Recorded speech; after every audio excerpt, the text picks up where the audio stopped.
and I'll melt into you. What a fear in my heart, but you're so supreme. I give my life, not for honor, but for you. In my time, there'll be no one else. Crime, it's the way I fly to you. I'm still in a dream, snake eater. Someday you go through the rain, and someday you'll feed on a tree frog. This ordeal, the trial to survive for the day we see new light. I give my life, not for honor, but for you. In my time, there'll be no one else. Crime,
Why am I fucking invisible to you, camera?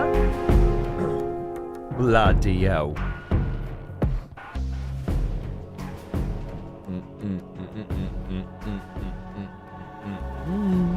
Good morning, everybody. I couldn't wait any longer to listen to my Metal Gear Solid 3 vinyl.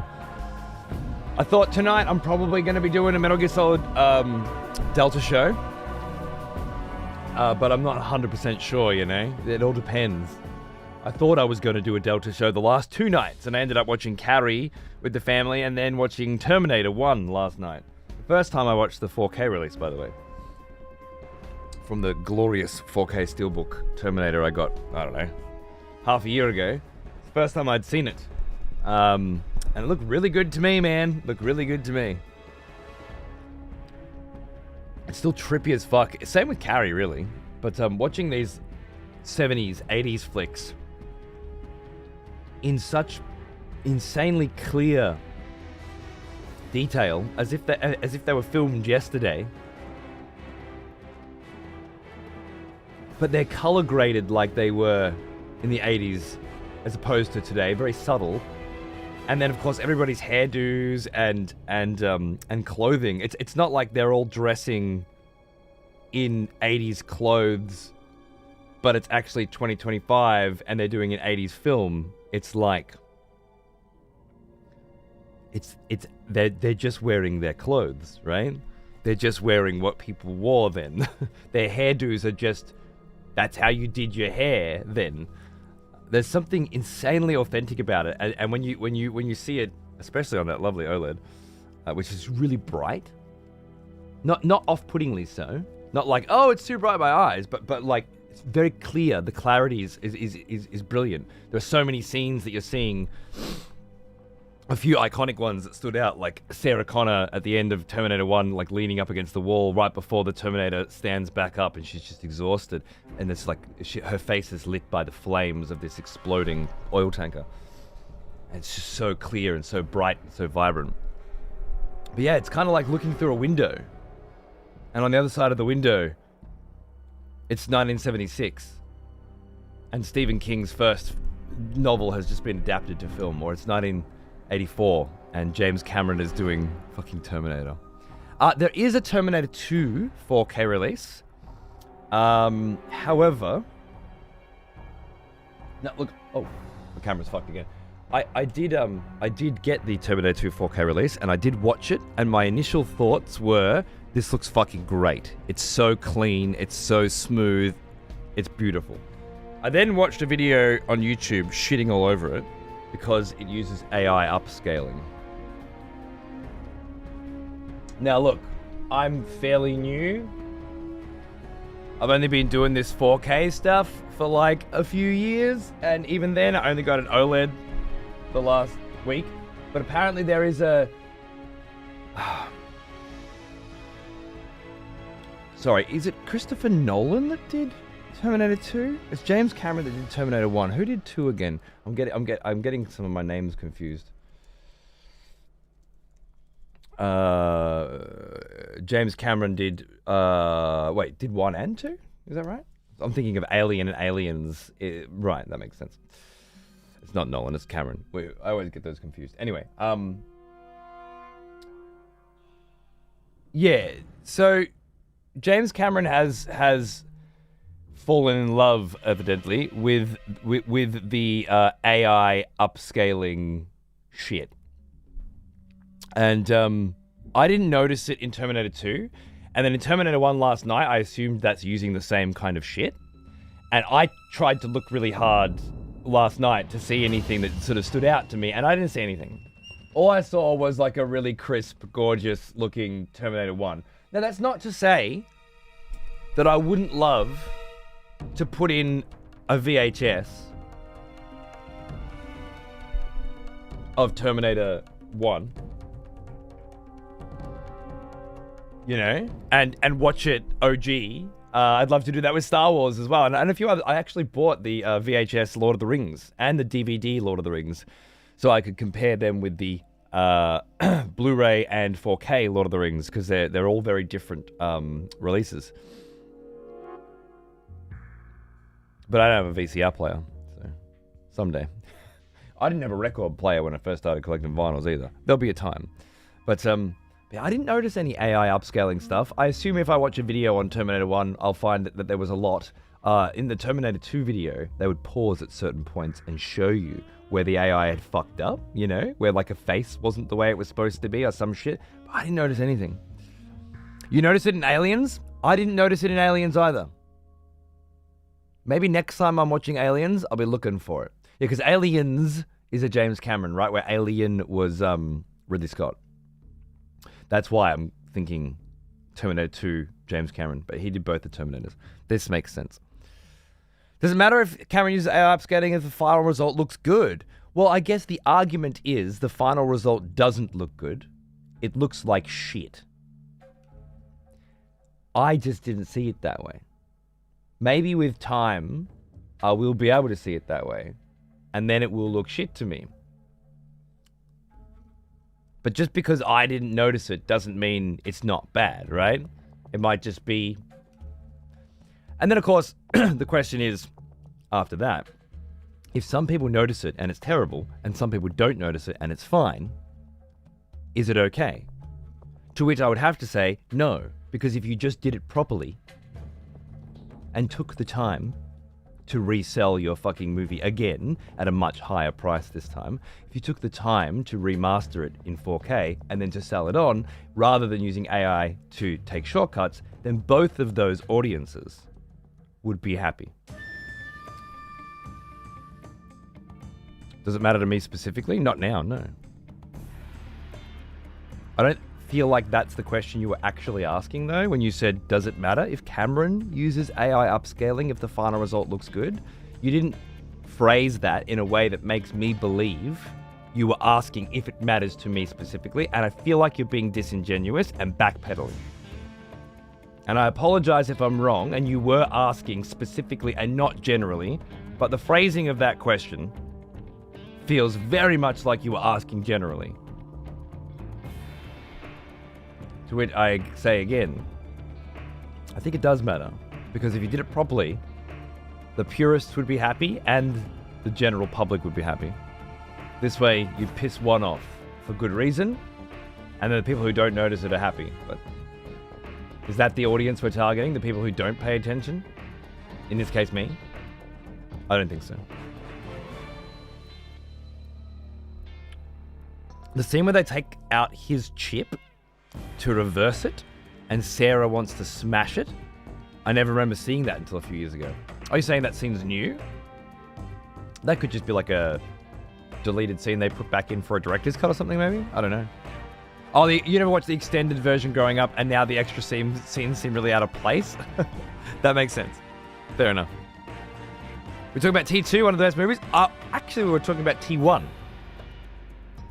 Because I watched it last night with my family on that new OLED in Dolby Digital Pro Logic 2 surround sound. Not Atmos. Someday I'll be able to watch it in Dolby Atmos, but right now it was in Dolby Digital Pro Logic 2, and I gotta say, it was really good. It was really good. That's another thing that I forgot to mention. The Terminator 1 4K release has remastered audio as well. Now, it still provides the original audio, but I had it on the remastered. And I don't know what that means. I assume that just means that audio techs have gone through it again to make sure that each sound is playing through each speaker at the right place. And maybe the benefits of that enhanced audio really only come through with Dolby Atmos. But I'll say right now, unlike a few movies I've watched recently, where I did not notice the full surround sound experience, I certainly did with this. Right from the beginning, where the lightning is crackling at the front of the room as Arnie appears, but then there's lightning crackling off screen, which you can only really see the lighting of, and you can totally hear it behind you. It was really good. I also read something recently about like the comparison. I had grown up believing that Terminator 2 was a superior film to Terminator 1, and I've always believed that. And I think largely because when I watched Terminator 1 as a kid, it was fine. And when I watched Terminator 2 as a kid, it was a masterpiece. And I watched it 1,000 times. And I wanted to watch it all the time, way more than I ever wanted to watch Terminator 1. I loved the whole incarceration scene with Sarah Connor, her breaking out. I loved the T-1000 liquid metal model. I loved John Connor as a kid. You know, just an 80s kid with a fucking with like bangs and a fucking motorbike and his mate, and telling his dad to fuck off, or his stepdad, while he goes to play video games in the arcade, you know. And Arnie being on their side, being a good boy. Yeah, motorbike and a boombox. Exactly. Like, I loved growing up. That was a real image, you know. Like, I rode BMX and motorbike myself, and and we fixed bikes and stuff, and like, it was just, there was just a lot of the energy of that Guns and fucking Roses, bro. There's a lot of that energy in there. I just loved it. But now, having read the argument that that basically just says, hey, Terminator 2 is a complete fucking retread of Terminator 1. Almost beat for beat. A re-release of the same film. And as such, can't ever be better than the original. I started thinking differently, like, is that true? Do I like Terminator 2 better because of my own stuff? But is Terminator 1 a better film? What an interesting what an interesting thought. And watching Terminator 1 last night, again, probably for the first time on 4K HDR fucking OLED, but with proper fucking delicious surround sound, but also for the first time maybe in 10 years, you know, since I chucked on Terminator 1. I like it a lot more than I remember. It's so subtle in how it introduces concepts like bootstrap time travel, where it's like, wait a second, he's John Connor's friend, but also John Connor's dad. And trying to explain that to an 8-year-old with Xander last night was really fun as well. Yeah. Anyway, and I really like Terminator 1. I always have. I just didn't know I liked it as much as I do. Or I now like it even more. And I was expecting to notice some AI upscaling artifacts, or to find certain scenes were too clean and off-putting to me. I didn't find that way. Didn't feel that way at all. Start to finish, it looked gorgeous, sounded amazing, and was every bit the banger of a film that it was back in the day. But somehow felt, you know, reinvigorated, kind of like a good remaster. You know, except technically not really remastered, because it was originally filmed at that definition on film, and it had been demastered on VCR and for you know, for over the years, and it's finally now at 4K, which is something similar to, you know, what it would look like if you're looking through that camera. It's quite cool. I'll have to watch some other people's opinions on it and see if that colors mine. But I thought it was really good.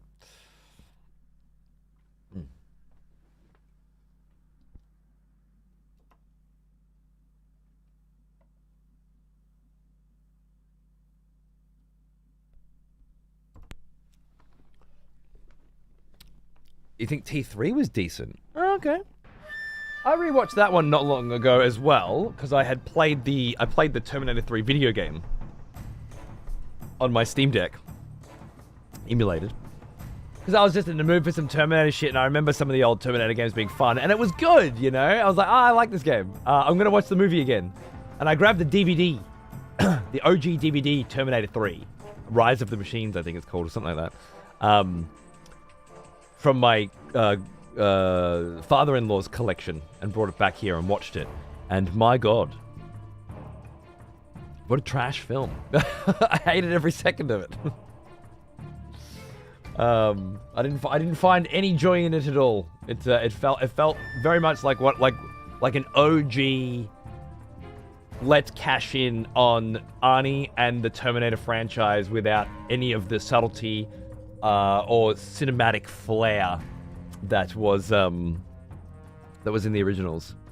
One thing I noticed watching Terminator 1 last night again was just how good the special effects are, you know, without CG. How much I preferred, even in the few scenes, and there are a couple of scenes, one where Arnie has to cut his eye out and he's got like a prosthetic face on, and it just looks terrible. And especially in 4K, it looks fucking disgusting. Like it's so doesn't come close to selling the idea that this is a real Terminator, right? That one, and then there's the once his skin has all melted off and he's chasing them down the hallway, and it's just like 2-frame movement down the hallway. It obviously doesn't look convincing, and yet when I watch it, I feel like I feel very endeared by it. You know, like I see what they were going for, and I see how they were going for it, and it comes across as a really feel-good scenario. Like, oh, almost like nostalgia, but also an appreciation of the time and the effort. And then when I see crappy CG, I feel the opposite. I feel gross. I want to turn it off. It's irritating, you know? There's no charm to it. There's no cleverness. There's no, use of miniatures and camera angles and tricks and strategies to portray a feeling. It's just, no, we got some fucking company in Bangladesh to fucking pump out 1 billion fucking man hours into producing some pretty average looking slop and then went with it. I don't, and to be fair, computer-generated graphics can be fantastic. I don't feel that way when I watch Toy Story, But oftentimes in films, I just feel like, I don't know, endeared. And yeah, just enjoyed it. Just big fucking shit-eating grin on my face the whole time I watched it. Loved it. I did not mean you when I was phrasing it in the first question. I was being falsely ingenuous, and I apologize. Thank you. Nice of you to capitulate. I figured you didn't. And you were making a more broad claim or asking a broader question. Does it matter if Cameron uses AI? And I think it's important for us to have those conversations and fight against them. Does it matter? Yeah, it clearly does matter. As I said, if only because it pisses off a whole bunch of people who love film, and it doesn't need to be that way. If we don't set a precedent now, or at least attempt to, AI will be how all of these tasks are completed because it is faster and cheaper. But it isn't better, and it isn't the only way.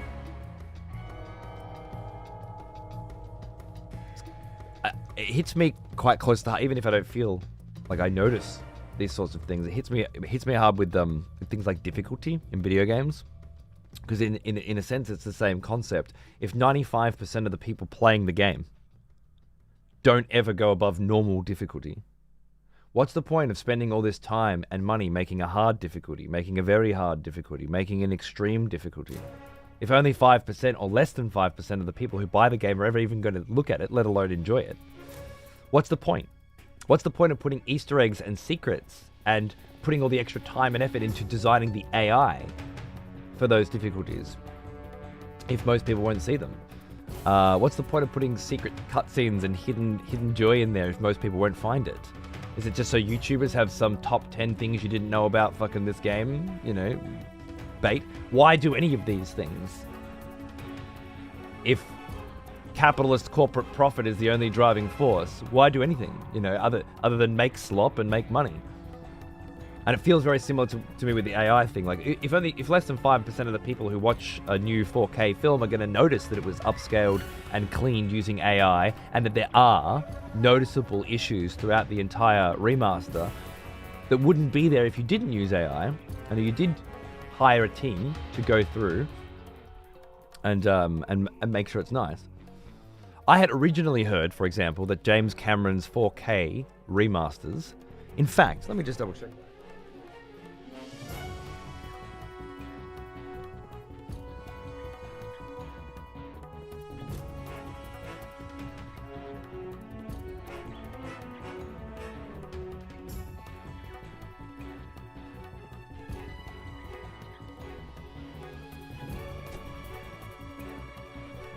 This is where it started for me when I bought T2.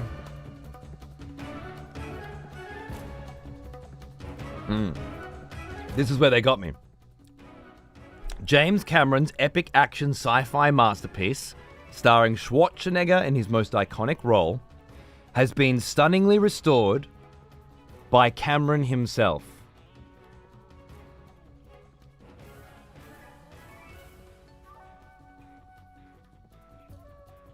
What does that say? What does that imply? What does that mean? Like, when you read that on the back of the goddamn thing and then you spend $45 on it, you know, when you pay a higher premium for a movie you've already bought multiple times and probably bought movie tickets for when you were younger, and you know, you're going in again now. You're triple dipping. You already bought it on DVD, you already bought it on Blu-ray. You're going in because this time it was mastered by Cameron himself and it's advertised on the back. And what do you actually get for that? Well, 95% of people get what they thought they were getting, and so do I. But I made all the AI prompts myself. Exactly, right? Of course they could make an argument. Several, I'm sure. That that doesn't actually mean that he didn't use AI and whatever. Fair enough. But what do you feel like it means? You know, they didn't say remastered by Cameron himself using cutting edge new artificial intelligence technology that leaves noticeable disfigurations on the film that weren't there in the original. It doesn't say that on the back. So they're not being genuine. And I feel like any argument to counter that could be crushed pretty easily by a cool fucking, you know, video essayist on YouTube that spends the time going through these things frame by frame. I wouldn't, because I didn't notice it. You know? Apparently I'm a pleb when it comes to this shit. You know? Give me big TV and me fucking 4K and I'll be me clear, clean, new fucking... I watched it when it came out. I read that. I bought it. I watched it. I loved it. I had to have somebody else brand new digital restoration, by the way, is written right at the top there. See that? That's not on all my other 4Ks. This one's special. This isn't just a 4K purchase. It's a brand new digital restoration. Restored by Cameron himself. Using AI that objectively decreases the quality of the film. Not in my opinion, not in their opinion, that does take certain scenes and change them to be less than what they were before by disfiguring and fucking up the clarity of faces and hands and things like that. You know what I mean? It's a tough sell. Now, I don't know if Terminator 1 has the same stipulations, because I got a really fucking good-looking Steelbook that I couldn't say no to. Oh my god, it's so fucking hot. Ugh! Look at it. Just sell me the gorgeous Steelbook. I didn't even care about Steelbooks 5 years ago. Now, more and more I fall in love with them. It's happening. I'm becoming a consumer. It's too beautiful. Doesn't tell me that it's a brand new digital restoration or that James Cameron did it himself, but it's in steel. And my god, there's more art direction in that cover than there probably was. It's beautiful. Sucking the cock of AI and now bemoaning the price of visual effects on movies, which are the foundation of his recent movie successes. Yeah, it doesn't feel like the same filmmaker he did back in the day. But I haven't lived his life. I don't know why he sees things the way he does now. All I can say is, as a person who enjoys his work and is happy to spend money on it, I was satisfied and I am no longer satisfied. That's all I can get into, you know. I downloaded a good copy of There Will Be Blood the other week and watched it a few days ago. It turns out Paul Thomas Anderson uses a combination of lenses that were 40 and 100 years old, so my good copy didn't mean shit. Well, it depends. Your good copy was at a higher resolution, right? It's kind of like if you were to watch that exact video on YouTube at 320p and then set it to 1080p and then set it to 4K, you would be seeing 3 different versions of that film, regardless of the lens that it was filmed on, right? If you were to put There Will Be Blood on a VHS tape and put it into your VCR and connect it to your CRT TV, it would be different than grabbing the Blu-ray release, because there's no 4K release for that one yet, grabbing the Blu-ray release and putting that into a Blu-ray player and watching it on an OLED, right?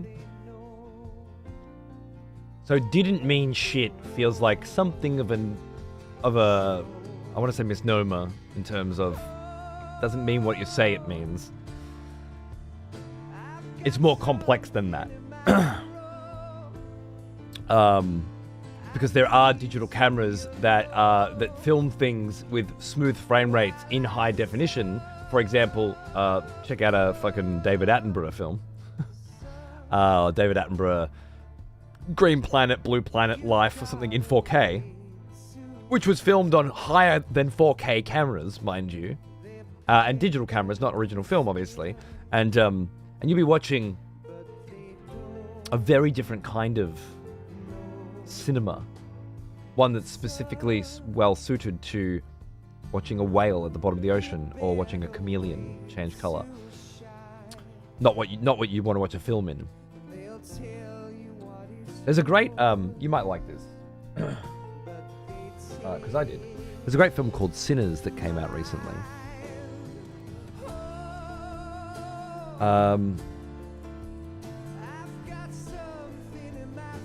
Sinners director Ryan Coogler. Yeah. Explains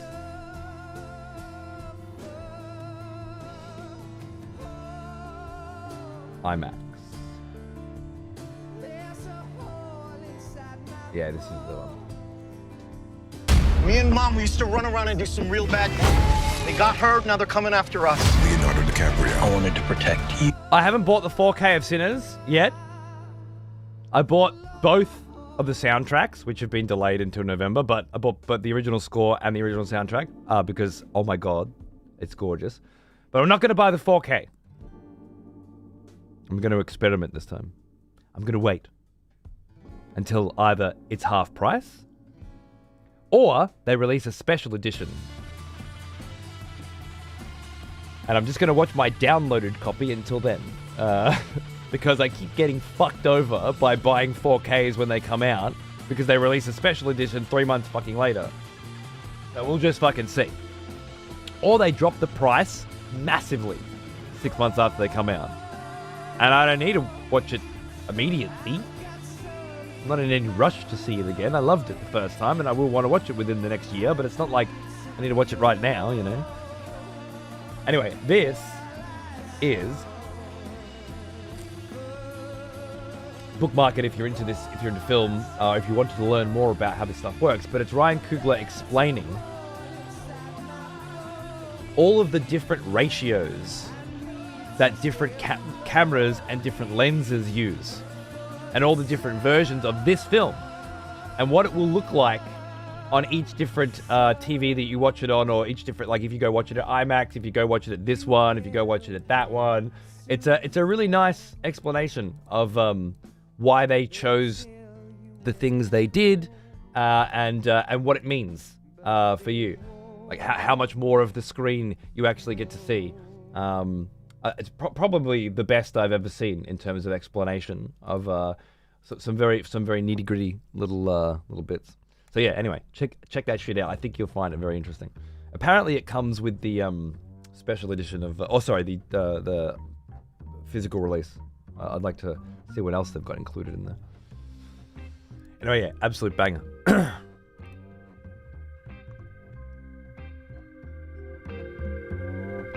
Speaking of bangers.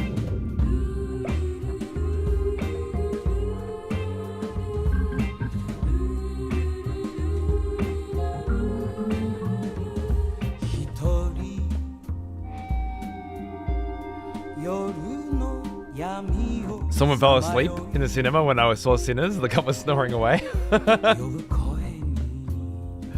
Some cunts just take their family to the cinemas so they can get 2 hours of rest uninterrupted, you know? And that's okay. Some of those seats are very comfortable. I could see it. So also, some people just fall asleep during movies all the time.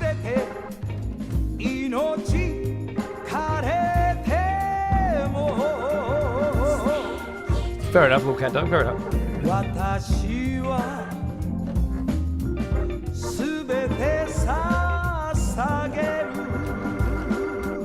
What a banging remaster.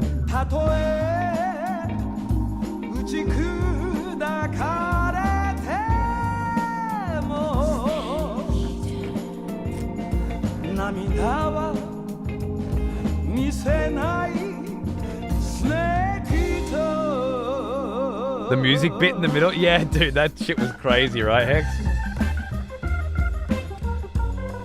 Not very often I finish a film and while the credits are rolling, I'm on my phone going, is there a fucking vinyl release? Speaking of waiting, I managed to snag the limited edition Metal Gear Solid Collection thanks to Laced Records. Overstocked the other day. Finally got that fucker. The limited edition Metal Gear Solid Collection. What is that? Can you link me a look at that? Oh, wait. You're talking about the vinyl. Specifically the 6LP MGS one, right?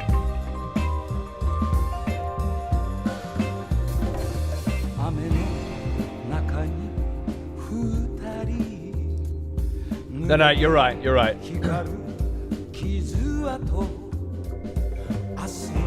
Sold out, sold out. You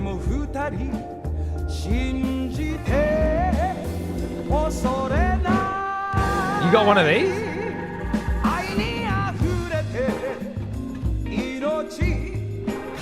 Nice, Mango. It's good, right? I've been playing it pretty non-stop lately. It's my favorite, right? So naturally. Yeah, I know, Raptors. I was gonna buy a second one just in case. It's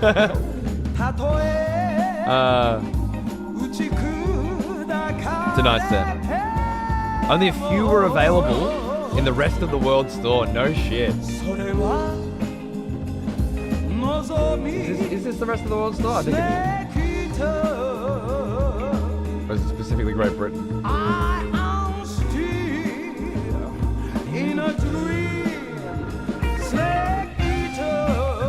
Oh, funky, gorgeous rendition. Good on you. Good on you. Lucky duck. Speaking of lucky duck, I sent this out on Twitter and I mentioned it, but it came in thanks to my boys at 5 Star Games here in Australia and my agent Pez. I was sent one of the Metal Gear Solid Delta collector's sets, not the collector's edition of the game, which is a very different collection. This one's called the collector's box, and I saw the price and was like, nah, I'm not. Even if I could get one, I'm not spending that much money on a record and a really nice statue. But apparently a couple got sent to Australia and I got fucking, earmarked to grab one of them, and they asked me to stream a couple hours of the game, which I already was anyway. And I was just like, it's just funny that Pez, my agent, sent me the offer saying, hey, would you do a 2-hour stream of Delta for a really rare statue? And I was like, how fucking rare are we talking? Because I'm not a statue guy. Everyone knows I'm not a statue guy. I have a big collection of statues because you can't not as a gamer, but I'm not really a statue guy. They sit up in the garage and I just don't see them very often. But then I was like, is it this one? And then if it came with the vinyl, I'd suck a million dicks for it. And he was like, I'll take that as a yes then. To which I was like, I'll take that as it's the collector's box, not just the statue. Because maybe it was like, we got leftover statues. You want one? No, it's the fucking collector's box.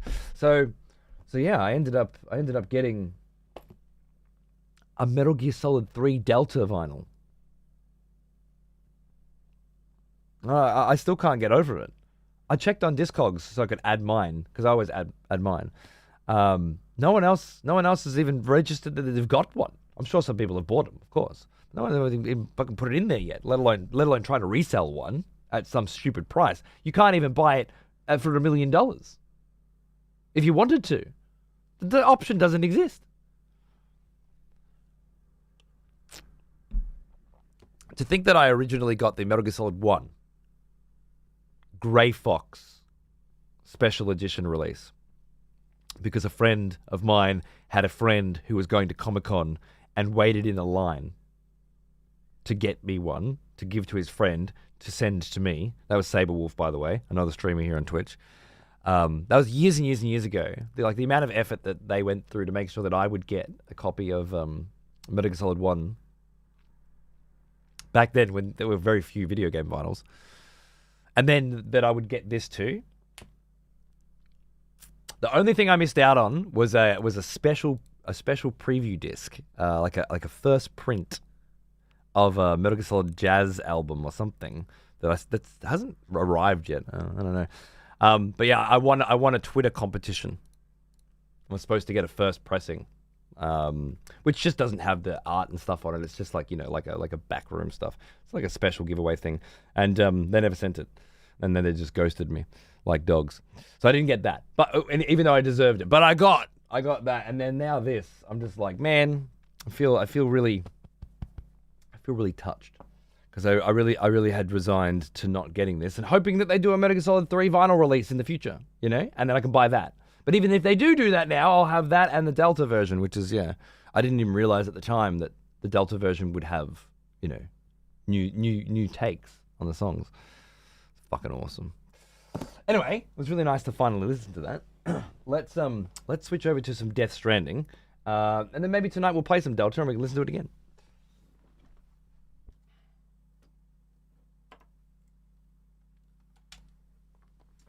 Turn that off and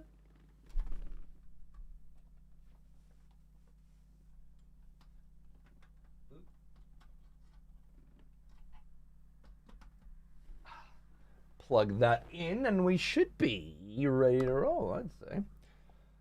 I did have, it would appear, oh, right. I watched Terminator on this thing last night. I did have, it would appear, another blue screen overnight.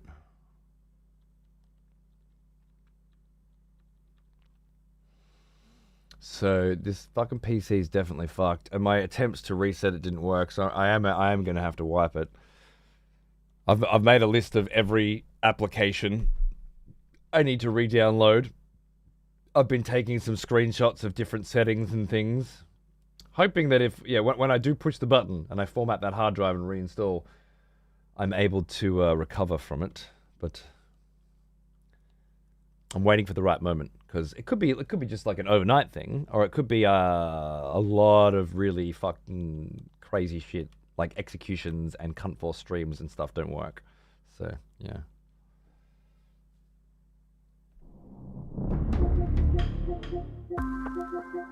Oh, you hear that? Hear the delay on that?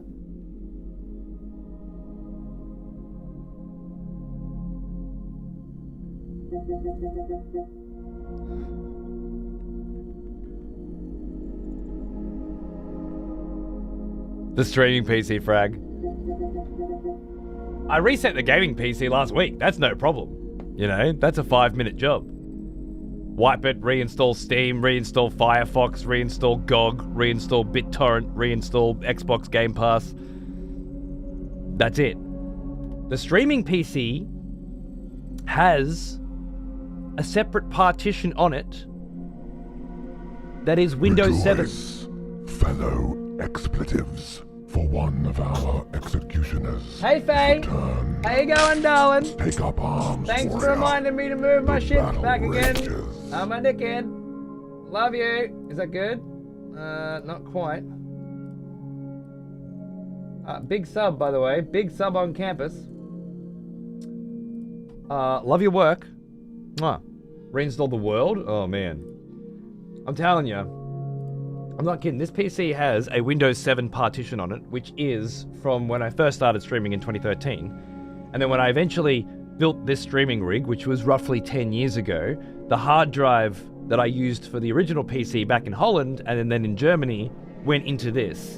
And then I added Windows 10 to it. So whenever I start this PC up, and it has been this way for 10 years now, there is a Windows 10 and a Windows 7. The Windows 7 just being there as a backup in case the Windows 10 didn't work properly, and it did. But it's still there 10 years later. And now I have to delete both of them and hope that I can reconstruct 13 years worth of streaming spaghetti.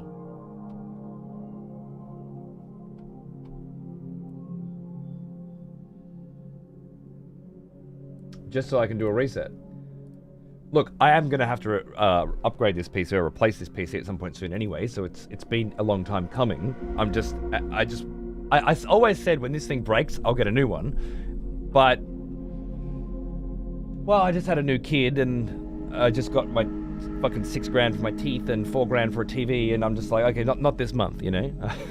let me rebuild up a little backup before I don't want to have to pull anything out of the house. There's enough sitting there, but at the very least, if I'm going to be replacing the PC anyway, I'm going to need to start fresh. So I might as well wipe everything, rebuild up, and sort of be prepared for whatever that process is. Now, I've got exports of OBS and everything, and all of my scenes and all the little pieces of them all connect to a Dropbox. So theoretically, if I just export all my scenes from OBS and put them into OBS on a new PC, and then the same Dropbox is connected, then all of the pictures and icons and assets, everything will just look straight to where it was before, and it'll still be there because it's on a Dropbox directory, right? But what if it doesn't? What if every scene breaks? What if I have to go through and remap every single individual asset? Days? Weeks? Months? Impossible? And that's assuming OBS does what it's supposed to. Yeah, exactly. Then there's StreamerBot and every connection between OBS and StreamerBot. I don't know. And then there's CuntForce, which has 2 StreamerBots of its own and a bunch of OBS scenes, sort of profiles of its own, and a fucking shitload of its own assets. Could be a new beginning. Anyway, we can't have blue screens happening all the time. If something does happen today and I disappear, I'll be back. But I think 3 shows in the last week have had to be broken up into multiple pieces because of blue screens. It's a problem. Speaking of problems,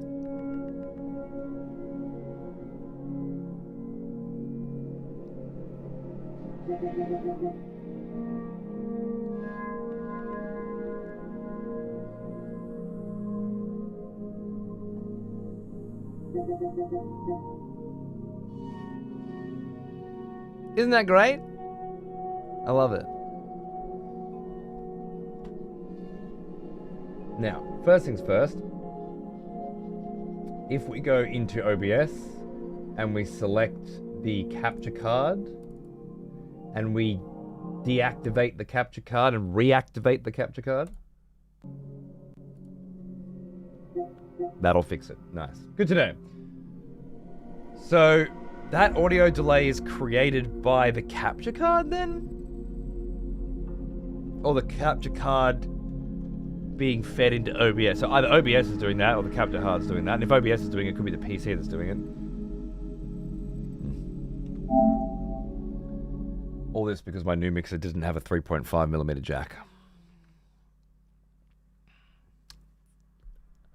That was my bad. Oh, one sec. You know what? Just chill here for a minute. I'll just grab a drink and then we'll play some Death Stranding. Won't be long.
All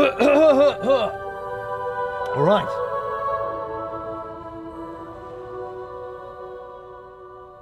So I just wanted to grab another cup of coffee. I can do those things now. Okay, before we get started today, on the continuation of our journey, I would like to do something very interesting.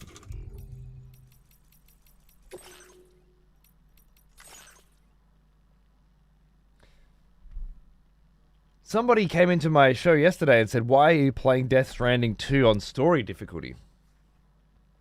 And naturally I was like, what?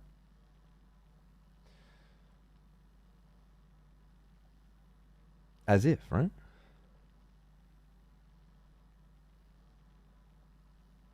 Turns out I am playing Death Stranding on story difficulty. What a mystery. Brutal.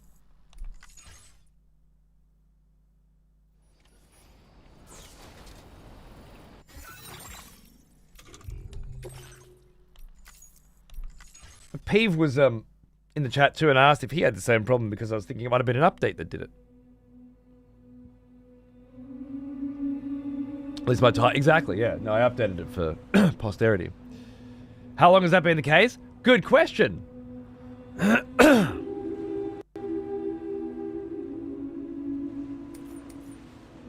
Little flickers as well. I believe it has been that way. Well now, here's an old one. Almost as old as me. Since I bought the OLED. Kennedy! I know, right?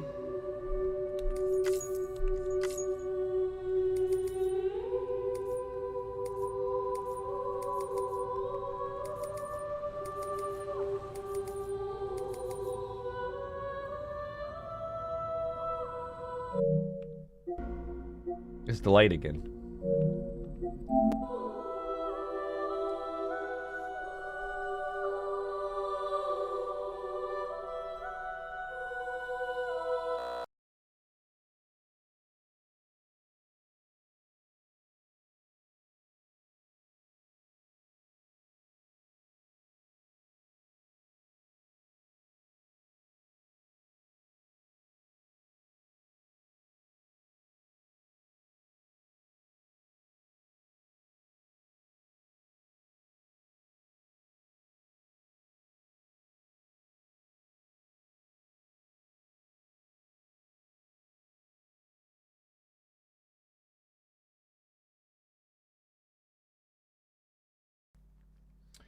Seems to get the microphone back in immediately, but it takes a while for the sound for the fucking Elgato to come through. I'll check. It seems to be adding more delay very quickly, doesn't it? Having a global difficulty setting per save is a really stupid call. It's crazy because it means that all of these are now on a different difficulty? Like if I load this manual save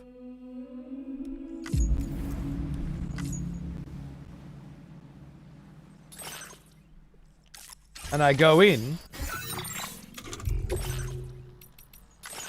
my difficulty's on brutal. If I go back, it's still delayed by the way.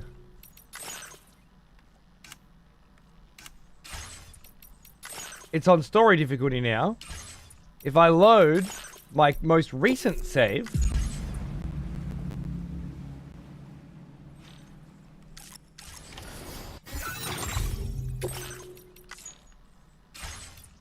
it's on story difficulty. If I put this on brutal,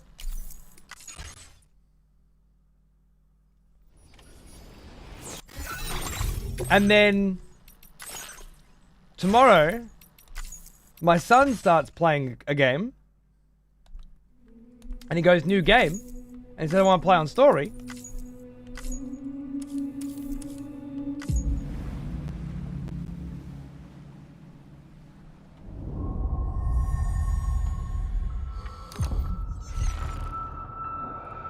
Re-deactivate?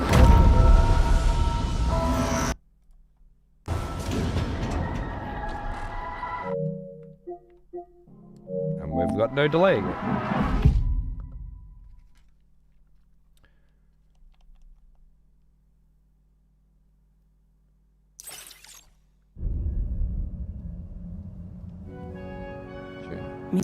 Okay, time to head home. So the difficulty story now on this brand new game that I made, and if I return to the title screen, and then I load my game, which we just set to brutal.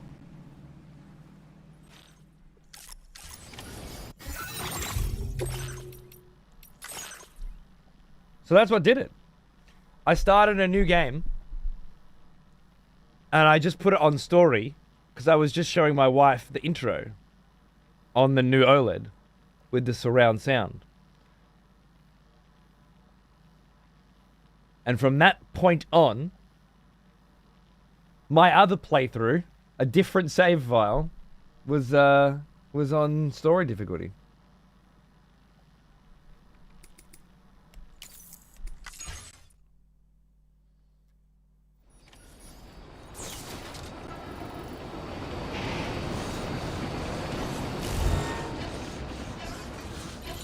Now, I can't remember what day that was.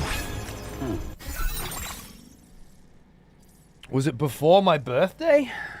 Because we did a stream on my birthday where we would just... That's where we captured the Pokemon, right?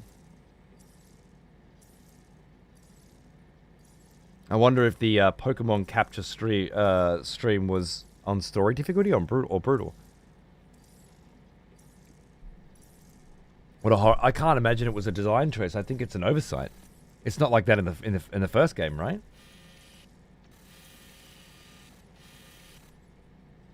It must be a mistake. So there was a stream where we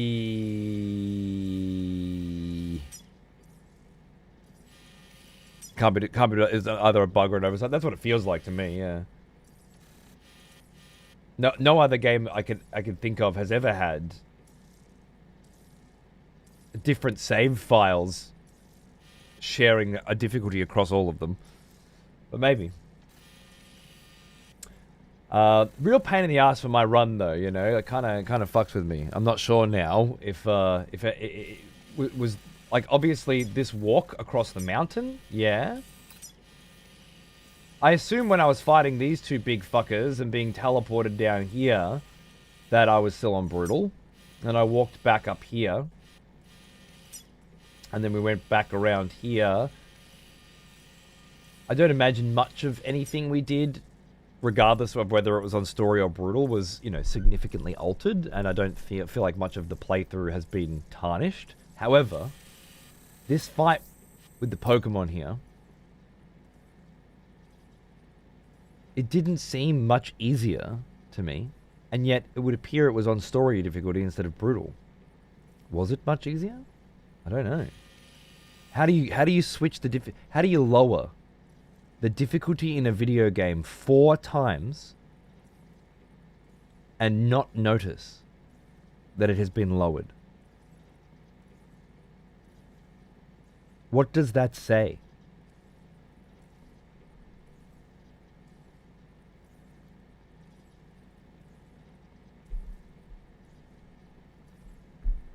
Imagine lowering the difficulty from extreme in Metal Gear Solid down to easy.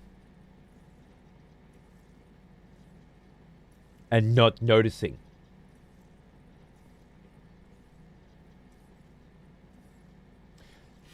So there's this Pokemon fight, and then I believe we went into this factory and I stealthed my way through it and fought all those guys. At the end I got seen by the big guy and we fought him and I punched him in the nuts. And I was like just punching guys and they were just dying, right? Boom! And I was like, fucking crazy. Why don't I just punch my way through this game? That feels like it's taken on a different light now. You know? I'm very much looking forward to punching my way through the next group of guys to see if they just die, and it doesn't change anything, or if I was fucked. The other big thing that I did was walk across this mountain. And then up this mountain. Up to here.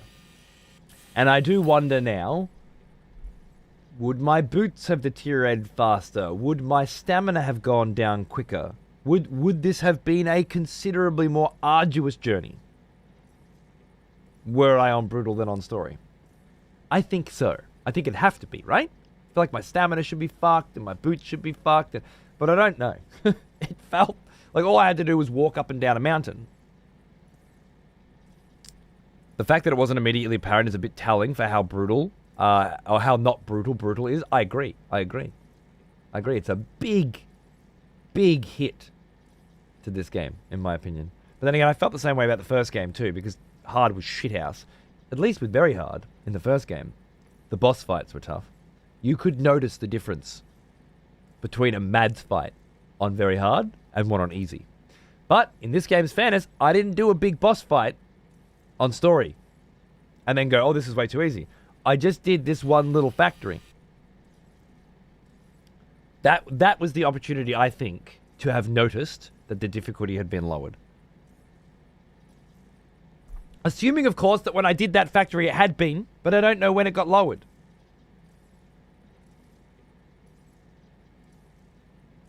Anyway, I guess the good news is I haven't done a lot of Death Stranding shows in the last couple of weeks, just a few. And one of them was like looking for a birthday cutscene and stuff, right? So it's not like we did a whole bunch of the game and a whole bunch of sick boss fights and shit, and then it turned out that it was on story and kind of spoiled the playthrough. I think we got off easy, but it is, I don't know. It's just another thing that makes it harder to love this game than it should be. I've been saying this for a while, but the further these games and Hideo and Kojima Productions head in this direction of appealing to everybody rather than appealing to people in a very specific sense, the further away I get from being part of the audience that enjoys their stuff. And I don't think it's there yet. There's so much about Death Stranding that I love. And the overwhelming majority is so good. The acting and the story and the gameplay is so good that I couldn't possibly consider putting it down and saying I hate this. But back in the Metal Gear days, there was nothing on the cons list for me. And then Metal Gear Solid 5 came out, and it was like, I love this game for all these reasons, but there's all these other things that really hold it back. But it was a rough development, and Hideo got fired from Kojima, blah, blah, blah, blah, blah, blah, blah, blah, blah, blah. You make up all the excuses, you know? Now, it's like, well, Death Stranding was fucking amazing for all these reasons, but there's all these things here, like the difficulty kind of sucked, and a lot of features didn't get used properly, and Higgs gives you a bomb, but it's inconsequential, and the game tells you that it's a bomb instead of letting you figure it out. There's all these little things here that's like, yeah, we're just making sure that the dumb people don't get confused. That the dumb people don't stop playing the game because they're upset, because the game has revealed to them that they are dumb and encouraged them to be less dumb. Because that's what it comes down to with this bullshit fucking easy-ass game design. It's just telling dumb people that they are dumb is the surest way to get them to stop playing a game and stop buying your games. They hate it. Nothing a dumb cunt hates more than being told that they're dumb. Being revealed to them that they're a fucking idiot and that they need to try harder. Can't stand it. I don't know. That's not my kind of game design. That's not the shit that I enjoy playing. I hate having Dollman tell me that my fucking gun is not silenced every time I bring it out. I hate having Dollman tell me how to do the boss fights during the boss. Oh, you can shoot the giant ice pillars. Thanks, man.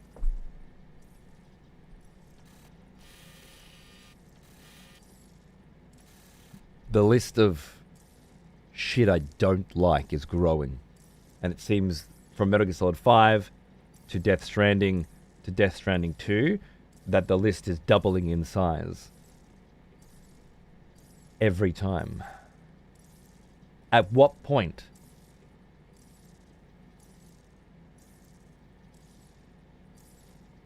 Is that list bigger than this one? At what point is it no longer fun for me to play these games because the bad outweighs the good? That's what I'm worried about, and today's discovery that the difficulty had been changed certainly added to it. Alright, now I had a mish. I'm going on a mish. I had something I wanted to do, and we didn't have time to do it. Oh, I love the look of this game, though. My goodness. It is a beautiful looking video game. Telling the game no spoilers and no backseating should become a standard option. I disagree. Putting a game on brutal difficulty should imply that you don't want spoilers and backseating, and should automatically change it. It's supposed to be 30 FPS. Is the game supposed to be 30 FPS? Is the stream supposed to be 30? What is it?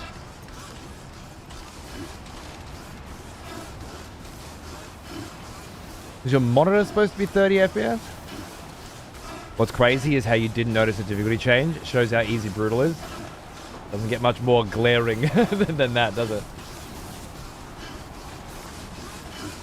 Stream feels low frames. The game and stream. No, the game and stream are not the same thing.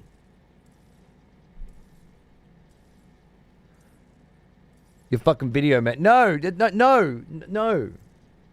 Not my video man. Your video man. Your video on your computer, on your monitor, on your fucking browser, right? To begin with, is in 30 FPS. Are you saying that? If that's true, then I can start to figure out why that is. But not mine. Why would mine be on 30 FPS? Did Death Stranding suddenly turn 30 FPS overnight? Is that what you're saying? Or did OBS switch to 30 FPS? I don't know. You got to tell me what the fuck you're talking about.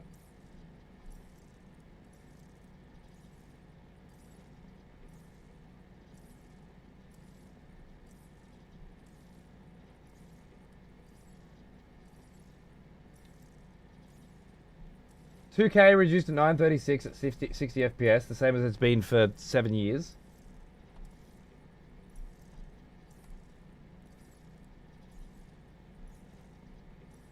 And the capture card running at 2K 60.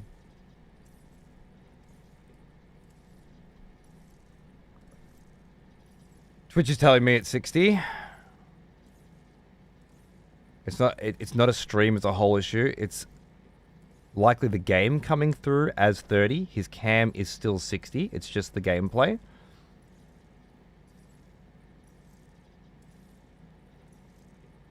Okay, so just to confirm, you were watching the stream, you opened up the settings panel and clicked on more video stats.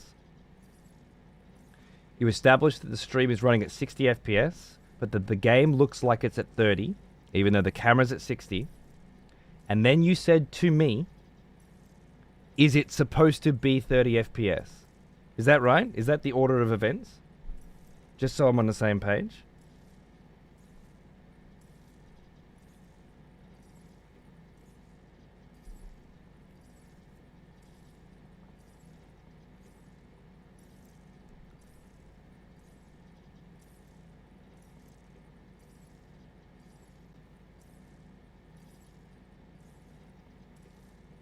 If Death Stranding's changing difficulty settings, why not change your video settings? I mean, fair enough. I'd like to be able to ascertain that information.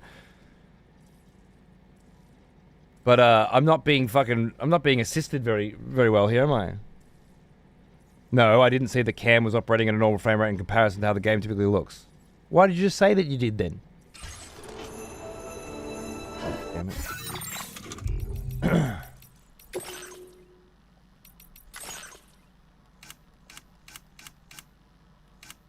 That's from prioritize performance, so it should be running at 60. Probably, Franz. I'd sooner notice the difficulty than I would that.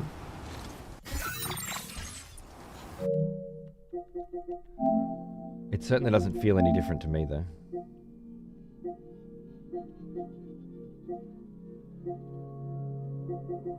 I don't think there's anything in here that could fuck with it. 120's on automatic, so I don't think there's any setting that could change it. You need to refresh. I'll refresh, probably it. Refreshing seems to have fixed it. Weird. Twitching. The game is very framey. Even the PlayStation menu you're on is framing. Okay. So just to confirm, you did refresh the stream and it's still framing?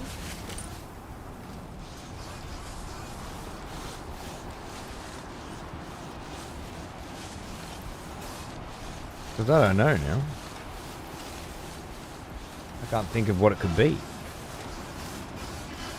According to at least a couple of people, it's just Twitch being shit.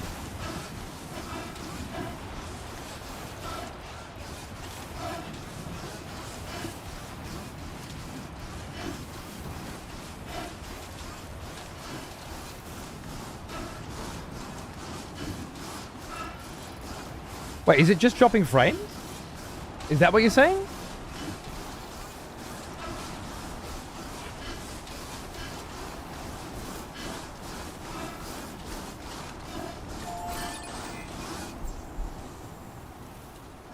I feel like it's just dropping frames and you've gone, it's running at 30 FPS. I feel like that's what's happened.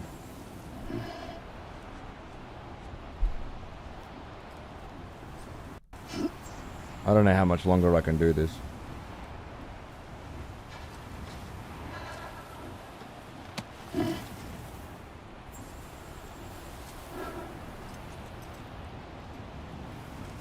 I just can't talk to people anymore. Which is fair. It's been 13 years of talking to you cunts. There has to be a point where I don't want to talk to people anymore, right? Because they just drive me fucking insane. Where it's not good for me to listen to this shit. Not are you dropping frames? I'm getting some stutter. Why is it running at 30 FPS?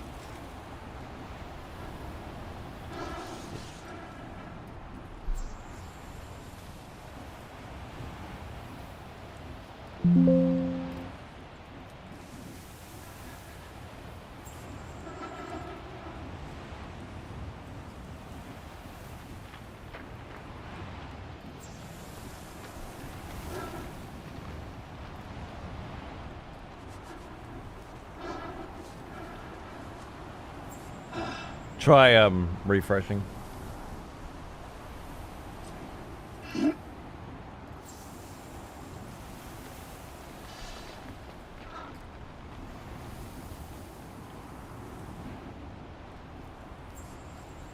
Keeps changing from like, yeah, as if it were dropping frames. And if someone had said, hey, are you dropping frames? Then I would have checked that first and then we would have known we were dropping frames.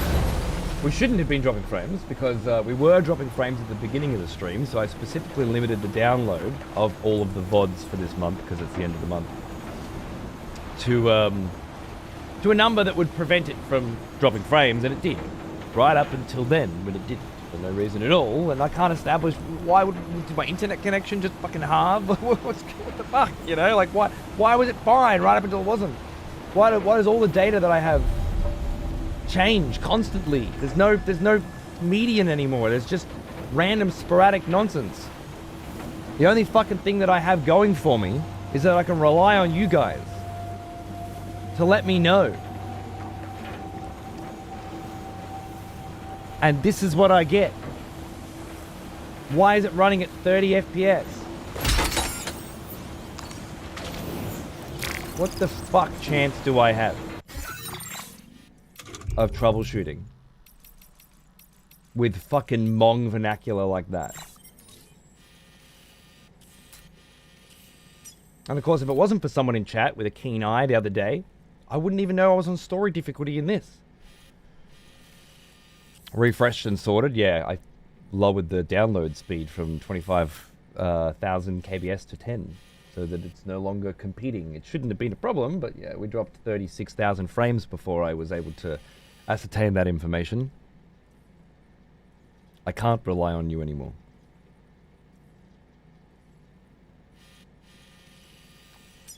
It's just not viable. I don't know what to do. Maybe I'll upgrade the fucking internet connection. I think starting September 16th or something, I can pay more to double my to go up to 2 gig down and 100 up. Or maybe it was 200 up. 2 gig down, 200 up. I think that's it. Then I'll just brute force it, so I don't have to have these problems.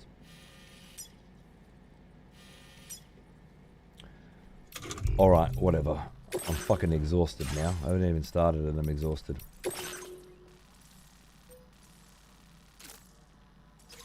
Deliver ghost mech factory cargo to the aeronautical engineer. So go down the mountain and then go up to a new porter. This is a kind of a side mission, but a fairly significant looking one. And now we're, just to double check, on the correct difficulty. It seems so.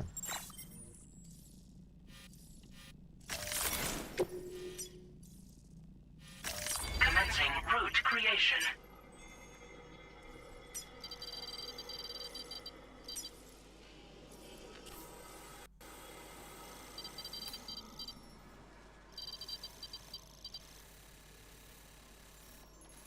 That is quite the trek.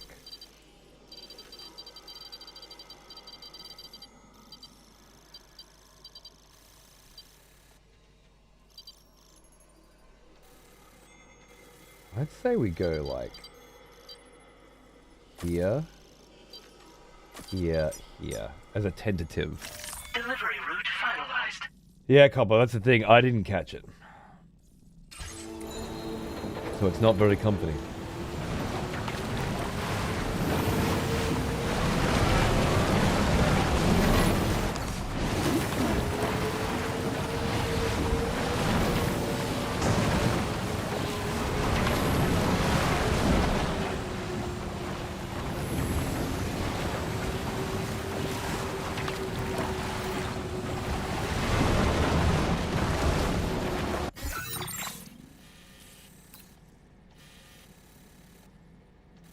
Alright.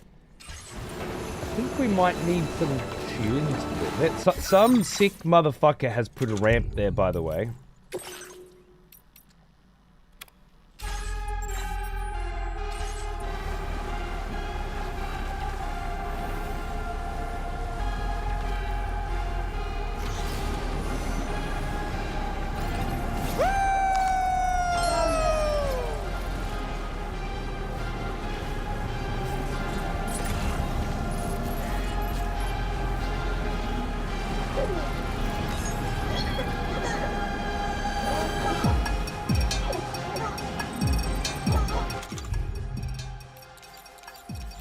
Did I lose my...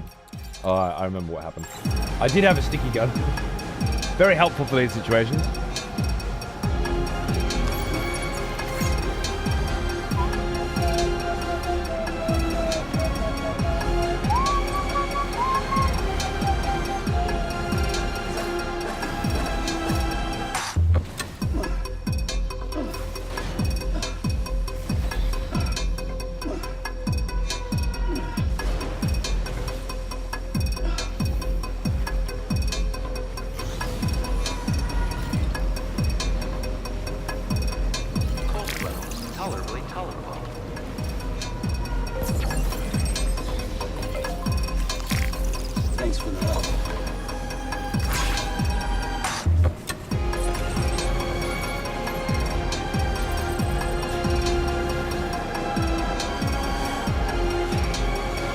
I'm so far off the path that I set. I'm like, yeah, that's like where I'm going, isn't it? No. Making zip lines and jumps there? Nice, dude. I guess I'll have to at some point.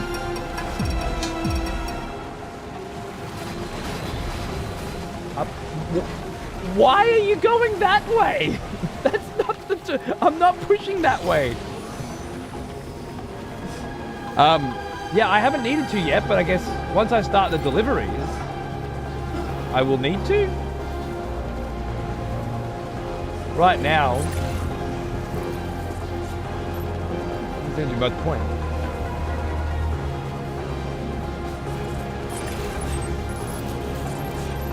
Keep scanning. Where's my big line that I drew? Where's the big line in the sky that shows me where I'm going?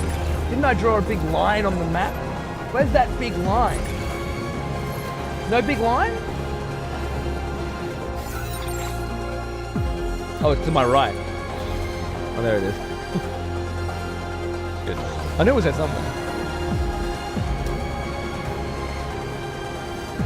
Whoa, oh god. You know, this is where it gets tough, because if you don't have the ramp, you're fucked. So what we want to do...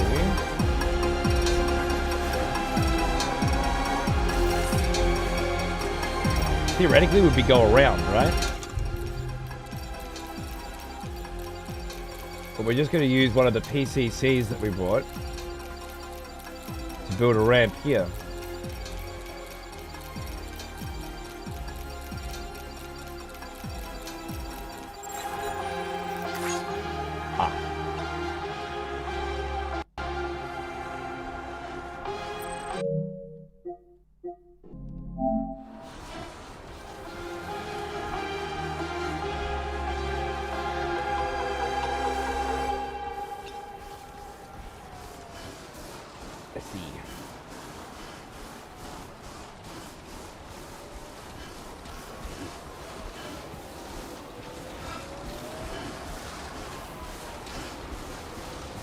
Given the amount of trekking we've done through the snow thus far today, like I'm just trying to keep an eye on like how far, and we're in cold weather, my stamina bar on brutal versus my stamina bar on story.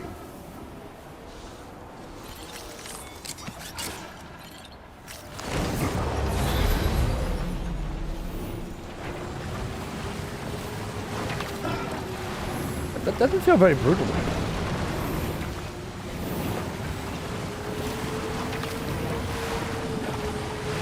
You know?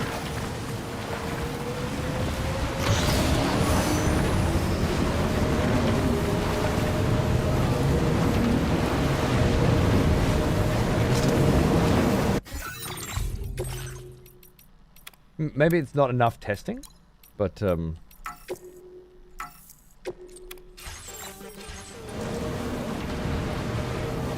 it just feels real light. Thought being in the snow that long would have some pretty profound effect, comparatively.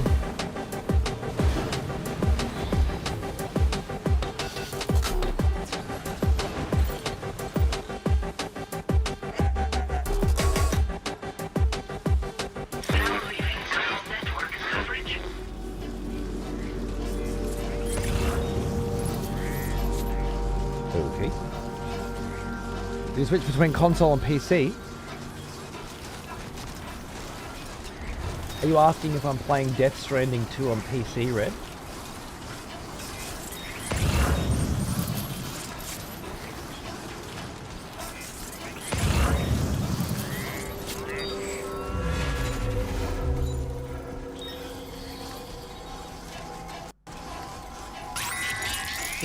Those little skips.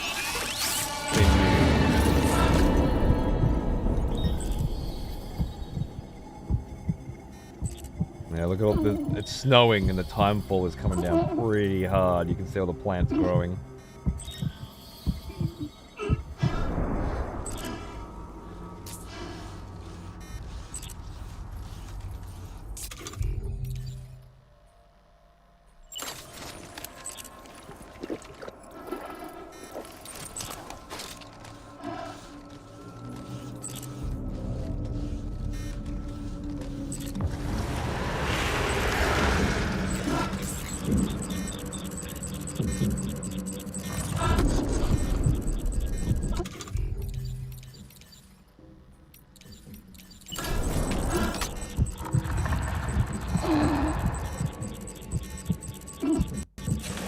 This thing's moving a lot faster than the usual one.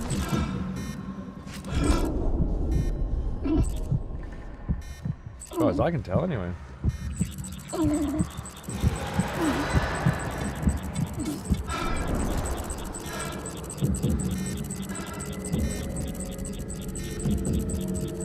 Dude, this thing is zipping.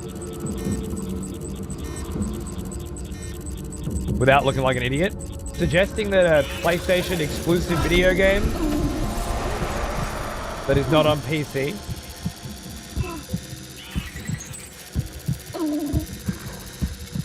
could be the reason.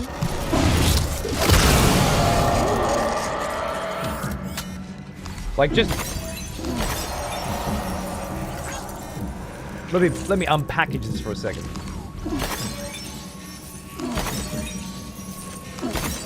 You're suggesting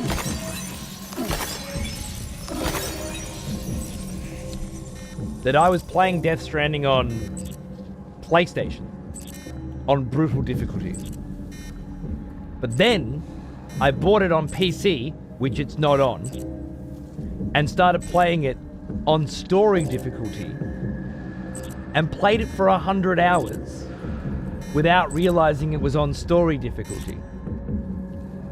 And now you've come in and you've fucking solved the problem. That's what it was. It was that I switched to another platform where it doesn't exist and played it for 100 hours on the lowest difficulty without. That's what it was. I'm so glad you tried to not look like an idiot with your attempt at solving this complicated problem.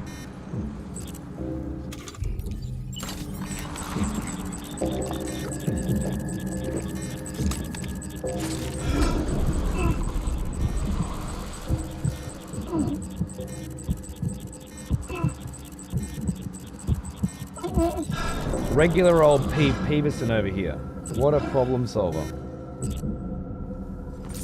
Peeve hit the nail on the head instantly, 30 seconds after the problem popped up, with a guess that was very easily testable, which Borsch tested immediately after.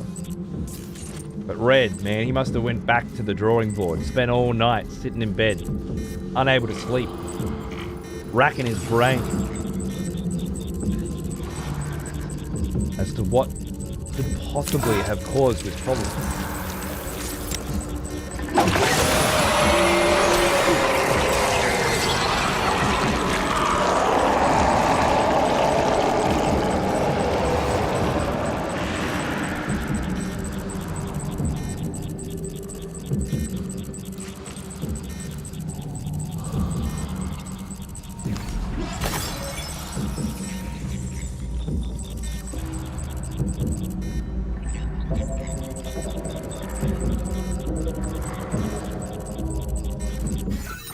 I think I'm gonna sneak through this place on brutal difficulty and fight all of these BTs, but if there's one left, I'd like to let it try and capture me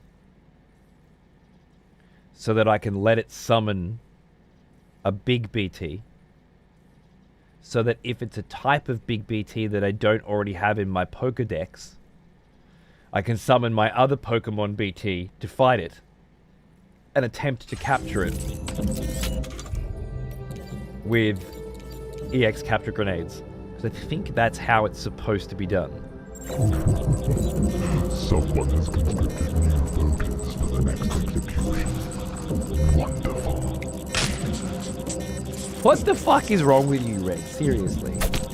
You unsubbed to me so that somebody else has to give you a sub. And then give him 12 months of sub.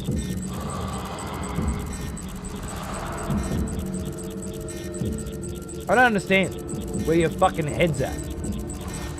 You don't make any sense to me.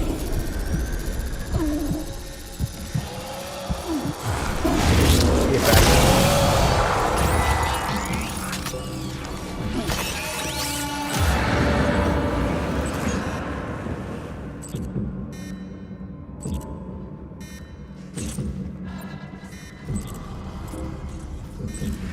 Touché.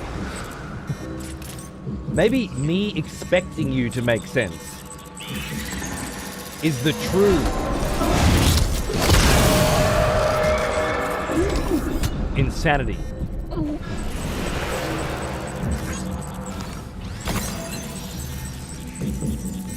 Right front.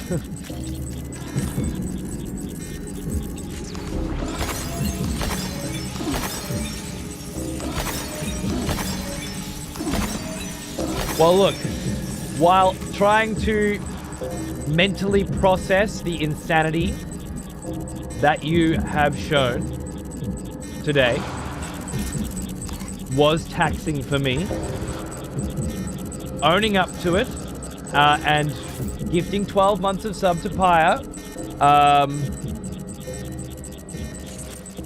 was the best way you could make up for it. So, thanks, motherfucker. It is once again worth dealing with your bullshit. And I couldn't be happier for it.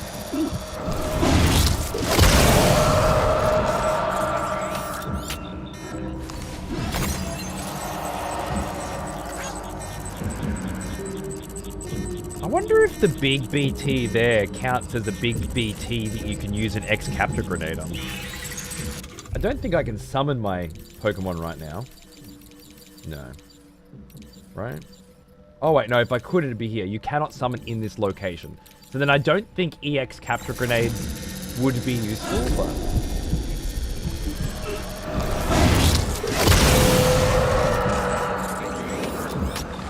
I haven't done the requisite experimenting. BT stands for Beach Thing. In this context, a thing that has gone from our world into the afterlife and then come up on a beach. Say that the shores of the afterlife, that you go on a journey across a great ocean when you die and arrive on a beach. So I was joking. No. No, all of the BTs are now collectible Pokemon that can be summoned once per battle. I shit you not. Hideo really is a crazy ass motherfucker. And you gotta respect the team for it. I'm now back to E33. Congratulations. Awesome. I hope you're still enjoying it. I hope you do play through it again if you're not fully comprehending the story. However, I would wait until you at least finish it once before you make that call, because it really does come together in the end. I hope you're enjoying all the extra awesome difficult challenges that it offers. I didn't even finish all of them myself. There were that many. And I had Death Stranding 2 to play. I will be back for more X33 in due time. Enjoy, sir.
About fucking time, mate.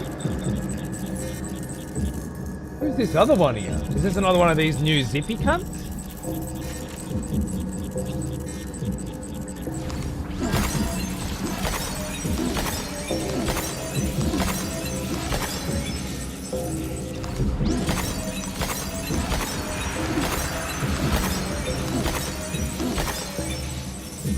Fucking 21,000 coral crystals now. Let's go.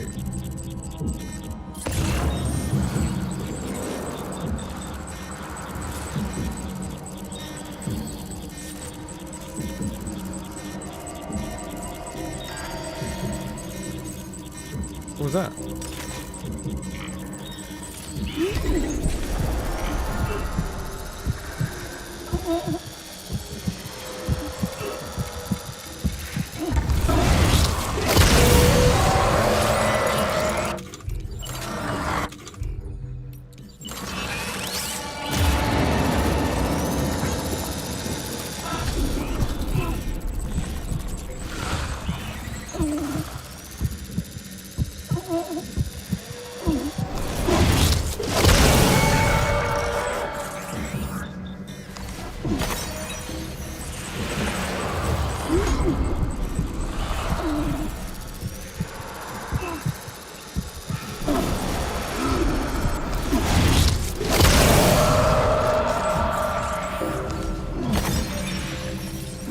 So, unless I'm missing something, there's no difference between story mode and brutal difficulty in terms of how much of an effect cold has to your stamina bar,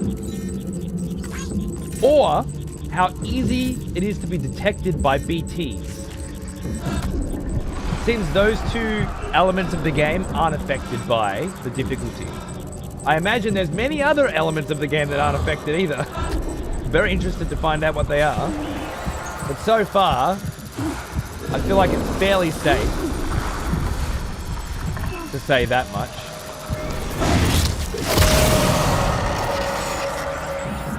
What's the bet that it's like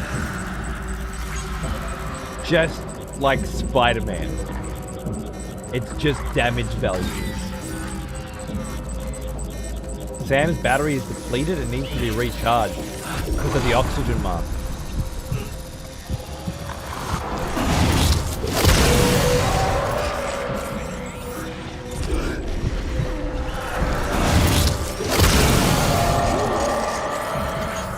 Like, this is not a Hideo game.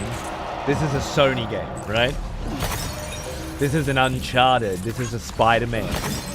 This is we want our games to be predominantly focused on cinematic experiences on a low difficulty because they're not really games at all. They're just interactive experiences to be had on your PlayStation, in your lounge room, on your OLED TV, also picked up by Sony, and not at all about higher difficulties. We will continue to release higher difficulties with our games, but they will be low effort value changes at best.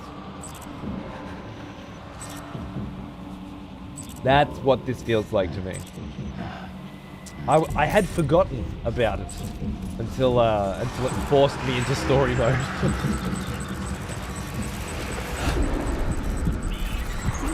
Imagine if my wife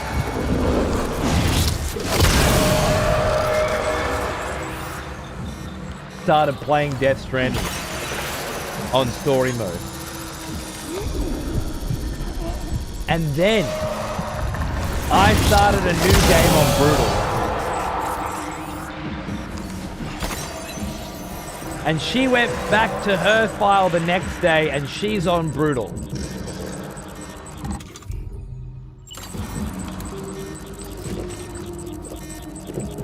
And she doesn't even know because it's exactly the same fucking experience.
All right, imagining myself now when Death Stranding 1 came out, whinging about how easy it is, and then this being easier, but the difficulty being changed from hard to brutal. I mean, that gives you the impression that it will be harder this time, not easier, right?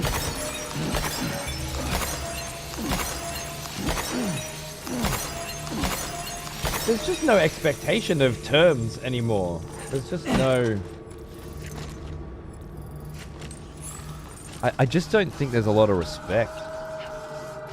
Did Cody ever finish Metal Gear Solid 3? Did I ever finish? Have I ever finished the video game Metal Gear Solid 3, released in 2004, and preceding my favorite video game of all time, as a part of my favorite game series of all time? The game that I think is the top contender for best video game ever made. Are you asking if I have finished Metal Gear Solid 3? Bro, I used to do one-day streams, just casual story runs of Metal Gear Solid 3. Just chucked it on and played it from start to finish in a day. Just for fun. That's a stream I used to do. I meant Delta? Well, why didn't you say that? Is your bronchitis getting to your head?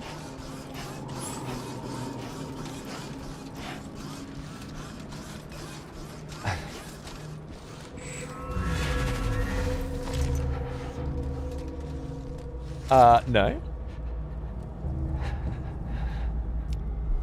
I currently have a PlayStation 5 run where we are killing absolutely every single cunt that we come across on extreme difficulty, and a PC run where we are stealthing our way through the game without being seen, without killing anyone, collecting every Keteran, collecting every Garko, which are the new ones that were added in every single scene of every single game, and collecting all of the secret theater film canisters. Someone has conscripted new voters for the next execution. Which were also Wonderful. a new addition to the game.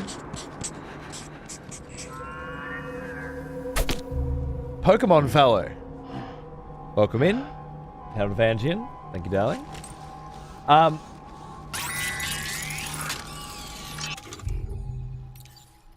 Yeah, I got two going. Got two on the run, mate.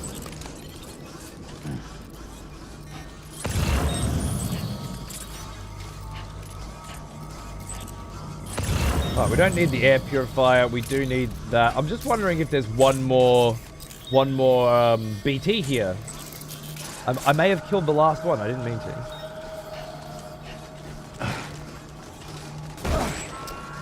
But if you're wondering when you can expect to see me playing more Metal Gear Delta out of Engine, I'm trying to do that one as my evening stream game, and this one as my morning stream game. However, tomorrow, my evening stream game will be Hell Is Us, because I have a key for that, and it launches tomorrow at 6 p.m, and that's a perfect time for me to get a good 4 hours of it in, and have a little taste, have a little preview, see if that's something we're going to have to put some more time into. It kind of looks like a passionate labor of love that rings all of my bells. And I really want to do it. Yeah, Pyro, that was some good old school shit, wasn't it? And then, of course, alongside Death Stranding 2 in the morning shows, we've got Path of Exile 2 and Dawn of War with the boys when that lines up. So I guess for the next week, it's going to be an alternating morning show of Death Stranding, Path of Exile, and Dawn of War.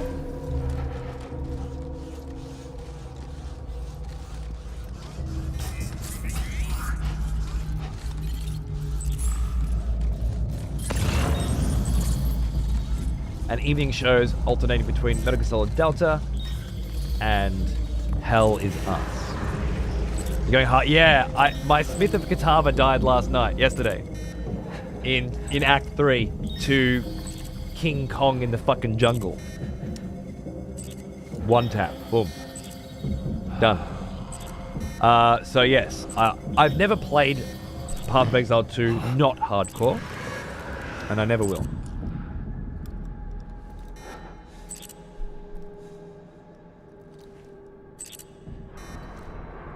It's not a game I'm interested in playing unless it's on hardcore. How's your father, mate?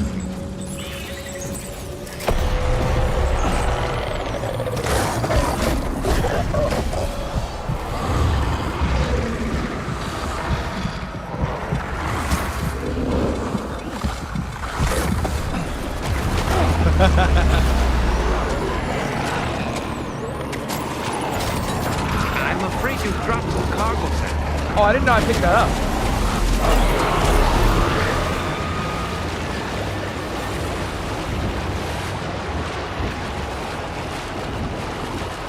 Hell Let Loose, also great. That's got a Hell Let Loose Vietnam coming soon, by the way. Did you see that? New announcement. Where are we going? It's you guys again.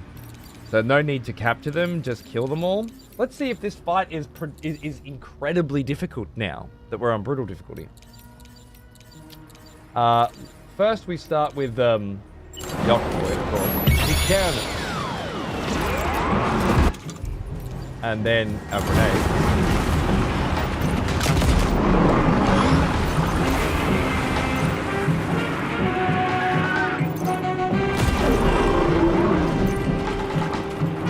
Such a hand-holdy piece of shit, bullshit game as this music playing when you summon your Pokemon.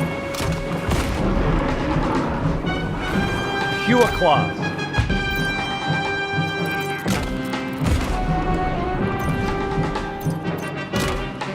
Class out the fucking ass.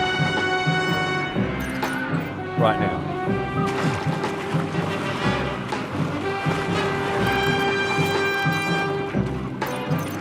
Oh, ha, ha.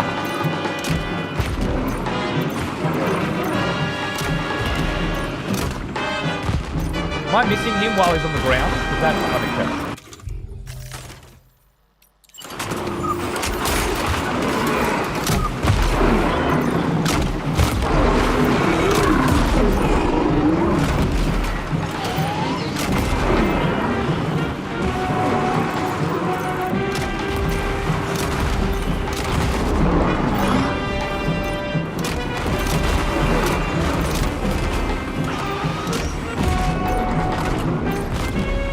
Feel like they have more health on this difficulty than they had on the last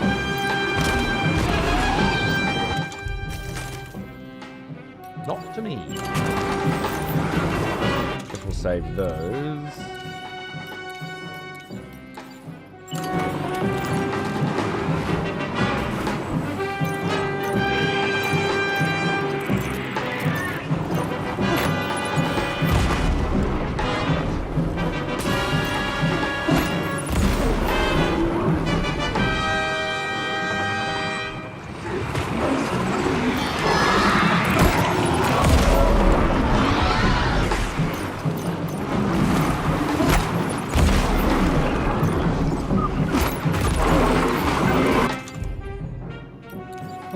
Gotta go.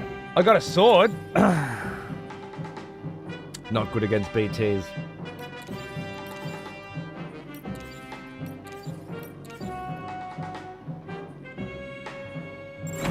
Might need those. Oh, here we go. My hand out. There you go. Next! Now for the count.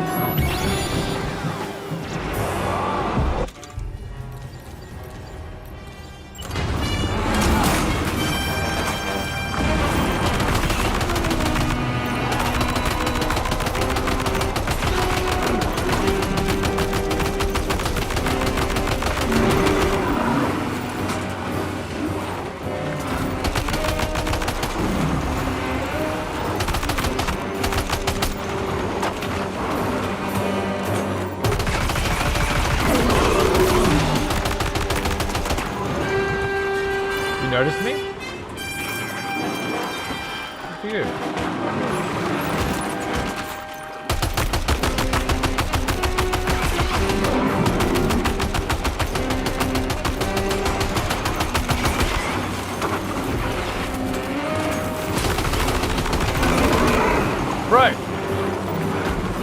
shot. That's my one. Fuck. Oh, here we go. That's bad. That's a laser.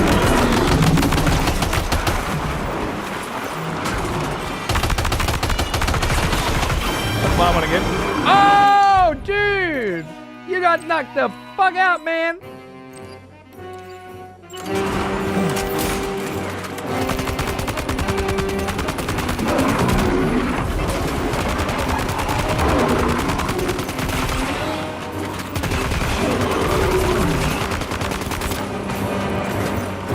My guy's nearly gone. I'd very much like at least one of these guys dead by then. I'm not sure if I can use EX capture grenade. Oh, here we go. We can try now, I think. Does that work?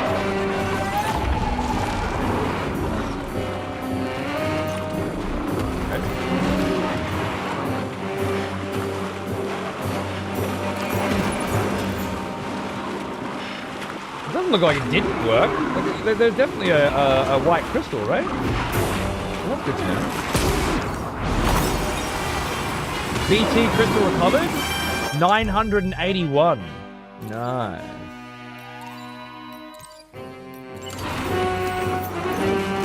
Just get him down to red. Wait for him to laser.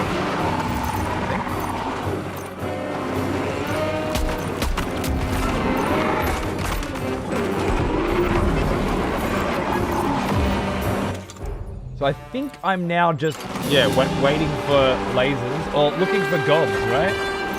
Like now? Check that out. Oh shit. Oh shit. Oh shit, that's a laser. Shit. Are you okay, Sam? Oh shit. Don't eat me. Don't eat. Oh my god.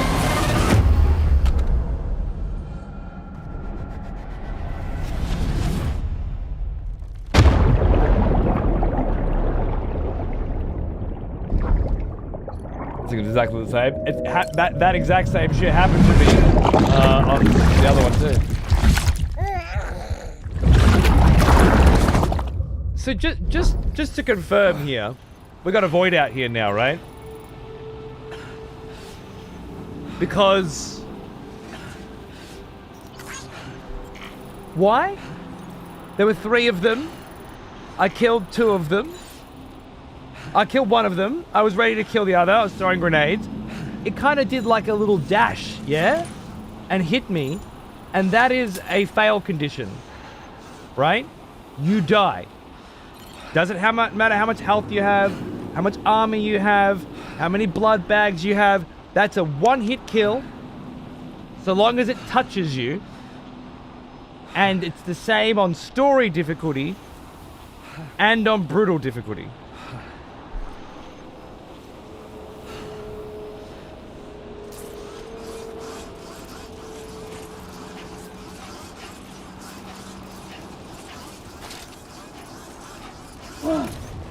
You went real slow with it, Lettuce? Clearly not.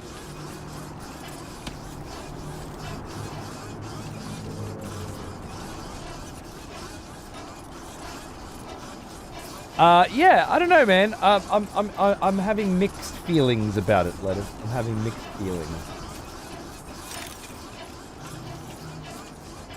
Obviously, certain parts of it are amazing and incredible. And then other parts of it, like that,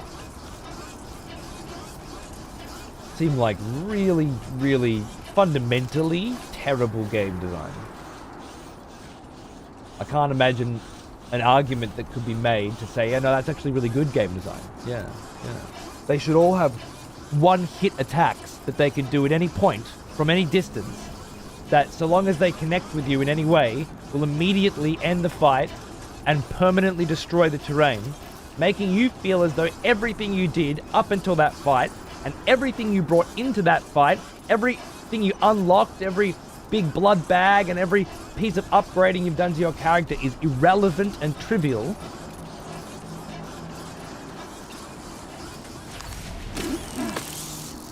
And most importantly, as we discovered by accident, is both exactly the same on the hardest difficulty as it is on the easiest.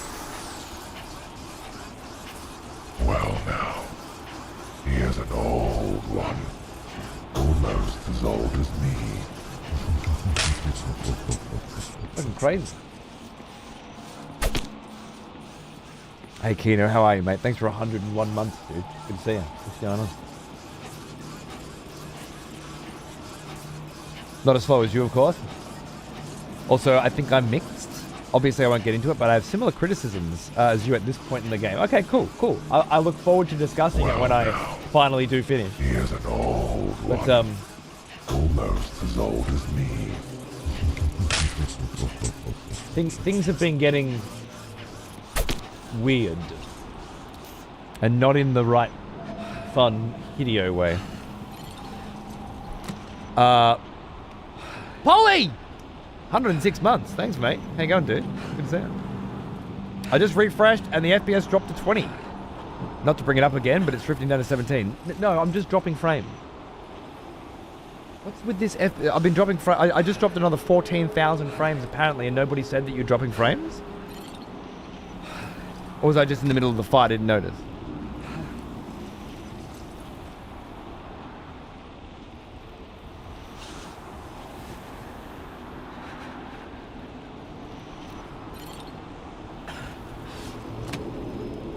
Like my internet just keeps getting hammered. For no reason. Twitch doesn't know skip. No, it doesn't need to. You can see when frames are being dropped because it's just skipping through. It's not lowering the frame rate. It's dropping the frames. So it's skipping. Like if you're watching a fucking DVD that had a scratch on it.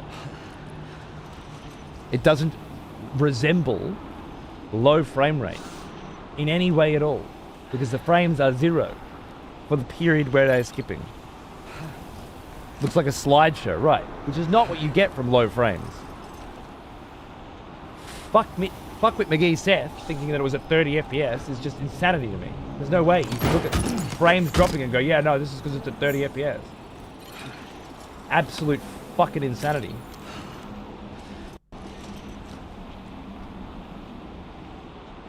It looks like it's stopped again now. I don't understand what's going on.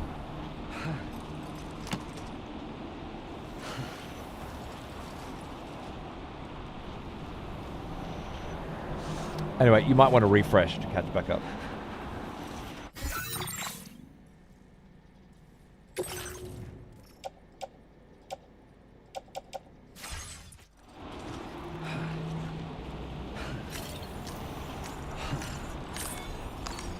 Let's take 5.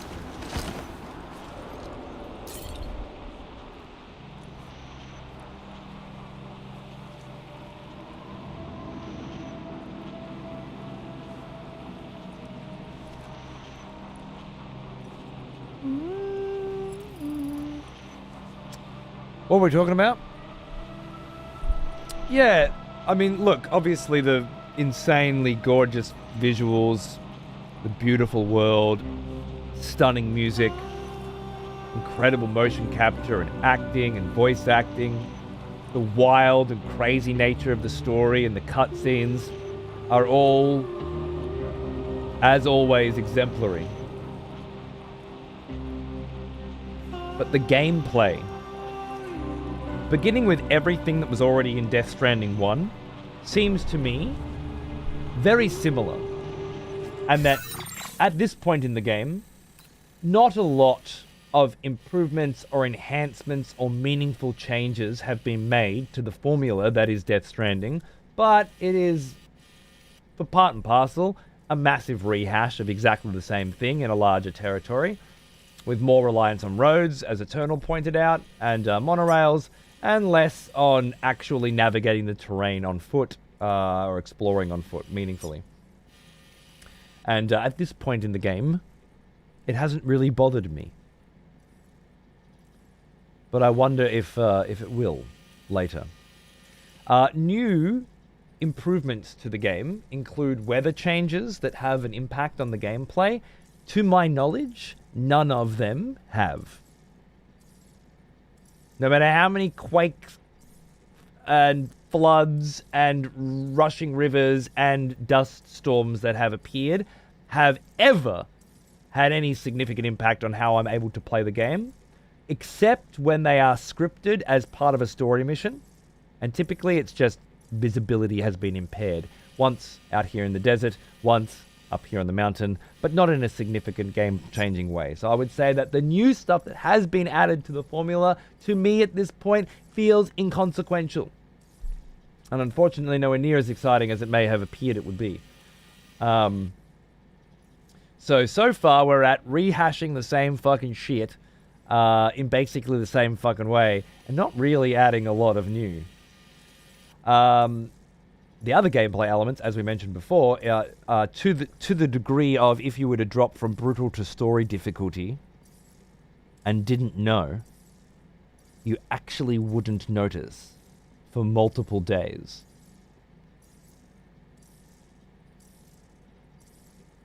I can prove that to be true. And I'm not sure how sneaking through the BTs then, or fighting the large BTs, differed in any way at all between story and brutal difficulty. They seem to me to be exactly the same experience. Which is really fucking concerning.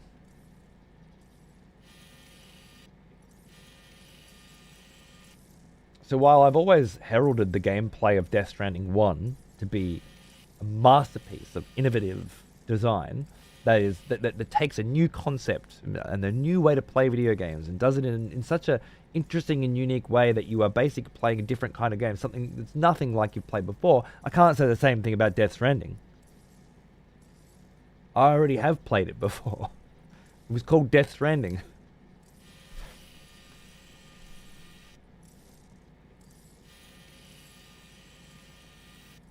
Now, that's not to say that I haven't had fun playing it or that I'm not having fun playing it.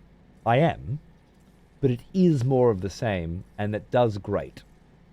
And there's a reason why I had to play Death Stranding 1 every single day until it was done, and why I can play this in small spats and spurts across the week. Because it is something I've already done before, and it feels like something I've already done before. Now again, it doesn't take away at all from the massive list of things that I love about it. And I certainly think that it's my kind of game. It's just, I can't get past the idea that it's doing everything it possibly can to make me hate it. And every time I feel like I'm moving beyond that, it just does it again. Some kind of outrageously bad game design that could not possibly have made it through testing, and yet somehow did. This morning it was, I was on story difficulty for no reason at all. And then now straight into this. It's like, okay.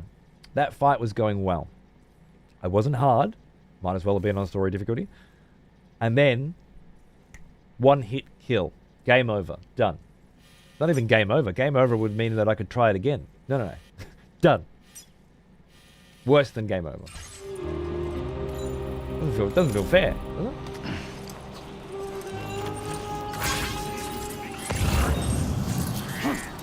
Certainly doesn't feel fun. Anywho, back on our board. Let's get back to the fun. The stuff that is amazing. There's so many sequences, so many scenes, so many sections that are so good. But I do wonder. The real test will be when the story's finished. Was it any different in the first game? Sorry. I was ranting too long. Was what any different in the first game? Was the flooding, but the moment I started using the coffin board, I found the flooding is beneficial. Yeah, exactly. Yeah. But the flooding never really got in my way. It was always something as simple as put a ladder down.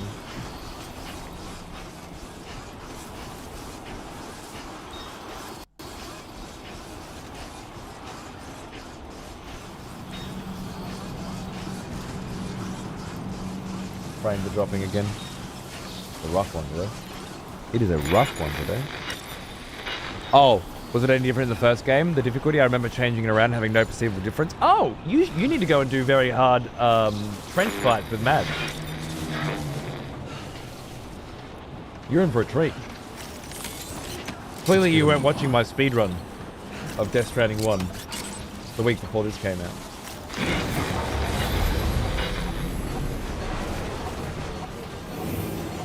You're gonna love it.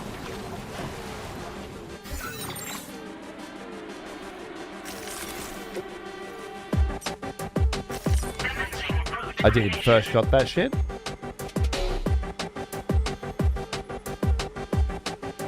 You first tried Mads in the trenches, the first Mads fight on very hard, the director's cut one.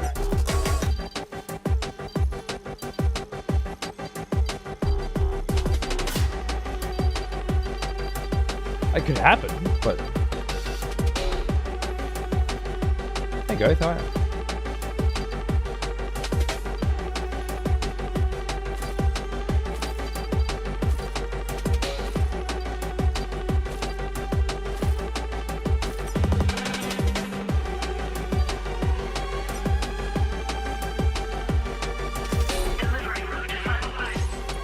Crazy fight, you really had to learn it.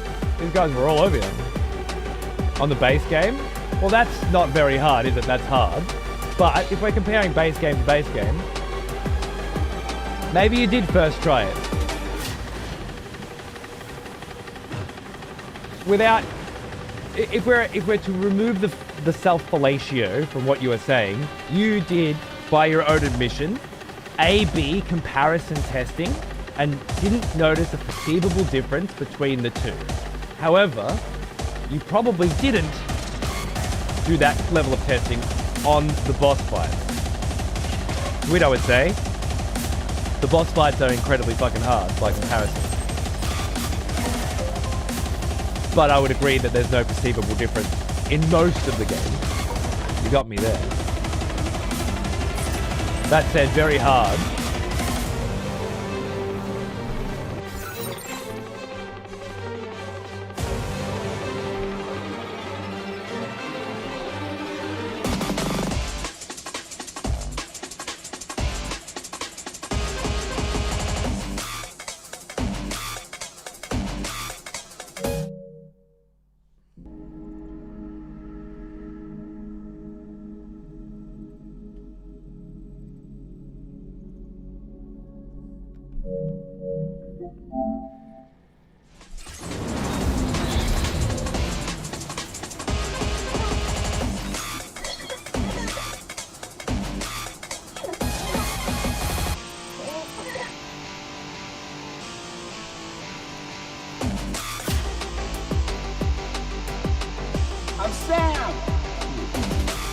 It's not on a slider anymore.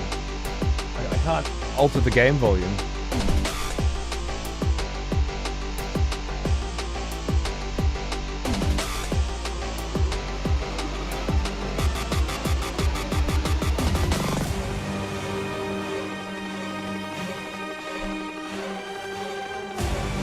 Just automatically changed my settings again.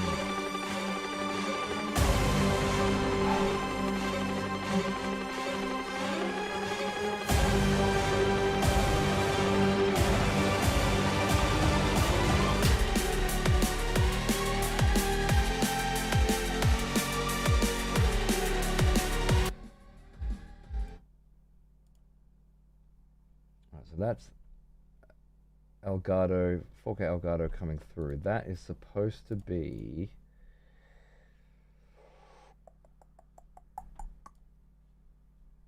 No, I need the audio properties. Audio properties. Where's that again? Here.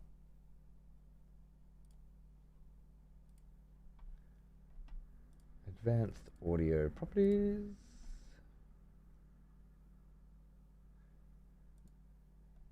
Monitor mute output. So if I unmute you,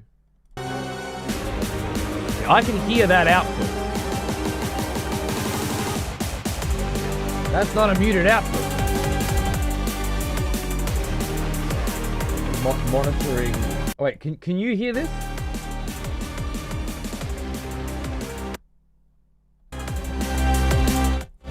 Now it just works.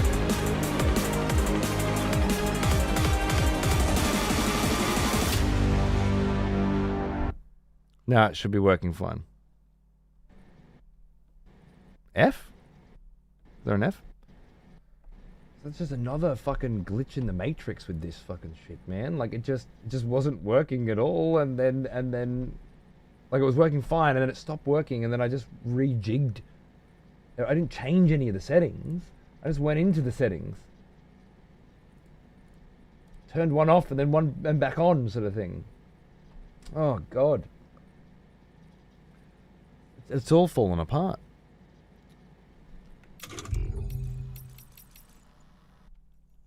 Well, this is working now.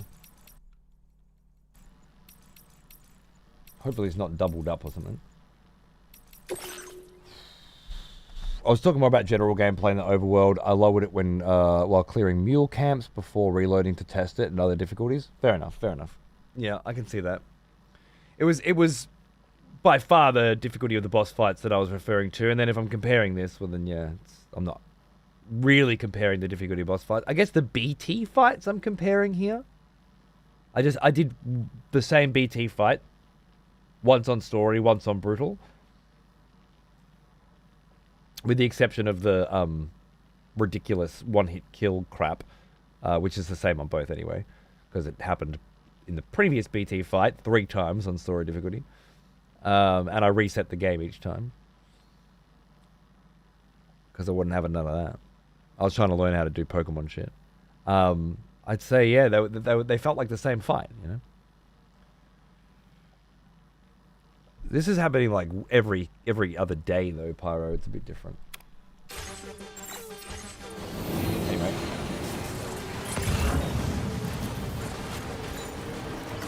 Feels good.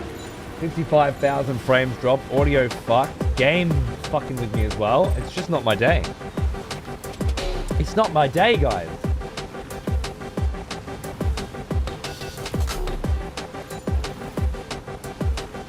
Let's see if we can salvage it with some good old-fashioned story gameplay, shall we? Yeah, clearly I haven't been keeping up with my prayers.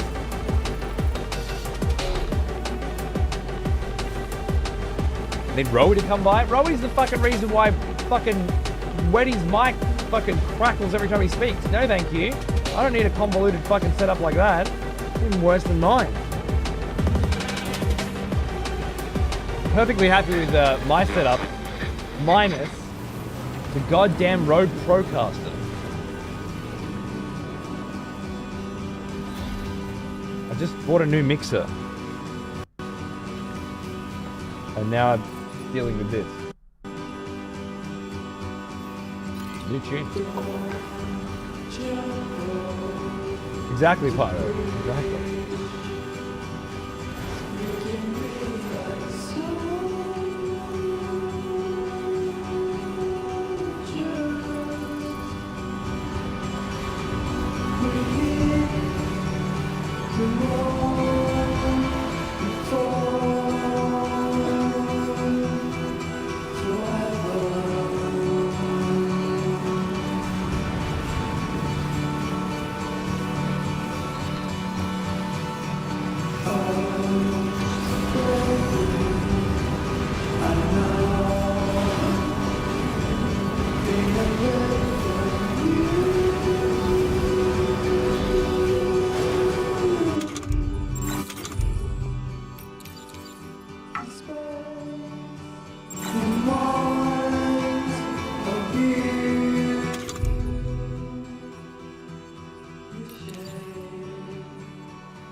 Bivouac?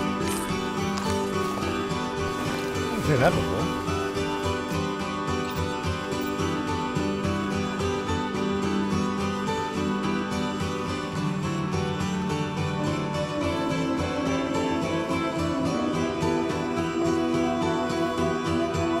He's good hope indeed.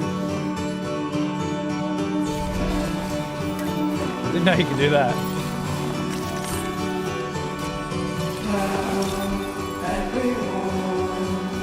Look at warm up here. Why? Something bad happening to me, doing?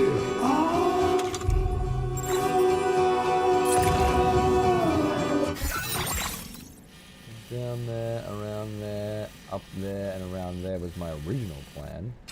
Although, I wonder now.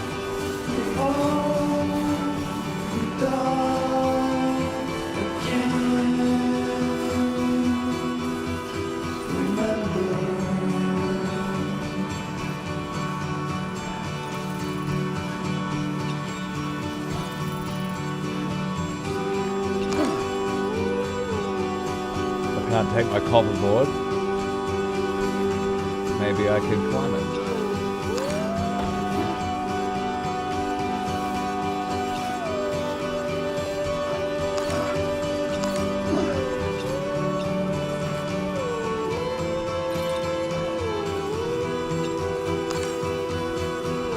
Nothing a hot shower can't fix.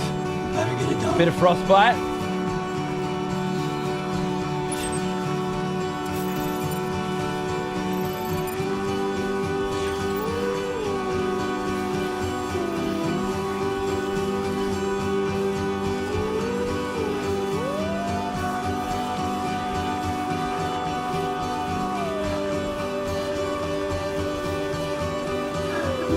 Can't keep on like this.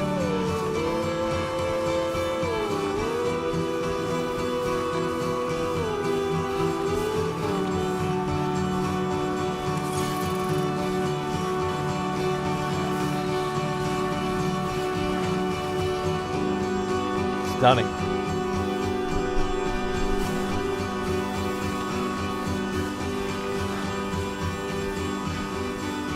It's a good tune. Good tune. The scale and the majesty of this game is still something else.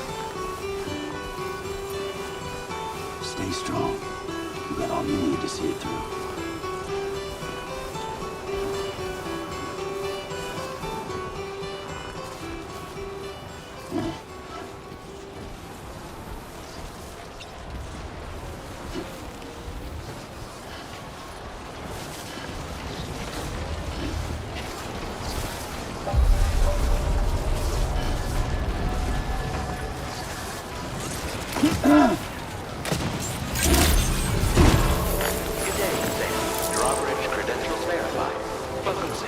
Security measures lifted. Weapons detected.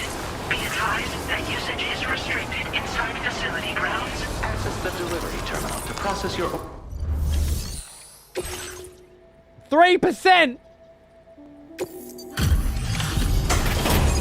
Brutal difficulty.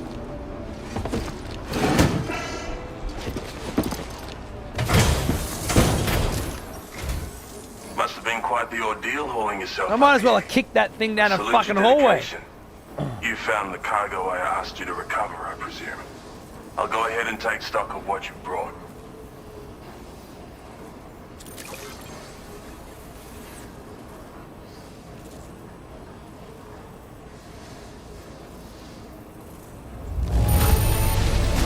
This delivery is in excellent condition. If you say so. Hey. That's a nice one to add for our Your assistance has ensured that I have what I need to carry out my research. I hope I can rely on your help again. Go ahead and link me up with your Cupid. Nice. If the network's as amazing as everyone says it is, then I want in. Gotta get some zip lines up in this fucking bitch. Now we can connect Cryptobio chick to this. It's a good spot for some zip lines, I reckon.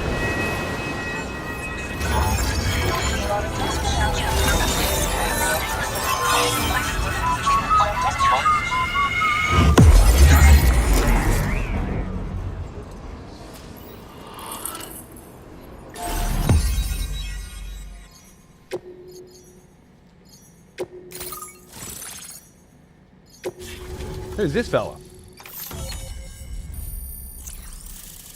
Nice. Floating sentry gun. A thrown weapon that floats in midair, automatically attacking enemies within range. It fires multi-purpose bullets, effective against any target, but cannot detect BTs. and is therefore unable to attack them.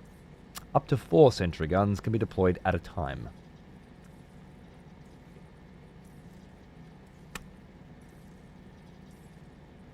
Rad. Cargo catapults improved. Cargo catapults can now be used to launch Sam.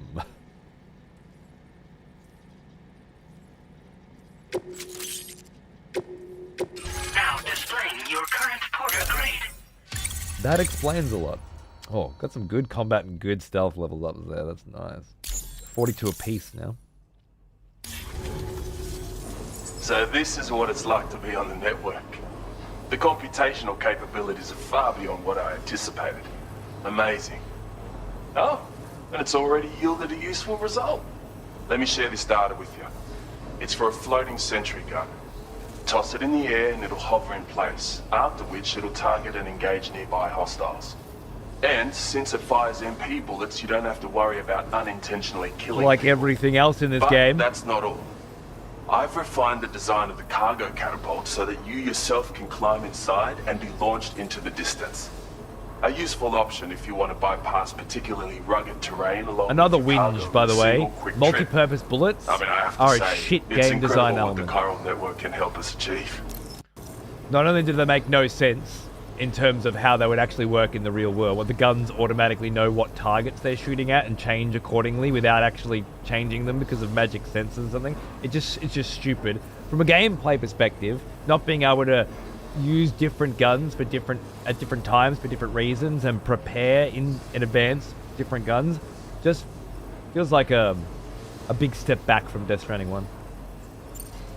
If you deploy them wisely, you can use sentry guns to keep your enemies occupied for a while.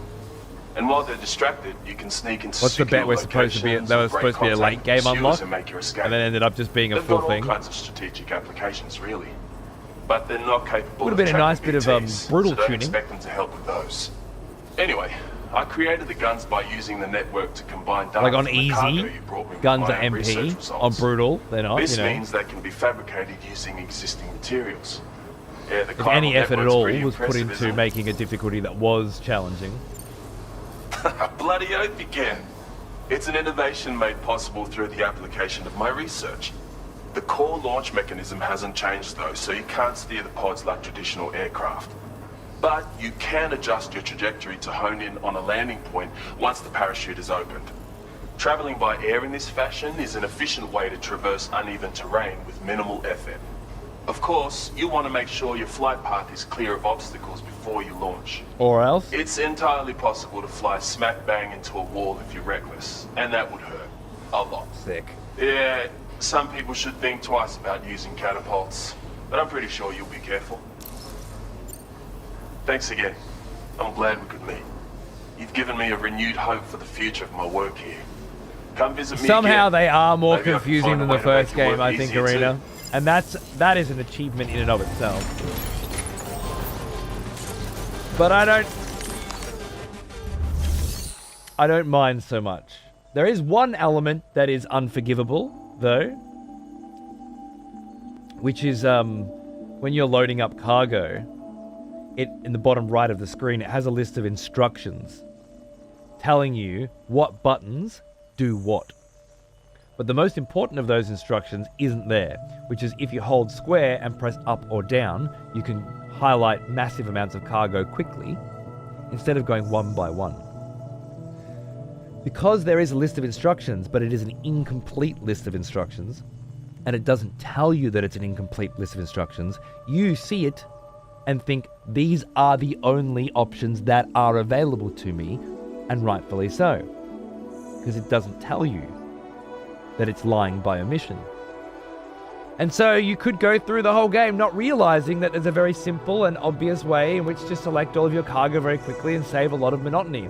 That is an objective failure of UX design. It's a bad piece of UX. The rest, I think, is largely subjective. Some people could say that it's unnecessarily convoluted and awkward, and others could say that it's quite expansive. I think another potentially objective criticism we could level at the UX is there is more than one way to access your cargo menu. You can press start, press left, press X, or you can press up, then X. Both get you to the same place. One, I guess, could argue that that's a good thing, but I think having multiple ways to navigate a menu to get to the same point is convoluted and confusing without having any actual benefit. That is potentially objective. I think I would feel confident in saying that it is objectively bad, even though maybe some people like it. But it could be an opinion. I just can't quite tell. The first one, however, it's bad.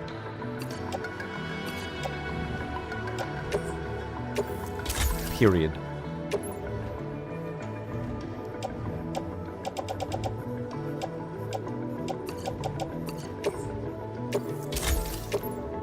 Little maintenance.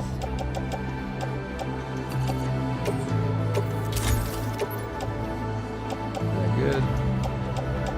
That's almost done.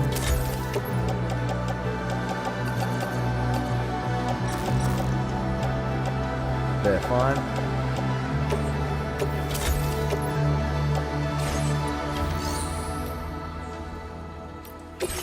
Okay, let's see what we can get here. Like 3 PCCs, I'd say, to begin with. Maybe more. A new coffin board. And... these are grayed out now? Interesting.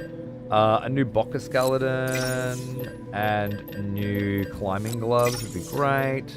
And a new oxygen mask. You know what? Fuck the oxygen mask. Fucking easy mode anyway. I should probably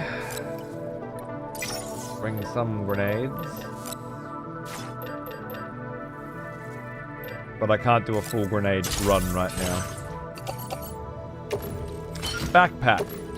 Equip active skeleton. Put on gloves. Put in grenade pouch. Offload. Now. Let's have a little fucking cheeky peek here. You want breakable cargo down to the adventurer, breakable cargo down to the elemental observatory, and me to pick up some shit. Well, first we'll pick up some shit. This feels very much to me like they're saying, get your zipline network ready before you, or perhaps, I don't know, cargo fucking cannons and fucking shit, but basically, this is the beginning of the set the network up quests. So let's do that. The thing I like is the new truck. The thing is pretty and handles much better than the truck in DS1. Interesting. It looks the same and handles the same as far as I can tell. You're probably right, but I can't notice a difference.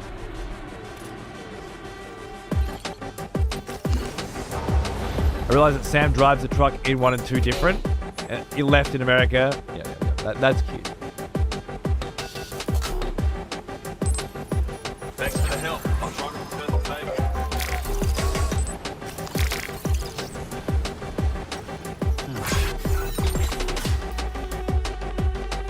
Commencing route creation. Delivery route finalized.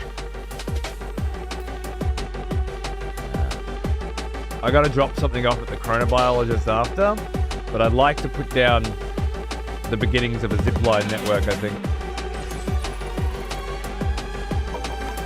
Let's have a look.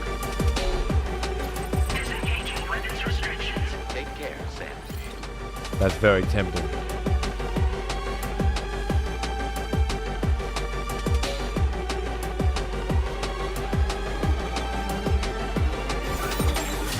Oh, that's very tempting.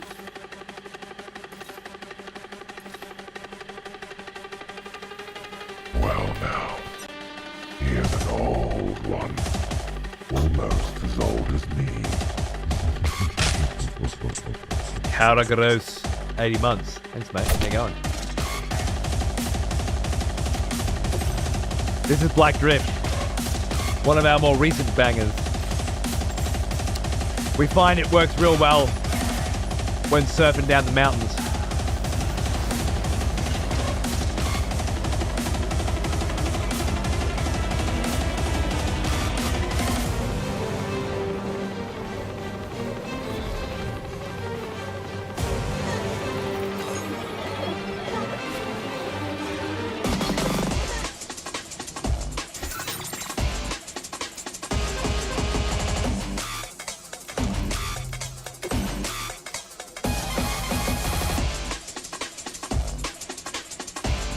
Deliver as much of the requested cargo as possible?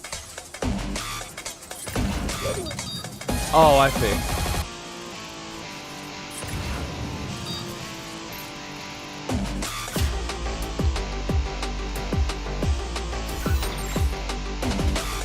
I do want to hit the slopes, yeah. I'm just trying to figure out where the best zipline entry points are. Like, that's too far away. There's the hot spring. I don't even know if I need a zipline here, to be honest. I got my board. Let me see if I can do without.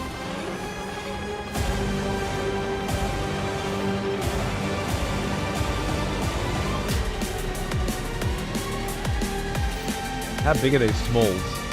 They're fine.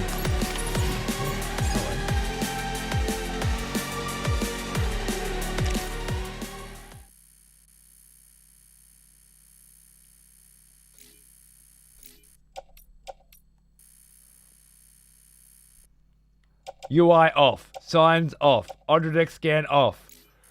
Giant big blue circle line on.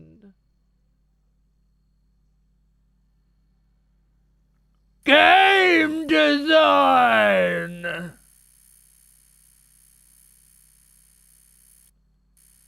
Just for every hit, this game has an equal and opposing miss. And I don't know what to do about it. It's offensive. What is this shit? What does this fucking circle even denote? Does anyone actually know? I love the color of the sky here. Oh, look, the circle's still up there as well. Can I escape this fucking circle? The change between dark, like night and day right now is absolutely phenomenal.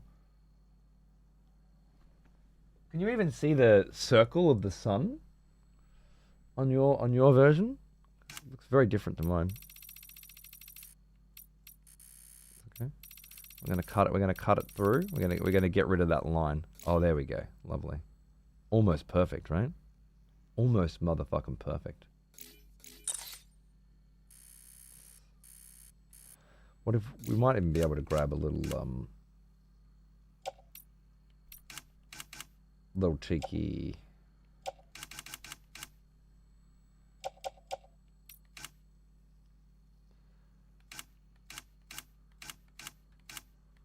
I feel like I'm missing something here. Sam's pose must be fixed because I'm on a board. I guess that's it.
the fuck did you come from? What is that?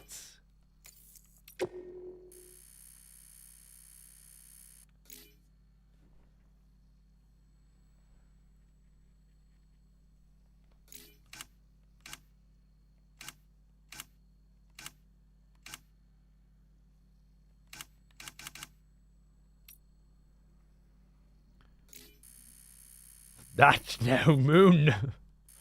It's a space station.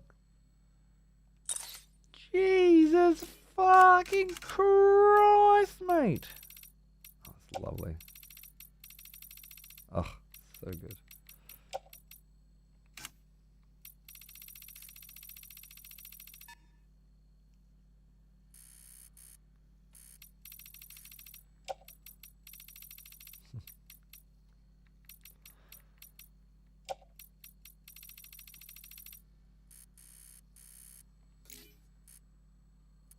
That rolls sweet. We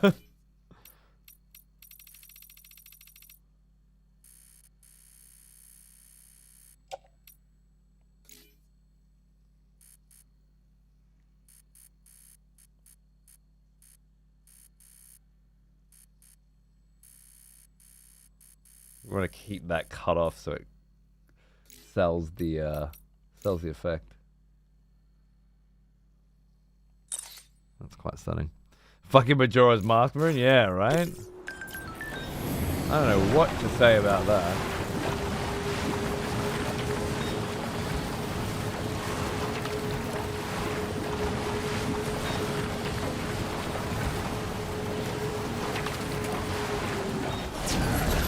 I mean, we were just looking at the skyline a second ago. There was a little baby sun there.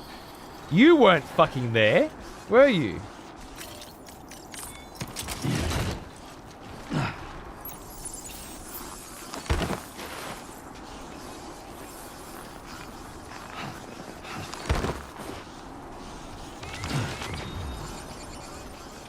Bloody hell.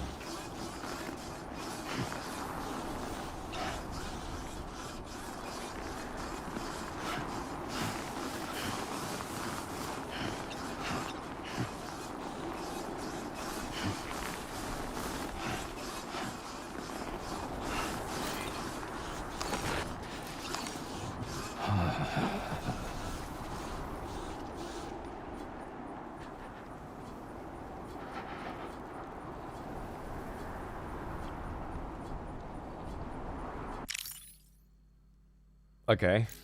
Random grab. Try and cut off that nonsense. Okay, that's one of those ones that just happens, right? You don't expect those ones.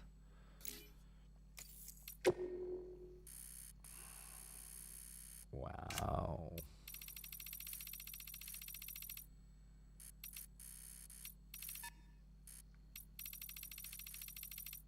Cut off the bullshit. Also, wow.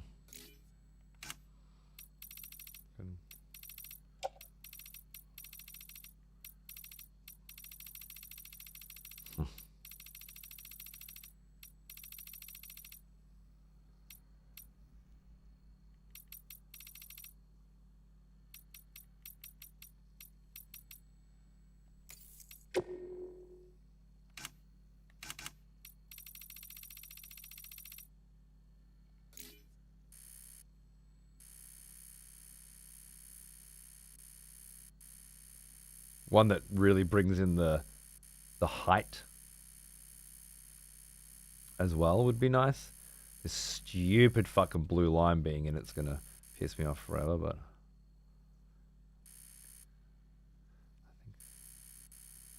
I think that's okay. Moments like this make being a porter worth it. Yeah. This is the reminder I needed of the other side of this game today.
It's a really fun shot. I think.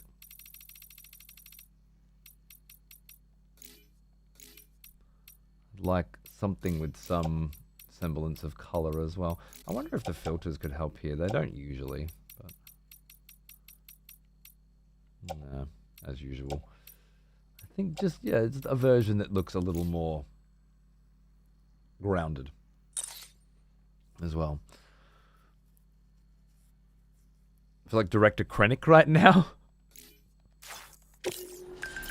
I don't understand the reference, but I'm sure it's great. Wow.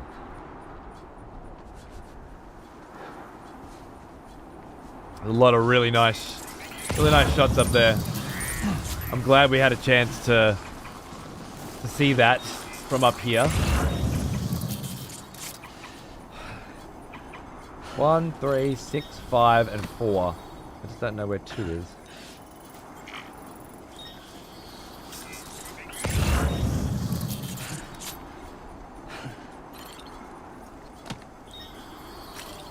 Trying to open my menu, and the guy just keeps fucking putting his hands on his legs. What are you doing, mate? I'll tell you when you can have a fucking rest, buddy.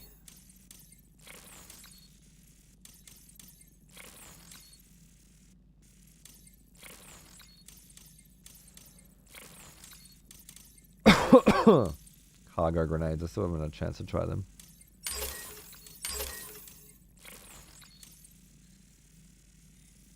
That's about it.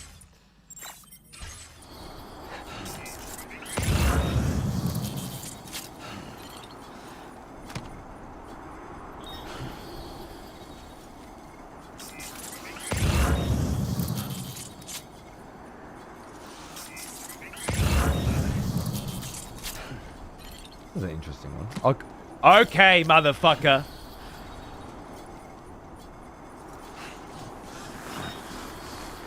Ah, yes.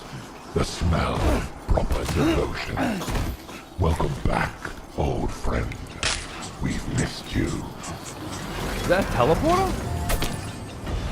Oh my god, there's a base here now. Oh, there's a teleporter here. That wasn't there a minute ago. I could use some water. I think we're out of water, bro. Almost. D-Rec, g'day mate. Thanks for 3 years. Hoping to plan a staycation with the wife soon so we can dig into this game. Fuck yeah, mate. Fuck yeah. It'll be, yeah, fun way to spend the time, I think.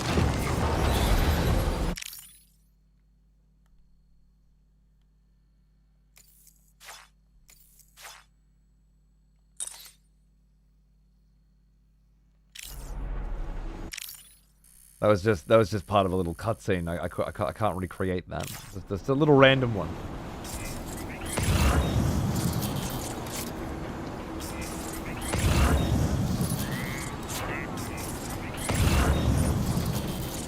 Alright, I don't know where this guy's fucking package is. That's a different package.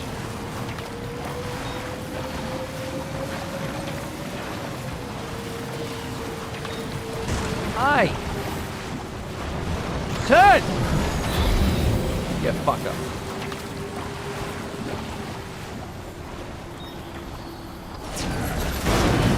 Stretch my legs.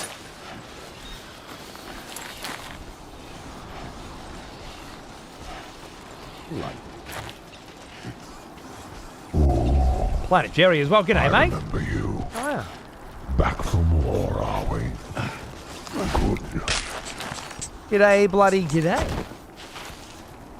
Thanks for tuning in, lads. We're just wandering the world of Death Stranding again and having a good bitch and moan about it all while we do. I think with very good reason. But there's one thing to say about this game, if nothing else. No matter how much you try, it tries to make you hate it.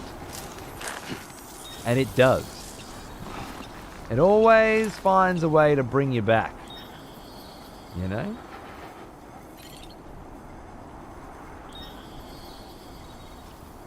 Always. I wonder if the big moon is just one of the permutations, like all those different galaxies we've seen. It's just one day of every month. It's that. I guess that'd make sense. Oh. You know, that looks a little too steep for my taste, to be honest with you. Let's play this one safe.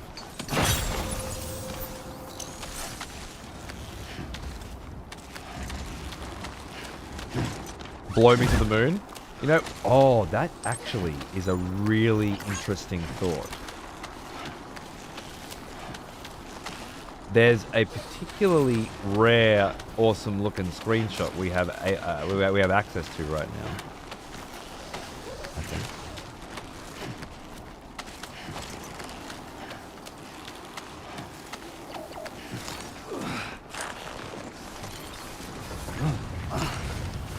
Depending on whether or not we can get to that cannon before the night ends.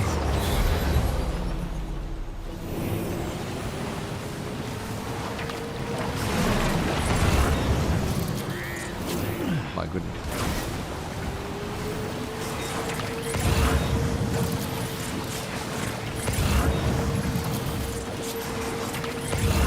Blow me to the moon and let me hug the fucking stars. Let me see what asteroids feel like. Wait, Got Sam, one you've just dropped some of your cargo. up my ass.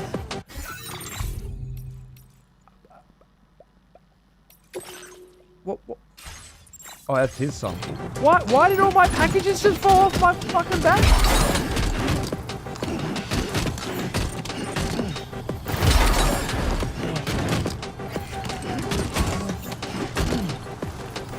You know, that actually makes sense.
Oh, nice, Hope. That's awesome.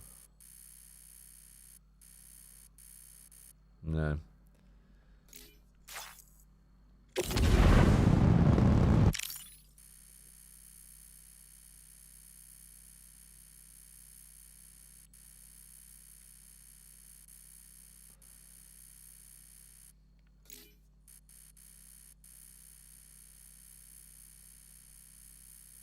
Definitely think there's a shot there. Let's start with this light here.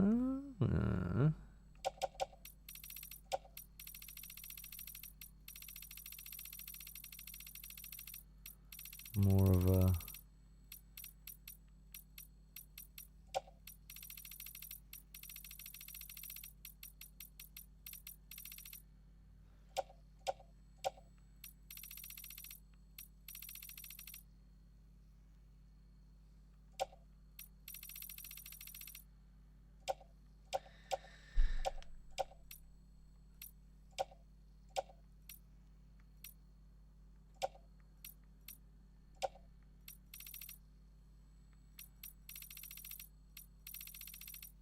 I'm trying to think of moonlight, even though it's the wrong angle. Is it a little bluer, maybe? Like around there?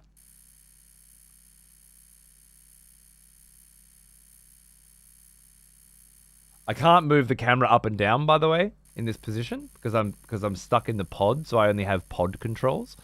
So this is kind of like the best shot I think I can get that says, hey, here's the whole world beneath us, and also, look at that giant moon.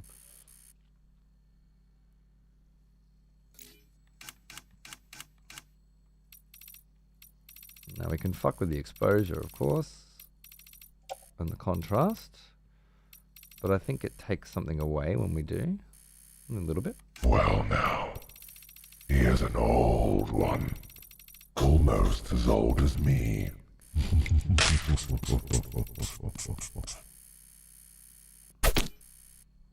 Mega strap! Whoa! 135, mate. Good job. So ready for Silk Song. Thanks to some discoveries that I have made during my time playing Death Stranding 2, with respect to my streaming career and positioning as a streamer on Twitch, I have opted to not play Silk Song on stream and to save it. Which will be, you know, an exercise in abstaining that would put a goddamn motherfucking bishop to the test, I'd say. I've seen nothing of Death Stranding 2. I have no idea what I'm looking at. Good. Sound decision. I think so.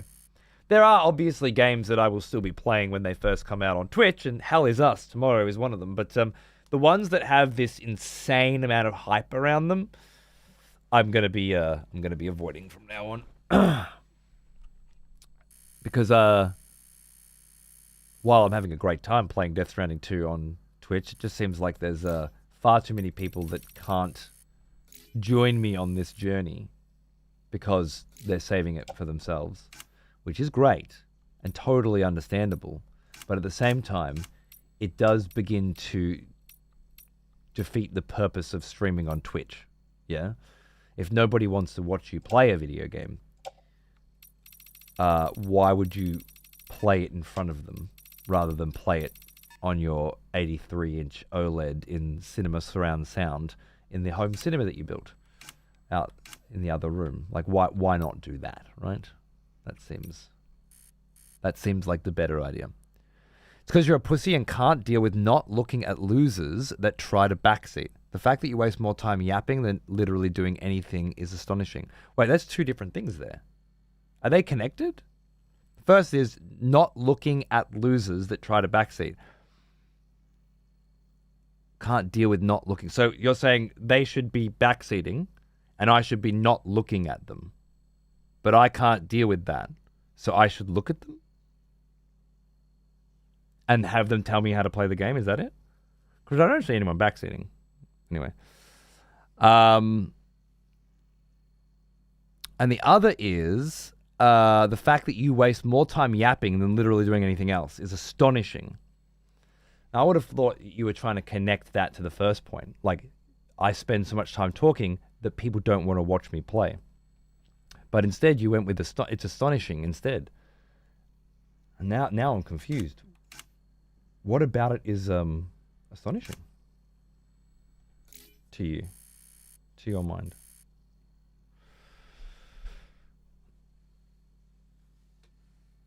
What are you trying to do, Spiral? Resurrect him?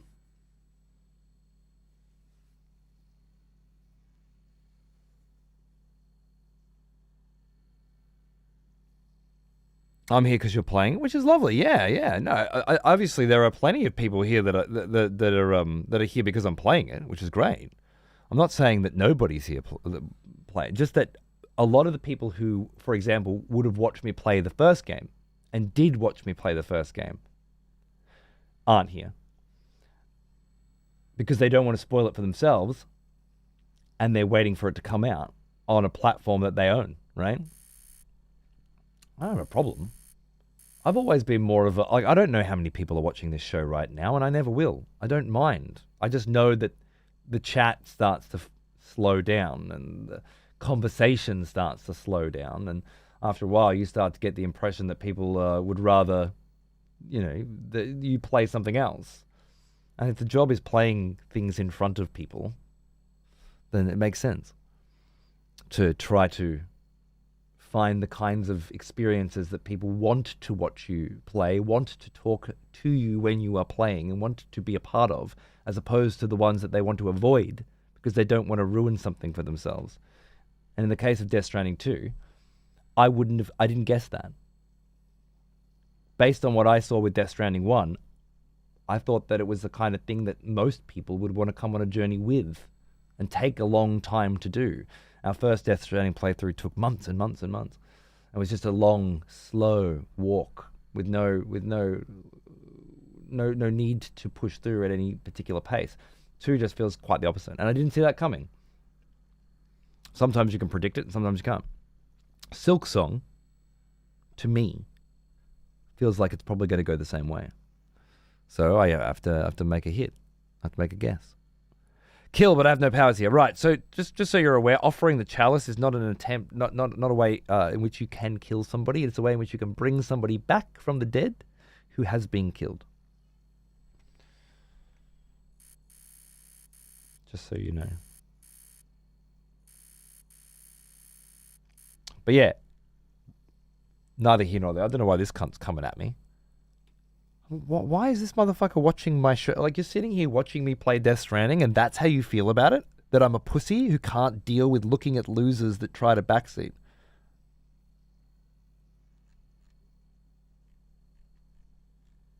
Like, oh, you don't want people telling you how to play a video game. You're a pussy. What are people who do want backseating? Who do want people telling them? Are they not pussies? The people who want all of the puzzles solved for them by other people so they don't have to do it. The people who think that playing video games is holding up and pressing X on occasion and not actually doing any of the challenges that the game developers designed for you. They're not pussies, right? I'm the pussy. What are they, in your expert opinion? I'm very curious. And the fact that I take my time with video games and don't rush through them so that they are the longest and most enjoyable experience, rather than go to the next game and go to the next game and go to the next game, that's endearing to me. That's one of my better elements. Whether or not it's good for Twitch, well, it was good for Twitch before Twitch became a place where people watch YouTube videos and talk about how good Trump is, or whatever the fuck they talk about. Back when people used to play video games on this platform, it was a good thing. This was the kind of stuff that did well. If that's changed, well, then I got to fucking, figure something out, don't I? But I think it'll be because you said so. You. Back because you said it was astonishing. Good. Anyway, thanks for 22, Joe. What's going on, man? Welcome back.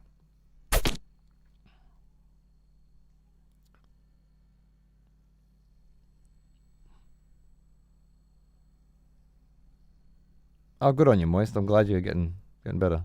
I discovered you from your Hollow Knight playthrough all those years ago. It was still my favorite playthrough of it that I've seen, and I definitely love to see you still do so. Well, I waited to do Hollow Knight. It just makes sense that I wait to do Silksong as well. What a great shot that you can only get when the moon's up here. Now, is the moon always up here when you're up in the mountain? I don't fucking know. I feel like it's a random or set nights, because different nights have different nebulae. Either way, pretty cool.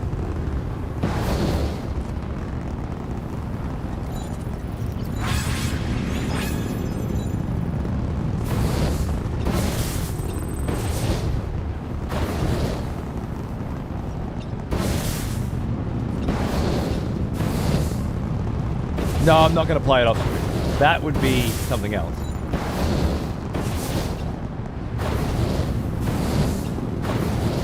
That's what I mean. It's where it gets complicated. Like, it's not that nobody wants to watch me play Silksong. I'm sure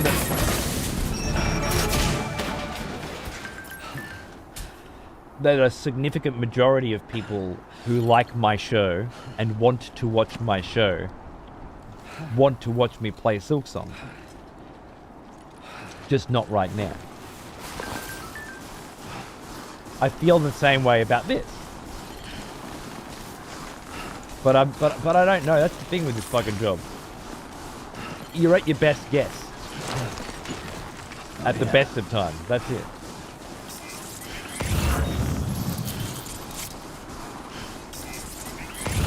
But my best guess now is that the majority of people who pay me to play video games and to cultivate a community of like-minded cunts to hang out with, who pay me so that a place exists where when they want to come and hang out, they can. I feel like the majority of those people do want to watch me play Silksong and don't want to watch me play Silksong when it comes out because they want to play it themselves first. If I'm wrong, well, not much I can do about it. Love the flying trash can. It's pretty cool. In the first game, you could only send cargo through it. Now you can send yourself through it. Pretty wild. Silksong as a Comp Force stream would work. However, we'd love to see Weddy and Dara sweating over it. Yeah, I'm not gonna race through Silksong before I've played it though. I 100% this today. It took me 2 months. Damn, Joe. Good on you, mate. Crushing it. What do we call this goofy rocket umbrella? Well, it's called a cargo container. That's what it. There it is, right there. But as of a minute ago, you can also use it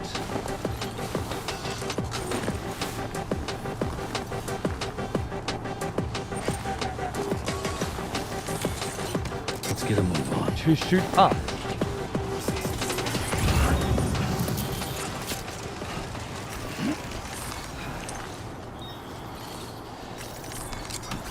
Did you touch Night Rain? Yeah, man!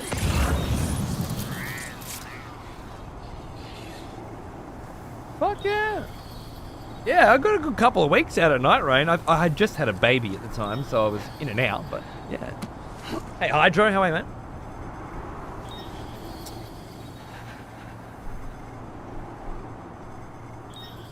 So upset Peevy's a bitch and won't change POE2 to Monday. Oh, he's got a sponsored gig.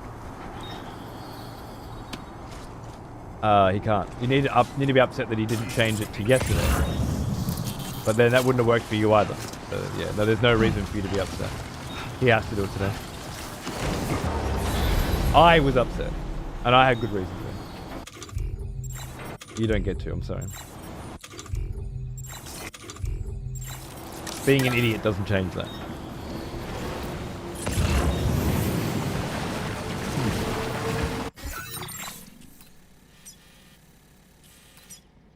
Okay, so there is a package for this motherfucker, as far as I'm aware, somewhere in the vicinity, and I have been completely unable to find it.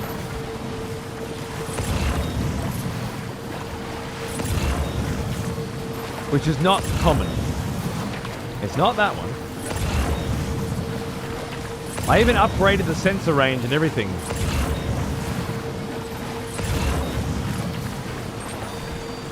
Maybe it's further down the mountain.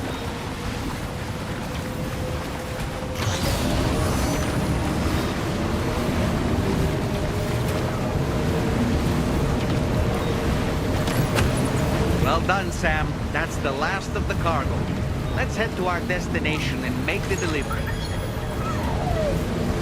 No.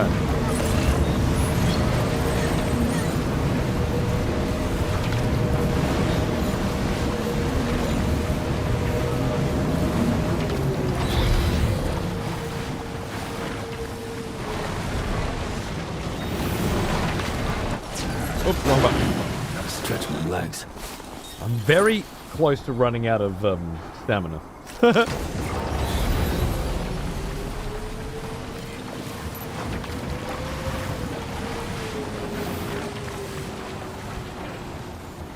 I can't pick it up, I must be full.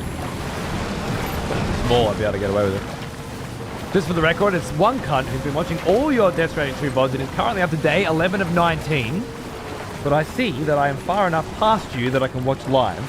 I couldn't help but watch live, seeing as you're in my favorite area, this gorgeous fucking mountain. It's beautiful, isn't it? I love it. And thanks for watching the VODs, mate. I appreciate it, really. Yeah.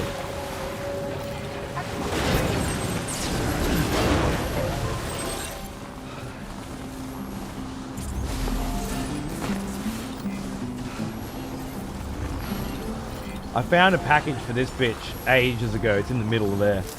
But we might as well bring it to her while we can. The old pat on the ass for a job well done from the talking doll. It's what keeps me going.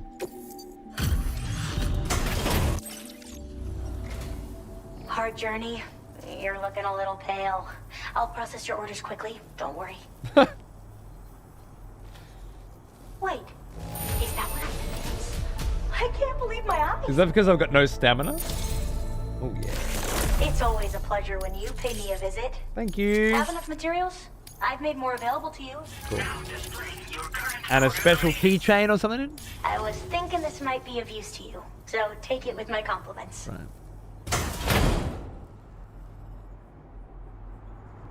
Ooh, stamina regeneration?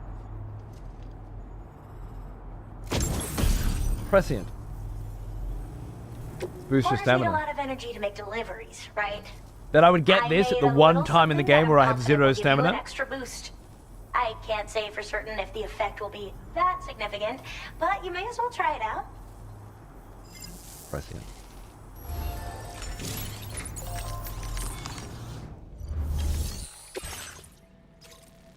That's a recovery down there. This is a breakable cargo up to where I'm headed. Exactly what I'm looking for. Hopefully, I can carry it. Yeah, no. It's just it's so nice when things work out like that, isn't it?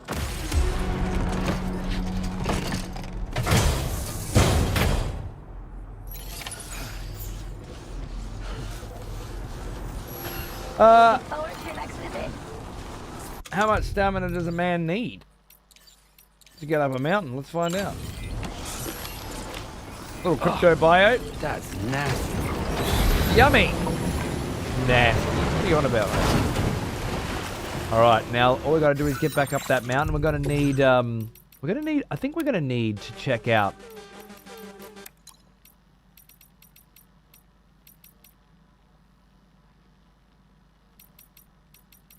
that song we heard on the way up.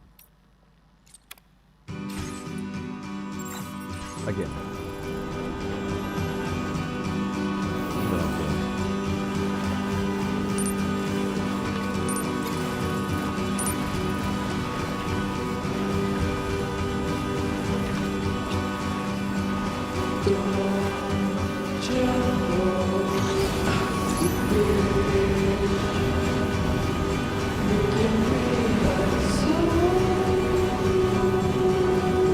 I think that's the one.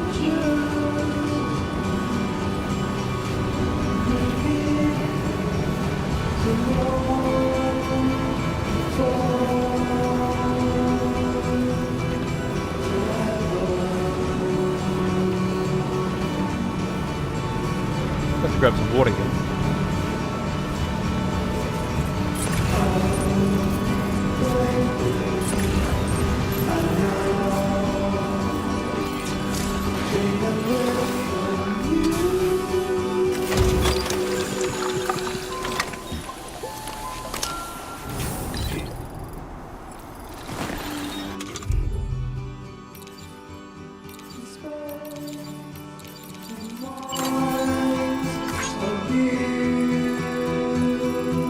The crypto bio gave me a bit of juice too.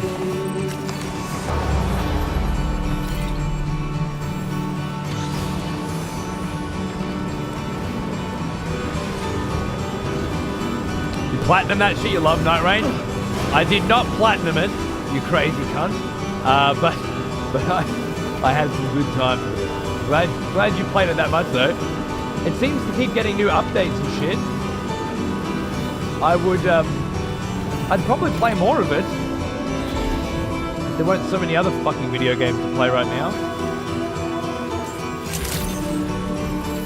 Good evening, Sam. Access the delivery terminal to process your orders and requests. Hey, But it was a good, like, hang out with mates and have some fun game for me. I really enjoyed it.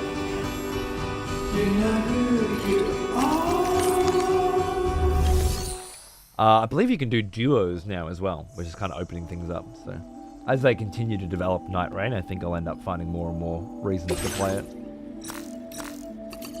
The one zone thing. One zone. One map.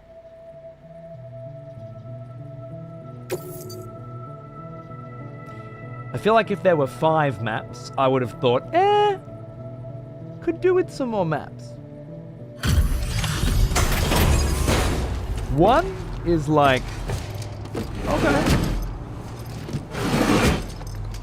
That's how it's gonna be, huh? Got the whole of Elden Ring and its DLC. We're gonna do Limgrave. hate to see you traveling this late at night. Maybe I Give me a expect too moment much. to check orders.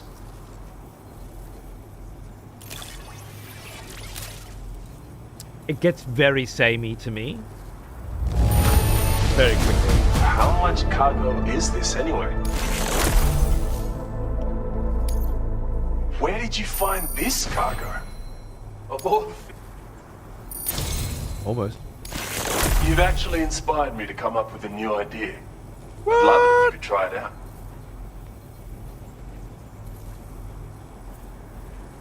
Level 2 boomerang?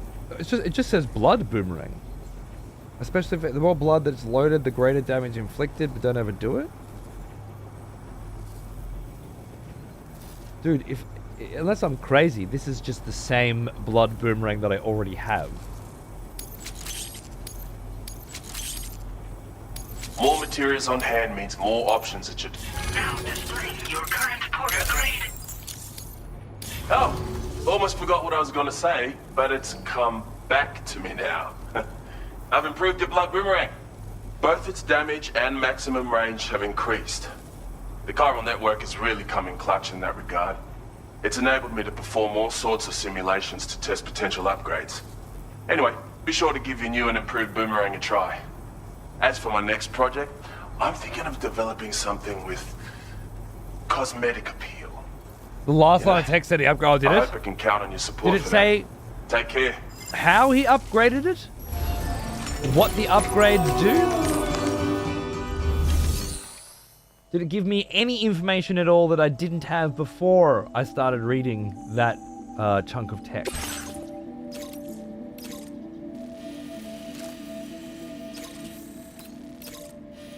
Okay, so if I grab both of these, we can go straight to him. It's breakable, which means being careful. I don't see why not, though. Let's see. Lot of breakable cargo. We're just gonna have to be real careful. That's all. They added hard modes to every boss that rotate. Yeah. Okay, I think we're done.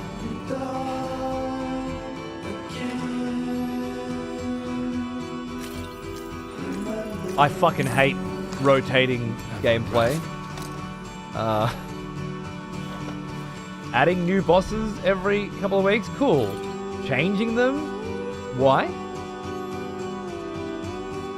Artificially get you to come back within a certain time frame, regardless of whether or not that's good for you in gaming. And yeah, I don't know, Mega.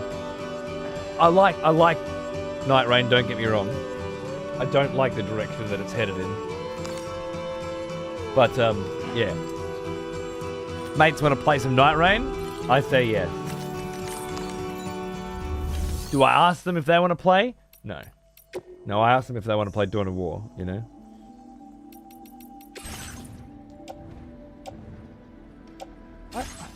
I think we're good. I think we're good. Let's just do it. Let's just do it, mate. Wait. Just in case. Just in case.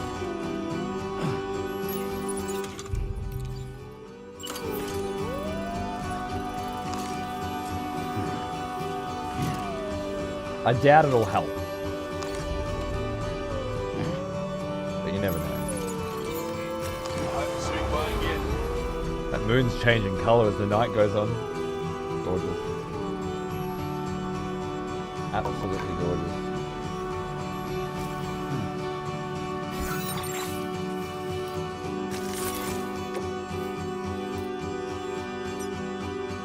Commencing route creation.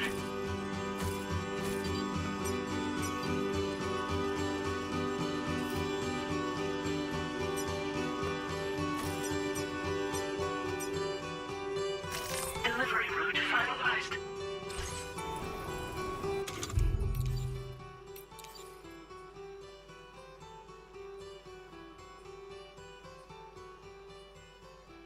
The range and damage have been upgraded by the aeronautical engineer. Nice. Perfect. Exactly what I needed.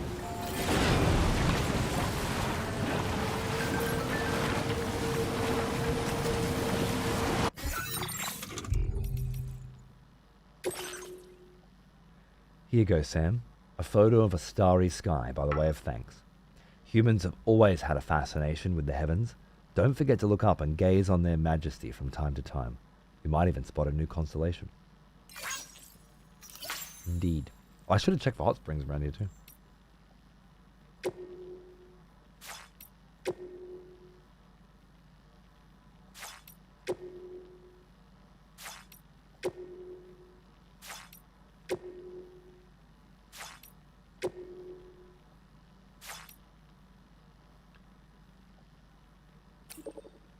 What's happening with the groundwater? I noticed that the groundwater on the other side of the ridge to the east is kind of warm. Oh, I think we read that one, yeah. Oh yeah, and we got to go get a mask from him. Well, we're headed down that way anyway, so that's cool. Nice. All right, let's put some music on. Haven't been in this menu for a bit. Level 5. Level 5 carrying capacity. Level 5 endurance. Level 5 KO resistance. Level 4 lung capacity and strand skills. Level 5 melee combat. Level 5 with handguns. 3 with assault rifles. 4 with snipers. 3 with machine guns. And 3 with shotguns. That's cool. There's still plenty of growth to do.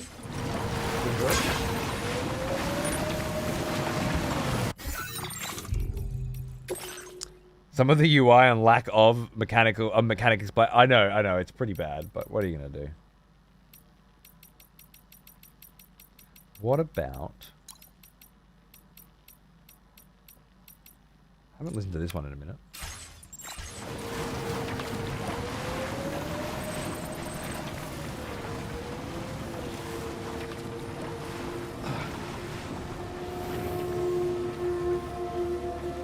Very careful because this is all breakable cargo.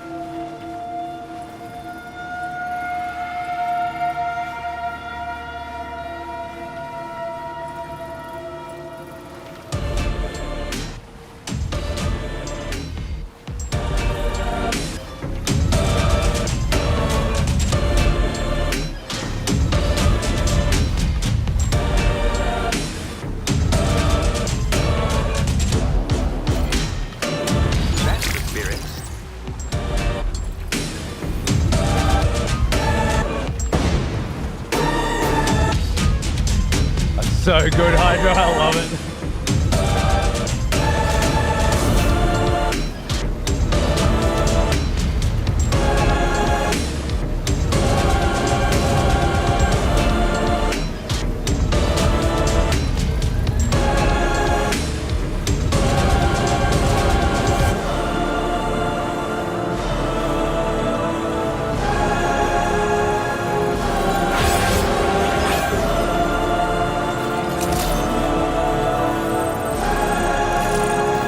I've barely built any zip lines. so far.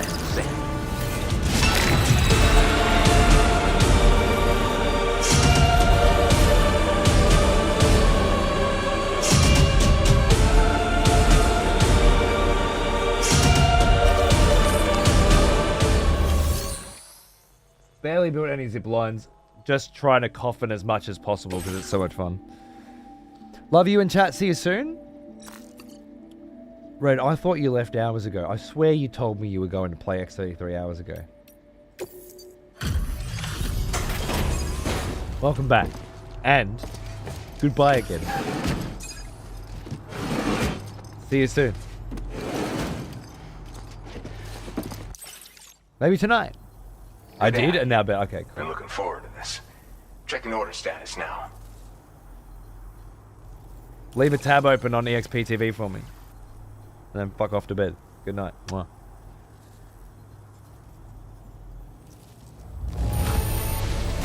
I have to say, very nice condition. Nice.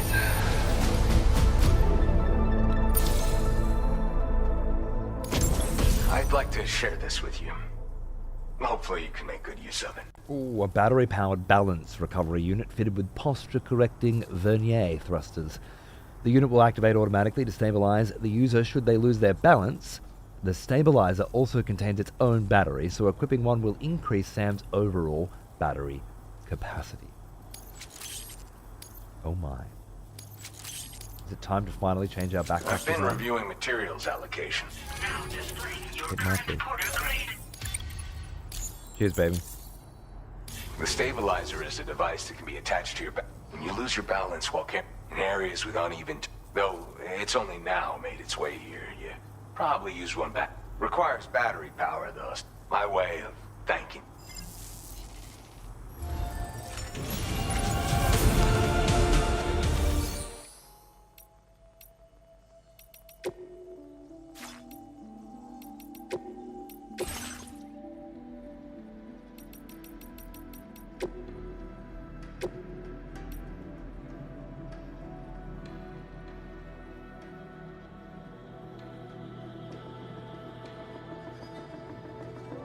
Does it take up the whole fucking backpack?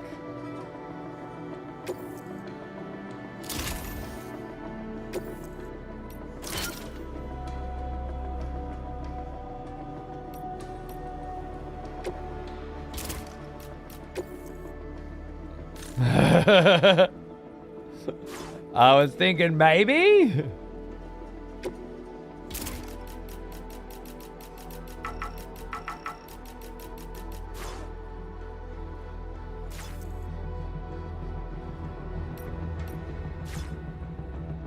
I'm almost satisfied with my mountain zipline network, but I've got less than 500 chiral bandwidth left at the moment, so I don't really have a choice. Fair. I've really not started my zipline network this time. I keep thinking I'm going to, and then I find another way around it. I want to find out if there are things later like, can I attach floating carriers to a coffin board and things like that. But I've not yet found a delivery that required a zipline network. I think that may start to change, but so far I've been able to do everything on my bike, car, or in the places I would usually use a zipline, coffin board, and I'd much rather use coffin board and a ramp than I would a zipline. So, trying to experiment. How do you have so many likes? Most came from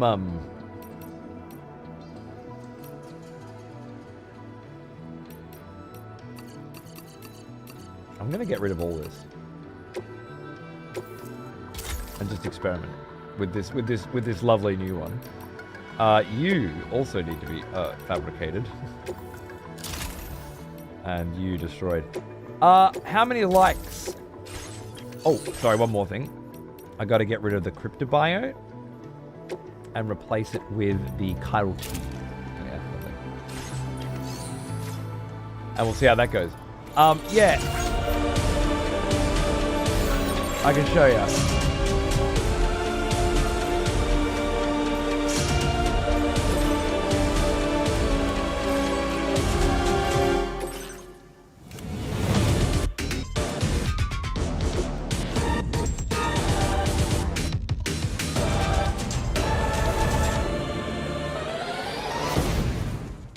So, a timefall shelter that I put at the very beginning of the game paid out the very vast majority of my likes. In fact, I saw somebody else had put one nearby, and I put one further up the road. Trying to get in a little of their hype. I spammed 50,000 likes to him over time through his time.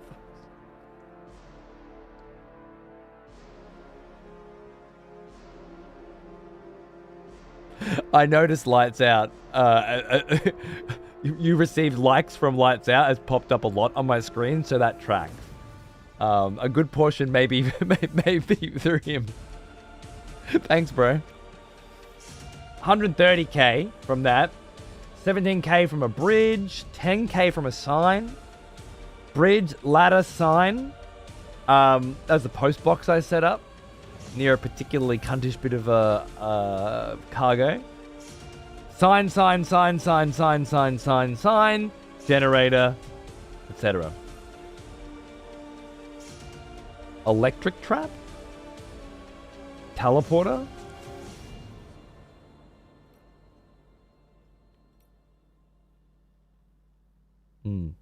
I think roads don't show up here, but you get a lot for contributing to roads as well. Yeah. S ranking all the fucking trials and stuff, I guess. But there you go. 428,000 of my likes have been received from other players. And a reasonably high portion of that, I assume, would be because I've been streaming this game and people have been able to watch and see where I'm at and then make a Strand connection with me and see more of my stuff and vice versa. How that system works exactly, I don't think any of us have been able to fucking ascertain, but I'd say it makes up a pretty good portion of it. That said, for all my fucking likes that I've got, there are cunts out there that have twice, 3 times as many as I have on one fucking bridge. So it's not like I'm fucking breaking the rules of the game or some shit. I feel like I've got a fairly reasonable amount of likes, all things considered. The climbing gloves completely override the need for the cryptobiotic. Exactly, yeah, my thoughts exactly. Anyway, yeah, onward and upward. Next delivery. Oh, was there any more here, actually? No. Thank you. I will say most of the structures I built were in Mexico because the game had just come out. I haven't built too many since then.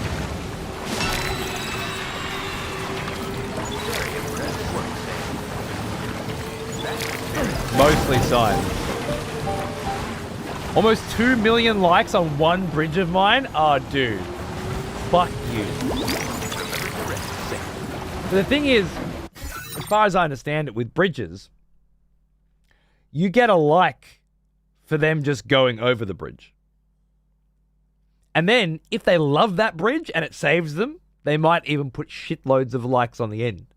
Because it's like, oh, thank fuck, without this bridge I'd be dead. But for the most part, just if someone uses it, you get the like, right? And that's why they pay out so hard if you get a good bridge. And of course, the more likes a bridge gets, the more likely it is it'll appear in more people's games. And then the sort of rich get richer scheme starts to kick in real hard. I've not had a single... Oh, I guess that Timefall Shelter is the only thing that's come close, but not one thing that's gone viral. Lights Out here clearly has. And we should all shame him for it. I think that's the only reasonable way forward. Shame on you for being successful, you piece of fucking filth. We all hate you. You're deplorable. And I hope you slip off a mountain and all your packages roll down and you get a bad rating and you stub your toe. Yeah, I said it. Now what? Delivery route commencing. That's what you get. That's what you get for putting a good bridge down. Scorn. That bridge looks like it's specifically been put there to trip someone over.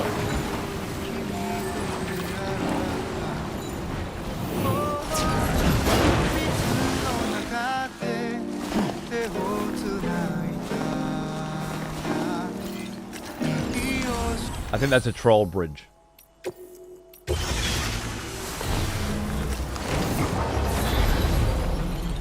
Hoping they stub their toes a bit too. I went too far, didn't I? I'm sorry.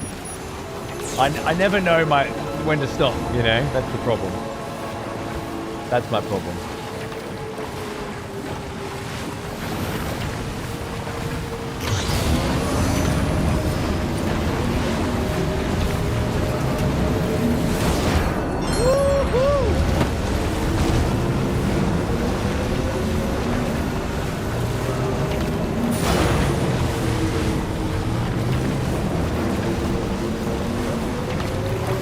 Should have 1,000. Yeah. Broke so many packages on them, like that one.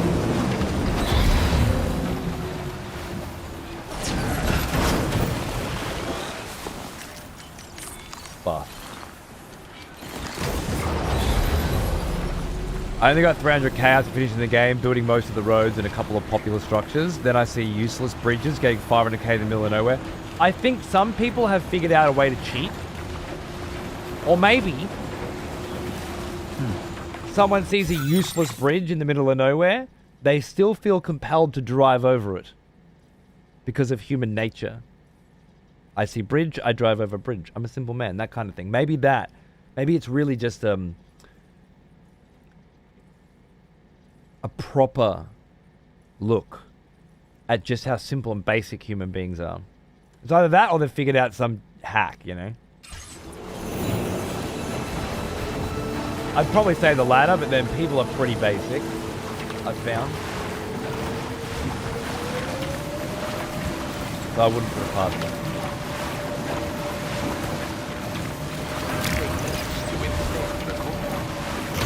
I want to put a ramp here, but it's like, there's a slope. Why do I need a ramp?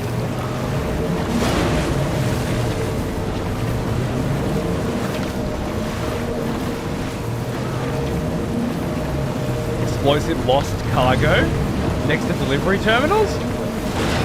I haven't seen that. That's awesome.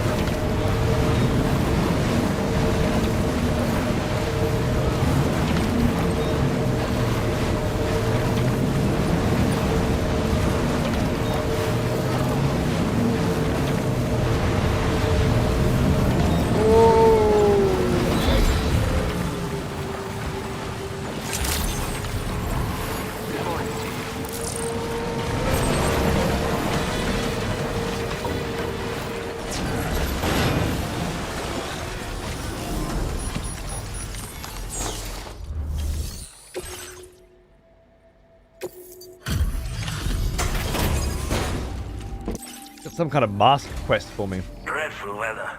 Sorry you had to deal with it. Oh no, workers, mate. I dare say. Now displaying your current porter grade. There it is. Ah, it's a fucking Oni mask. Sick. Should go with my lovely blood-splattered Junji Ito costume quite well. Yotai, not an Oni. An unusual mask discovered by the adventurer in the snowy mountains. It has an otherworldly air to it. When the adventurer saw the mask, he was reminded of Mount Yotai in Japan, and named it accordingly. Blocks direct and reflected sunlight.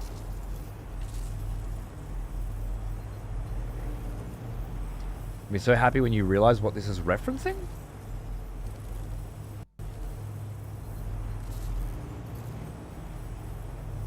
You're much too kind. Take care. This seems like a standard help, Oni my mask friend. to me. I've just finished preparations for my next journey. Would you like to come along? Ghost of Yotai reference? But you're a terribly busy man, I'm sure. Is it? Let us both do our very best. Until we meet again. Could be. Ghost of Yotai is another one of those big PlayStation games, so it makes sense, but... It's a mask. That is literally the mask that new character wears. Makes sense. I can pretend it's not. It's just an Oni mask.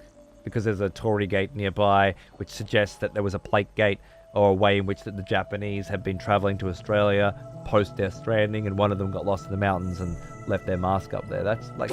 My headcanon is way better than anything that can come out of Ghosts of Tsushima's fucking universe.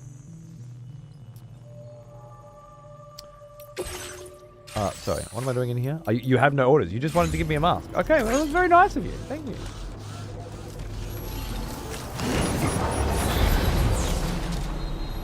I am truly grateful.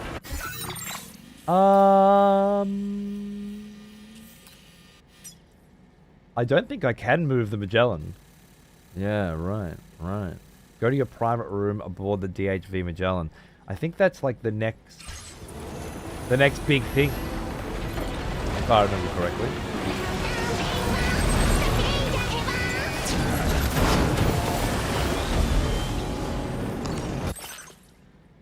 To my knowledge, I'm not carrying anything.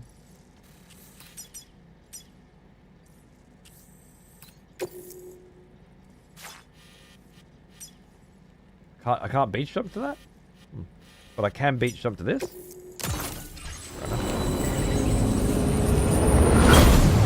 Up the mountain we go.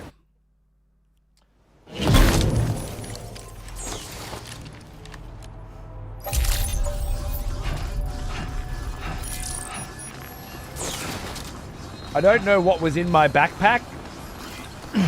Probably some package to deliver. Well, oh, there was a fucking teleporter right there.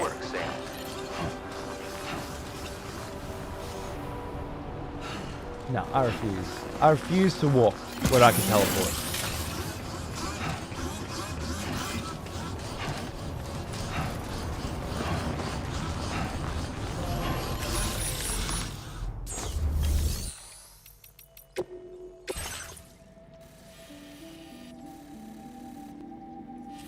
How did I not see it? It was that one right there. Cool.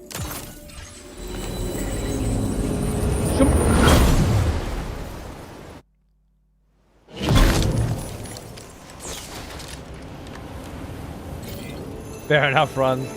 I bet it's some kind of little hack that some fuck figured out. There's a lot of that shit going around. But maybe not. Alright, I think it's going to be get to the DHB Magellan.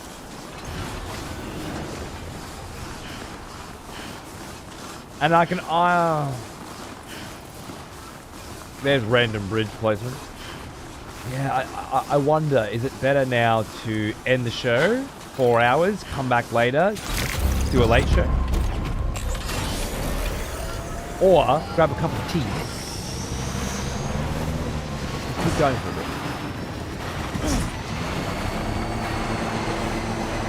I don't know.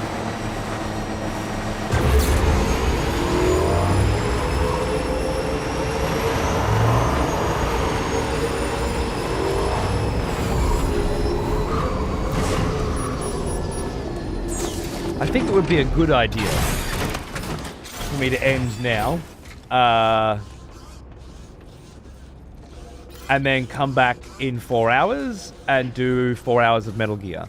But I'm not going to, because I want to play more Metal Gear.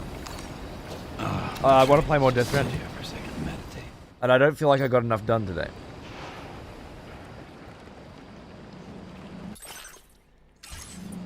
You know?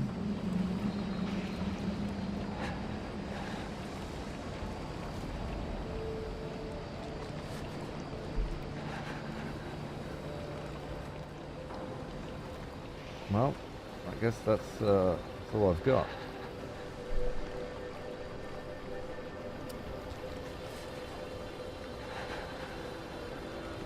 I just found out that Silk Song is 120 hertz at 1080p when in handheld on the Switch too. Damn. That's pretty fucking nice. Fuck yeah. Oh my god, Red. How many times are you going to bed today? Only to not actually go to bed. Do you have no qualms with telling people that you're leaving and then just not doing it? Do these little white lies not affect you? Are they cool where you come from? 3 times. I don't understand it. Why bother saying you're going to bed if you're not? You don't have to say you're going to bed at any point anyway. You might notice that all other people don't. They just go to bed without saying it. Eating dinner. Yeah, I don't need to know what you're doing now. I'm just curious. Why didn't you say I'm going to eat dinner if you felt like saying anything at all? Why not? Why say anything? Why, if you're going to bother to say something, why does it have to be a bold-faced lie that you get called out on minutes or hours later? I don't understand.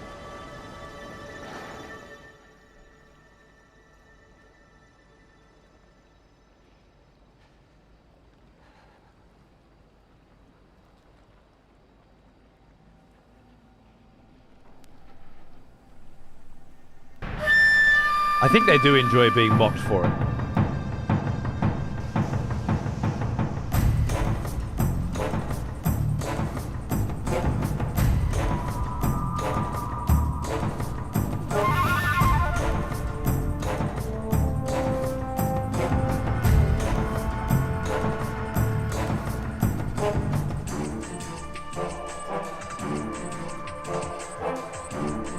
Oi!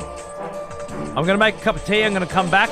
I'm gonna play some more Death Stranding because I want to make some progress. That's what I feel like doing, that's what I'm gonna do. I still plan on getting off later and then getting back on for Metal Gear tonight. And I still hope that that's what happens. But, irrelevant of all that. Right now, I'm gonna play more Death Stranding. So, I'll be right back. Thanks for watching.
Alrighty then.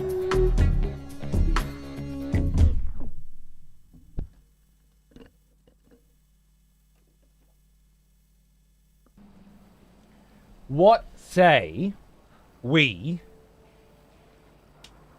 give our good friend here, Mr. Sam Porter Bridges, a break, huh? This poor bastard has been up and down this fucking mountain today in a variety of different transportation methods, listening to me bitch and moan the entire fucking time, and is well overdue, in my opinion, a fucking shower and a piss and a nap. So let's do it. Bob, if MGS happens, it'll be in 4 hours-ish, give or take. I'm doing pizzas, wood fire pizzas for dinner tonight because it's Sunday at 5. My wife's doing the dough right now. I would like to say 6:30 I'll be cooked and eaten, and ready to come back here for some Metal Gear. That would be the plan. Fucking stop resting every 5 seconds, mate. If I'm here, I'll be a zombie, but I'll let you know. I understand, mate. I understand. Thank you. All right. Let's do a little progression as well today, because it's a Sunday. It's a day I guarantee myself some Death Stranding time. And while I've had a very good time whinging and fucking moaning, I'd like to throw in just a spritz of actual narrative progression while we're here.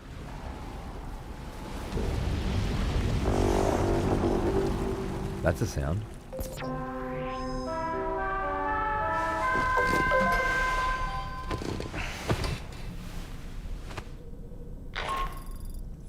Good morning, Sam.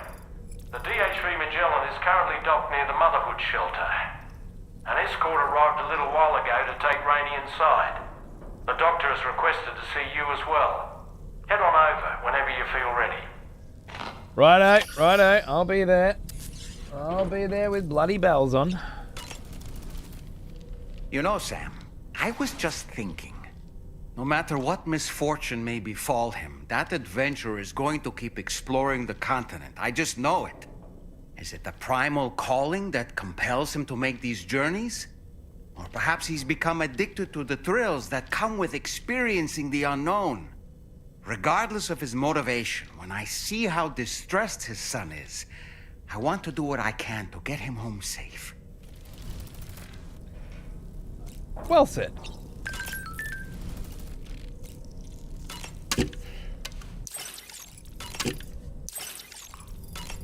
Back for some juicy story, just in fucking time, mate. Just in fucking time.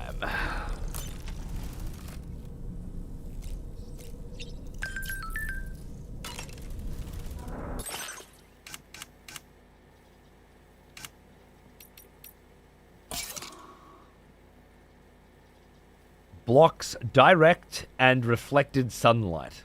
I got Hartman's star-shaped glasses as well. Oh my god. Okay. That seems like a good mix, good addition to our current setup to me. Love it, love it. Quick piss in a shower. Quick piss in the shower. Love his dollman's voice. Me too. When it's not being annoying and trying to explain things to you, it's wonderful.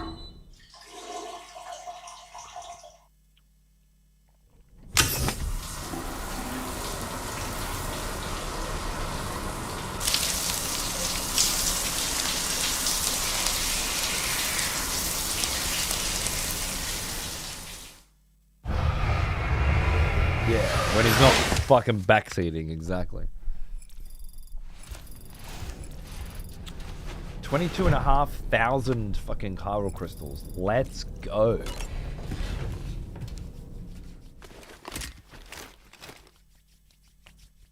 I like that the sound of the Magellan moving was playing while we were sleeping. I was like, oh, that's an interesting sound. But it was because we were actually moving. Very clever. snow. Huh.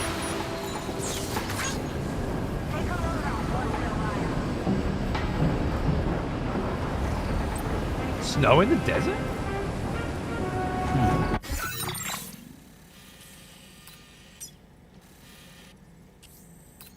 Snow at the very least in this part of the desert. Here.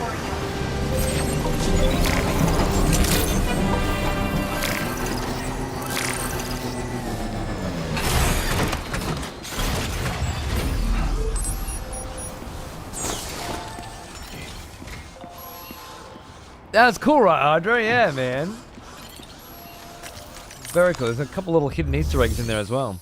The follow-up to that, which we saw last show, was really fucking awesome. Like, really fucking awesome, too.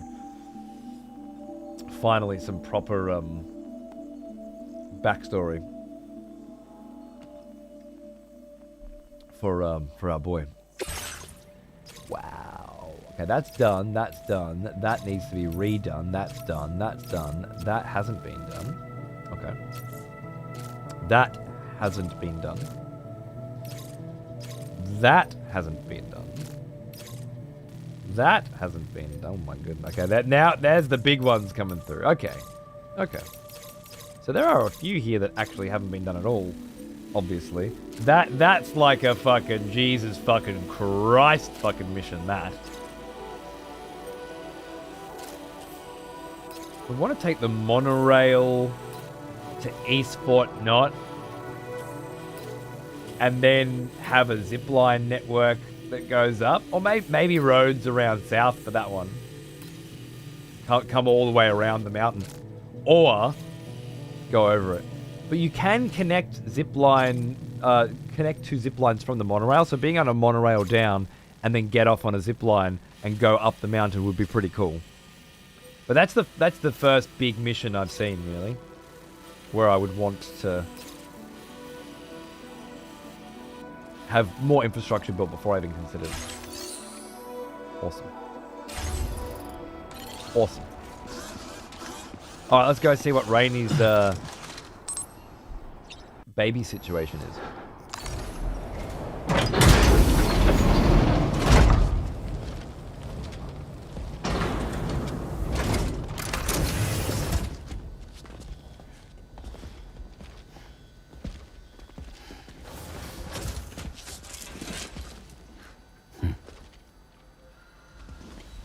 Close your eyes.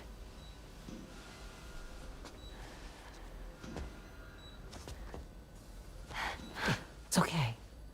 You can trust me.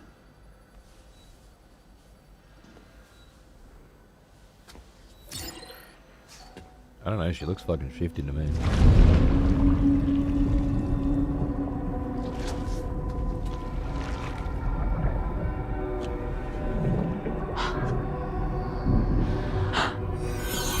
It's a healthy baby girl.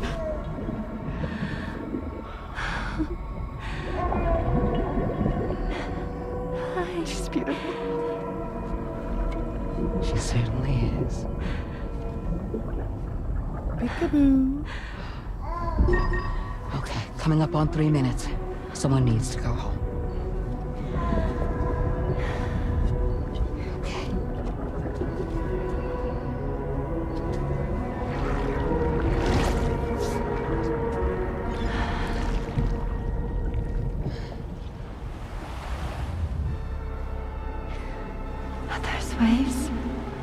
Yes, they are. Your womb is connected to a beach. Now, open your eyes.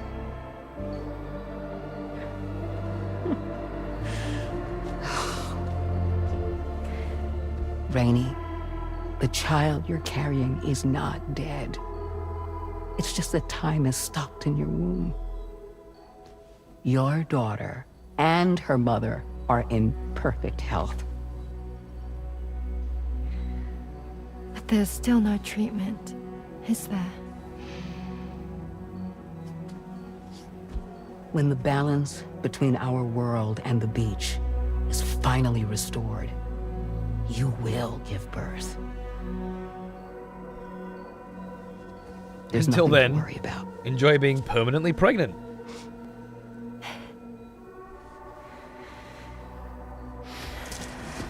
Come on. It did, Hydra. It was a good shot. I wish I'd caught All it. in due time. So wait and have faith that you and your child will be fine. Thank you. You're welcome. What about you? Someday I'll have a son, but until then I get to see him once a month. It'll all work out. Yeah. For all of us. Sorry, but would it be all right if I took another look at your pod? Give me 1 second. Okay, I'll head back first. The thing is, when I did my examination on your pod, I got the strangest feeling. The BB in that pod was there far longer than any typical BB. I'd like to check your pod's production number. If it's an official model, it'll have one inscribed on it. I can tell you right now, there's no number written on it. No, it wouldn't be on the outside. It would be inscribed on the inner wall. Now, you can't open a pod without endangering the BB's life, but there is a way that we can peek inside.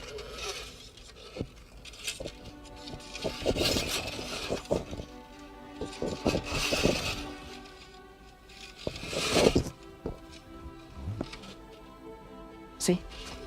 Right there. See, a pod's production number is a record of when the occupant was transferred from the still mother's womb. Sort of like a BB's date of birth. Impossible. 11 years ago. On the very same day as the void out.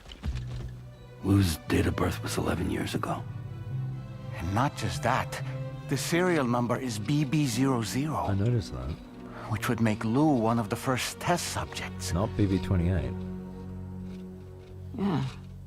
That would appear to be the case, yes. If we scour the archives for any mention of BB00, there's a chance we might learn more about Lou's past. You really should try and put this behind you. And digging up the past won't help. I think it's time we return to the DHV Magellan.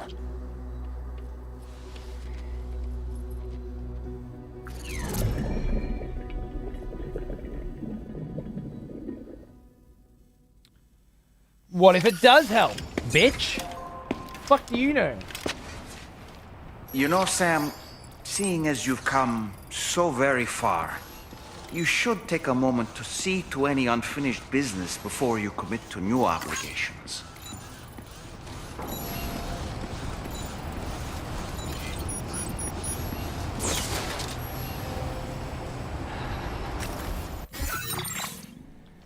Any unfinished business before I commit to new obligations. What the fuck is that supposed to mean? Are you saying we're going to go to the end of the game now and I won't be able to continue doing anything from this point?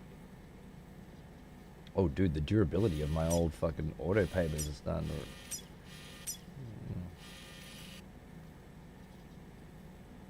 I felt the same way you do right now when I heard it.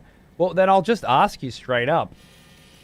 Is that kind of like a bullshit video game cutoff point? Or is it just more crap from Death Stranding and I'll be totally fine to continue enjoying my game afterwards? Because I hate that shit too, and I'd rather know, to be honest. The purity of the game developer's intent is not relevant to me in this situation. I think the game developer's a twat. And the purity of his intent has no bearing whatsoever on my enjoyment of the experience. It's more crap. I had a fucking feeling. Thank you.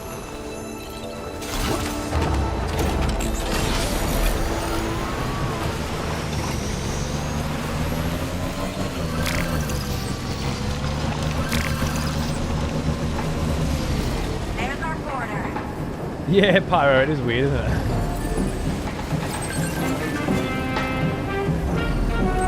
Oh, hey, censorship.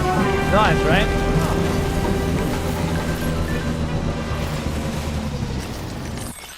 There's something weird about Discord on phones specifically where it needs to wait for some kind of system before it's able to send an alert. I don't know. It's no good. Can't rely on Discord. Can't rely on Twitch. What can you rely on? Mike, ever consistent schedule. It's about my father. I can't reach him at all. He must have had another accident. After last time I told him to be careful, but he just wouldn't listen. I hate asking, but could you go look for him again? I've posted an order. Okay. Splitter-tarn patterns for the DHV Magellan. A series of splitter-tarn patterns have been added to the options for customizing the exterior of the Magellan. If you have a favorite, why not give it a try? Sure to be a nice change of pace. A mystery person. Someone called Charlie has logged a score on the VR Training's Porter Mastery program. Do you think this was Hartman's doing? Or is there someone else here, apart from us? There's no way Charlie could have done the training by himself. Kind of eerie if you ask me. It's got to be dead men, right? Apologies for causing concern. This is probably a bug in the system. I mean, it's not like Charlie's able to put on a headset and do some VR training.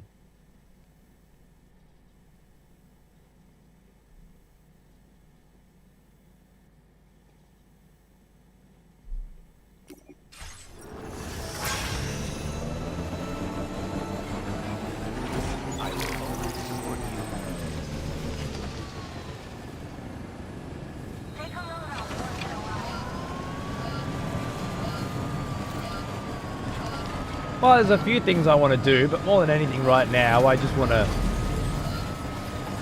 see what happens next. It's been a long time since we had a good slew of cutscenes or boss fights or something big, you know, and I'm ready for it. Oh, Metal Gear, I mean, Magellan camo. So subtle, right?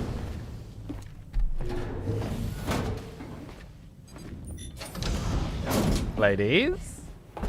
Thank you. Some fucking beer in there. Some time for a porter. Yeah, man. In the place where I came from, no one gave birth to babies. They just stayed inside their mother's bellies. Well, in our world, babies are born and grow up to be adults. Or at least they're supposed to. It's only natural that Tamara wouldn't understand. After all, she was living in a realm of the dead. I wouldn't expect children to be born into such a place. But Rainey's baby will be born, right? In due time, of course. Isn't that so? I'm sorry. It's okay.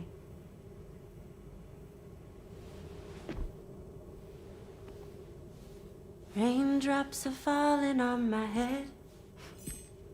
And just like the guy whose feet are too big for his bed, nothing seems to fit.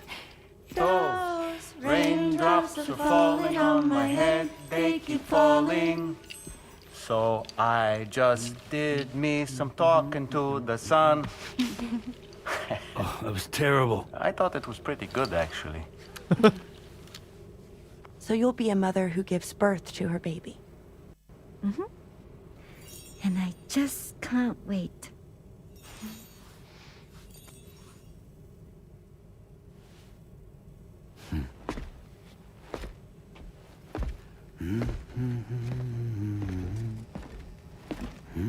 Talk about terrible, Sam. I've heard dogs with better tones. Nice. Some little bants. I like it.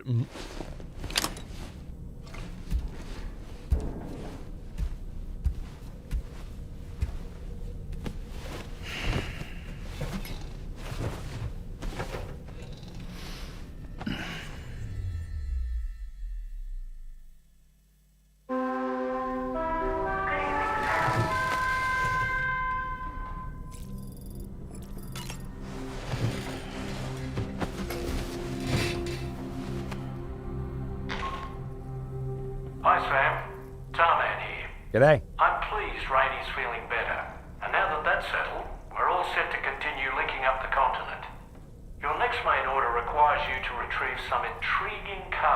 Oh. And for convenience's sake, we've decided to transport you to the mission area in the Magellan. Okay. Speaking of the Magellan, I think it's high time this old girl's weaponry got a bit of an upgrade. I've gotten in touch with a researcher based in South Fort Knott for this very purpose. I'll need your help, of course, but the details can wait until we get there. Easy. I'm sure you're eager to get underway, but the tar currents nearby have grown unstable. It's going to be a bumpy ride. As a safety precaution, I'd like everyone to assemble on the bridge before departure. Come and join us as soon as you're ready. Unstable tar currents usually means boss fight, so maybe we get lucky here? I want to get into that fucking VR testing room, but I don't want to do it right now.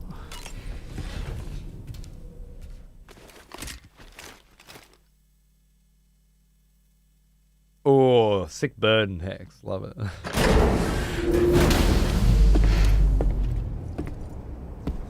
Oh, did you say go to the bridge? And I went to the hangar?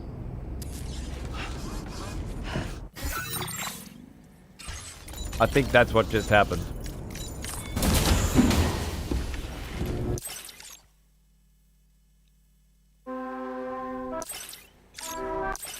Fuck off.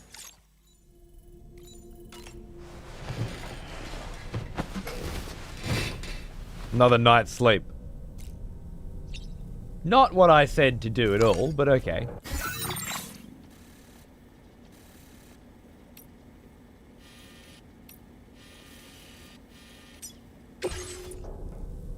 Better.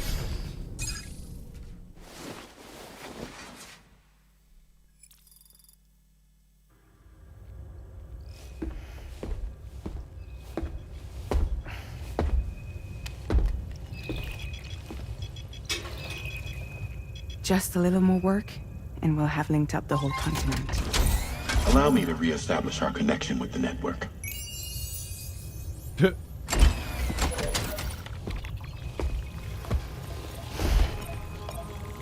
And we're off!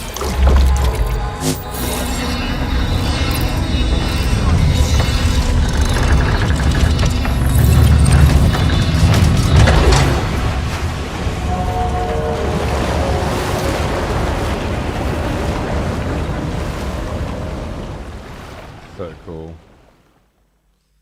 So fucking cool.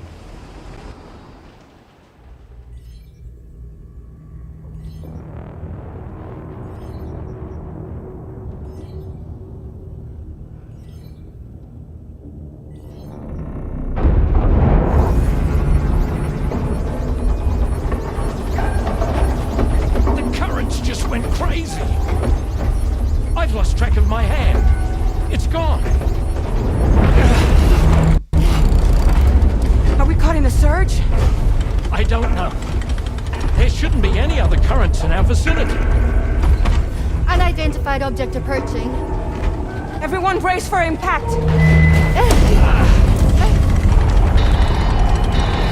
What's wrong? The rudder's unresponsive.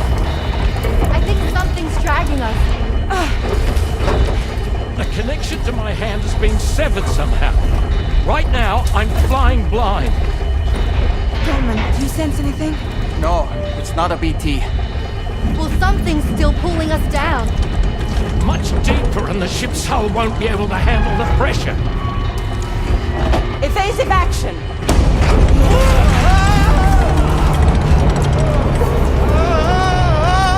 Out of the way, Kitty!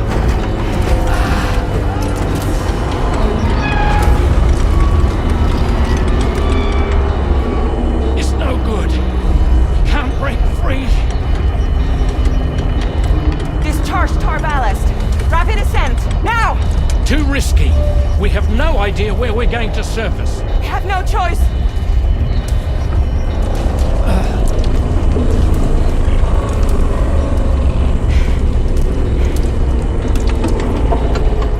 The HDR's put work in on this scene.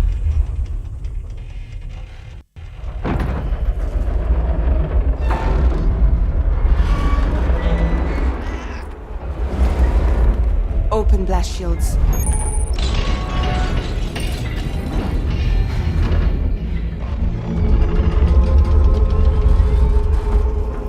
we don't do something, it'll crush us.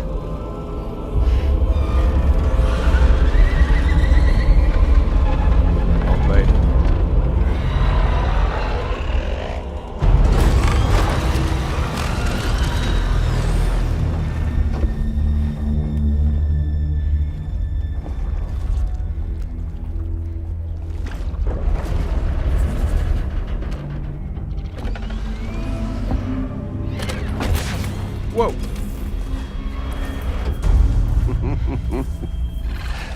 Hold it. I'm hardly a repatriate, but I'm immortal enough. Damn. When'd you start rolling with such a big crew, Sam? Settle. Settle. Unless you want me to blow her head off.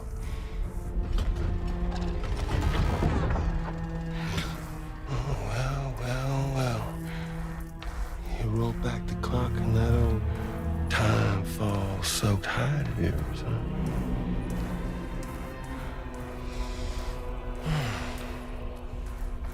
You know I'm only here to get revenge on you and Sam. The rest of y'all really have no quarrel with, so, you know, you let me keep the two of them and y'all can fuck off. No?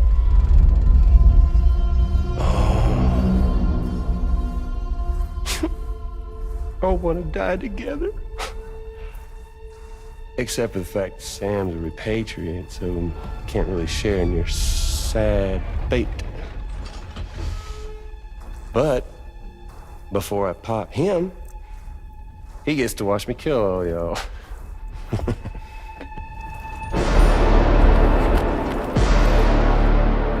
Shoes are up. Let's go.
All go down with the ship.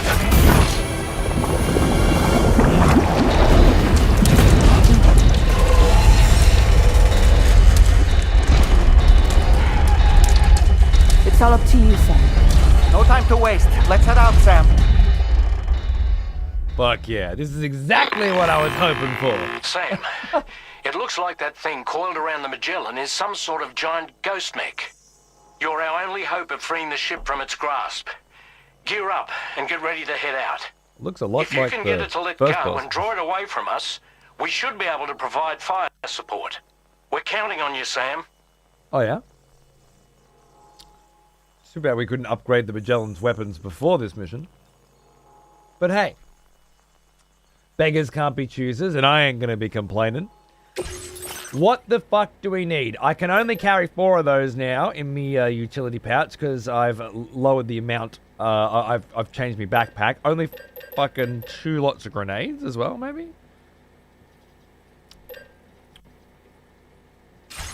We gotta...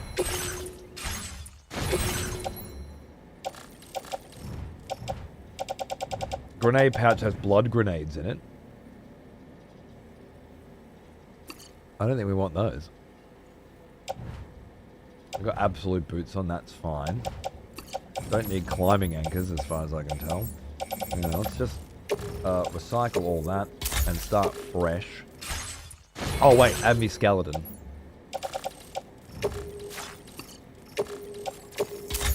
We ain't fucked going today. We fucking going. We're going combat.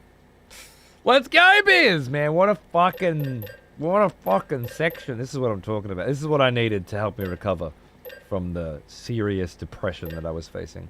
This is good. This is very good. I don't have any chemicals. How the fuck could I possibly not have any chemicals? They're on the Magellan.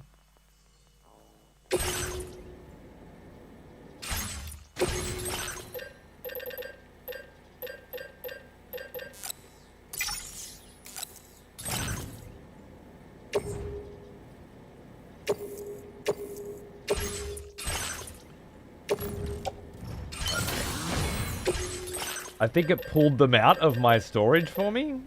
I think that's what just happened. Oh, speaking of storage.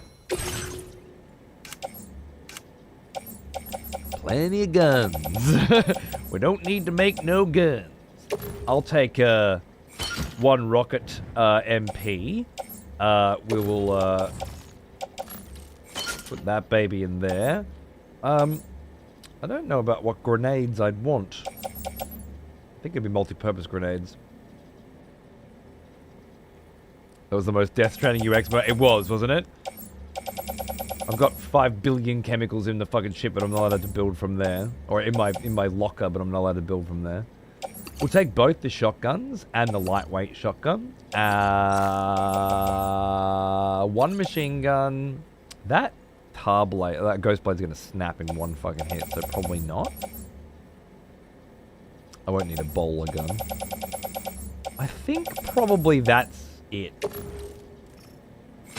And even that's probably too much because the game just gives you everything in the fight that you would want. But let's say...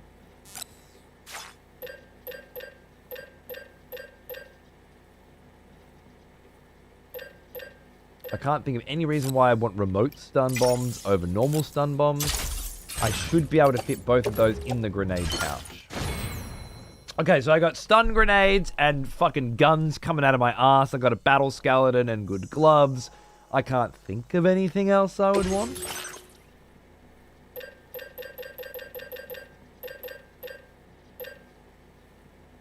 I got a hip fire big bore handgun if it gets to it, but yeah. I could bring a few more rocket boxes. I mean, if you're going to bring 1 rocket box, bring 4?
Boss again, by the way.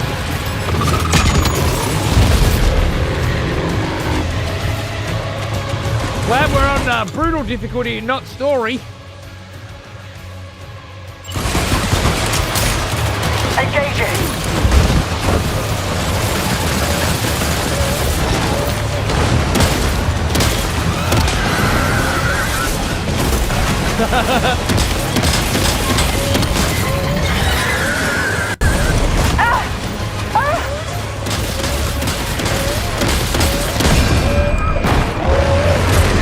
Leave him alone! Thanks, Hartman!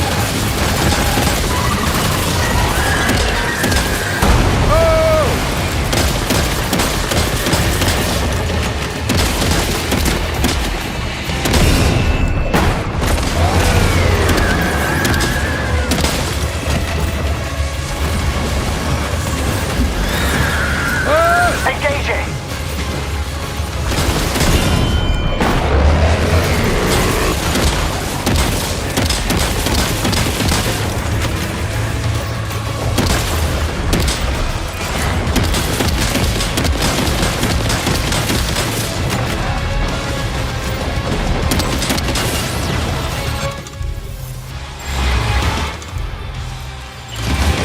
Opening fire now!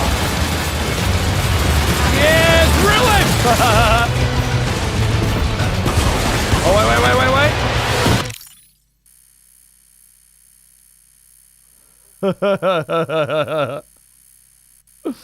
Why is it so blur? I need to fix the blur on that. Wait, hold on. If I just reset, no, I can't fix the blur on it. I had the Higgs stance there though. It's so good. Oh! It's almost a good shot. Oh boy, that must hurt. Are you still coming at me? Leave him alone! Okay.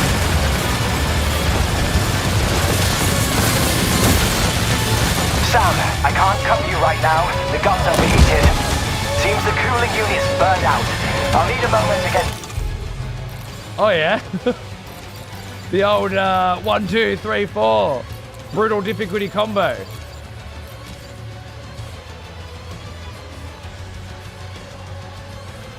Up and running. Come on out.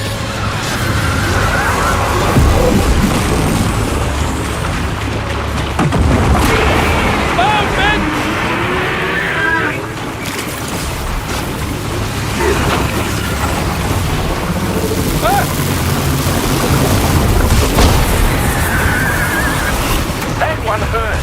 Bastard takes a punch.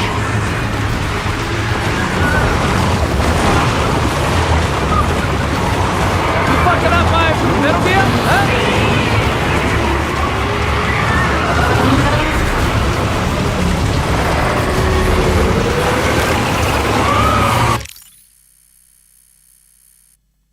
Opening fire now.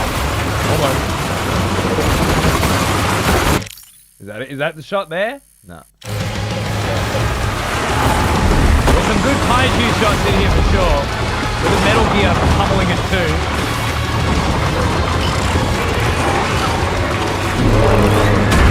Save us, Sam!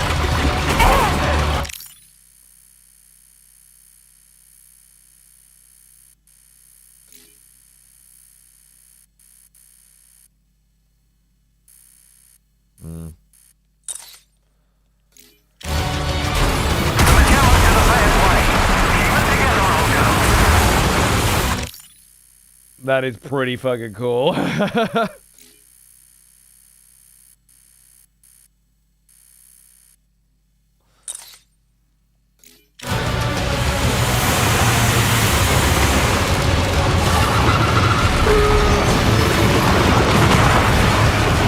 My poor little BT's having a crack, but he's just not getting enough done.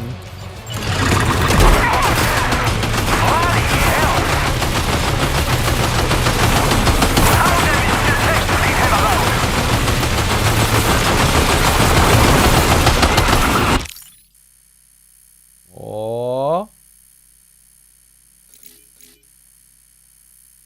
There's almost a shot there, I'd say. I wish I could see a bit more of the features of the BT, but... It's framed nicely with that post. I think it just needs... Where is it? Is it not there? I can't see it. I can't see any lights.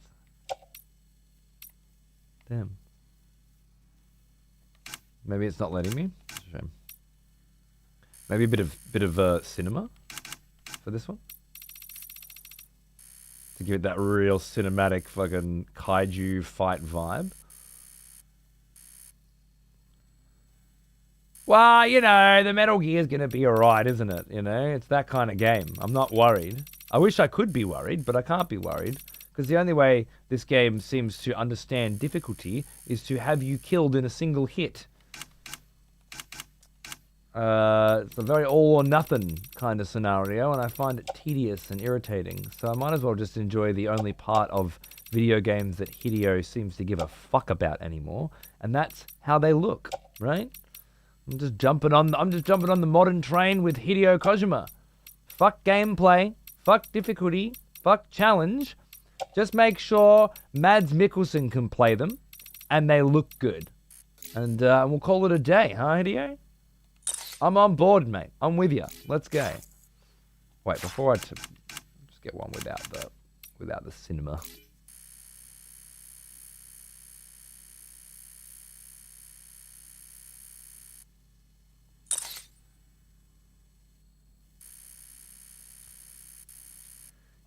I've been trying to avoid Sam from this shot the whole goddamn fucking time, but I think it's better if we just turn Sam off. Then maybe we can get a bit... I feel like there's just not enough of the BT in there to say, hey, this is a BT fighting a Higgs fucking mechanical tar monster on top of a Metal Gear. Which is what's happening right now. It's kind of insane.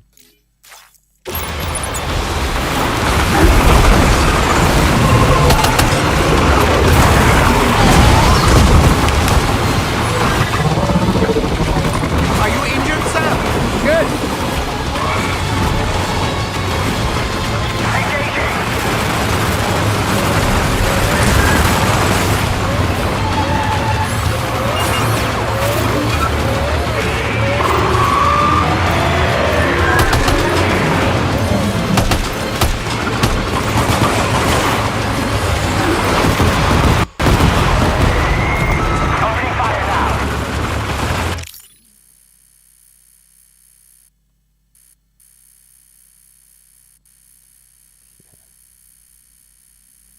Okay. Okay, one more. I promise, last one.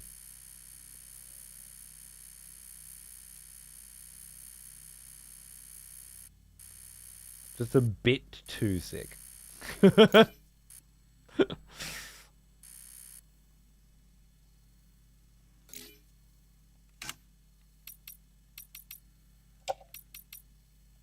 a bit too fucking absolutely rad. Right?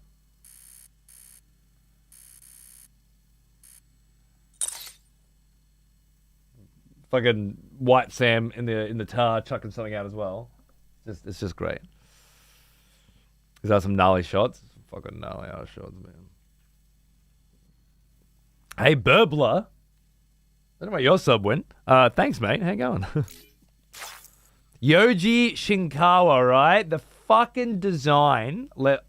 He's let down so hard by the people who designed the gameplay on this team. His art deserves so much better.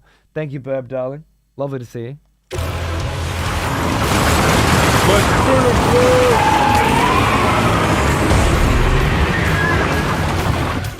With one of Higgs's guns, right?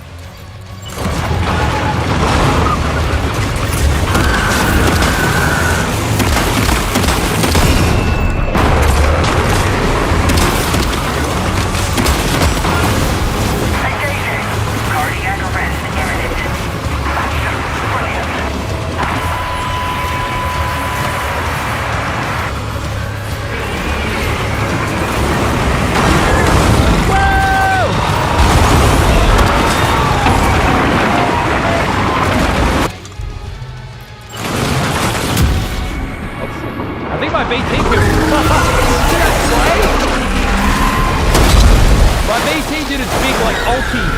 Does like a tar volley. I almost caught that shot. It was close. It would have been a good one. It would have been a good one. Oh, damage taken by the DHV Magellan. 50% or less. Nice. And then damage taken by Sam, 100% or less. I don't understand these stats because like the gameplay just doesn't match up with these at all. And there's no way to repeat them and try to beat your best scores or something. I wish there was, you know. Maybe there is later. Maybe we've got to wait for the director's cut. Whatever it is. I'd love to be playing around with the gameplay mechanics in this a lot more than I get to. Someday. Now displaying your current Porter grade. 1100 combat. Let's go. Great job, Sam. Thanks. The only reason we're still alive is because you were here to save us. Oh, tomorrow. Come back to the ship.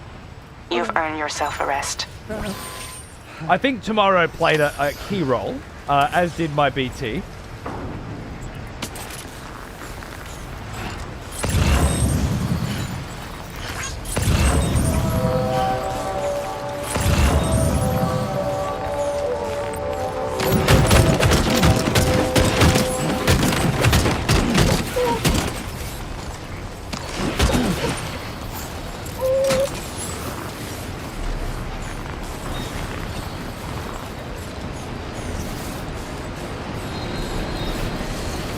Waste not, what not.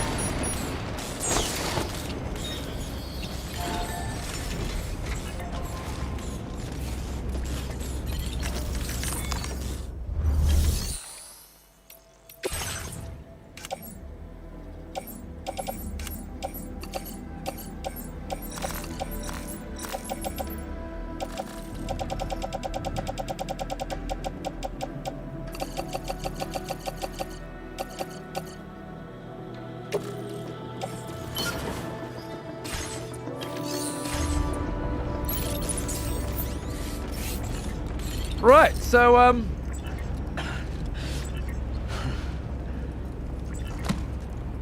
waited a few weeks for another boss fight with Higgs.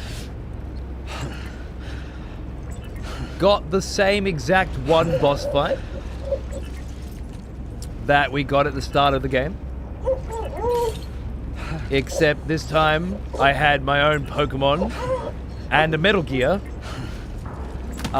with me that could, even on brutal difficulty, do the fight for me.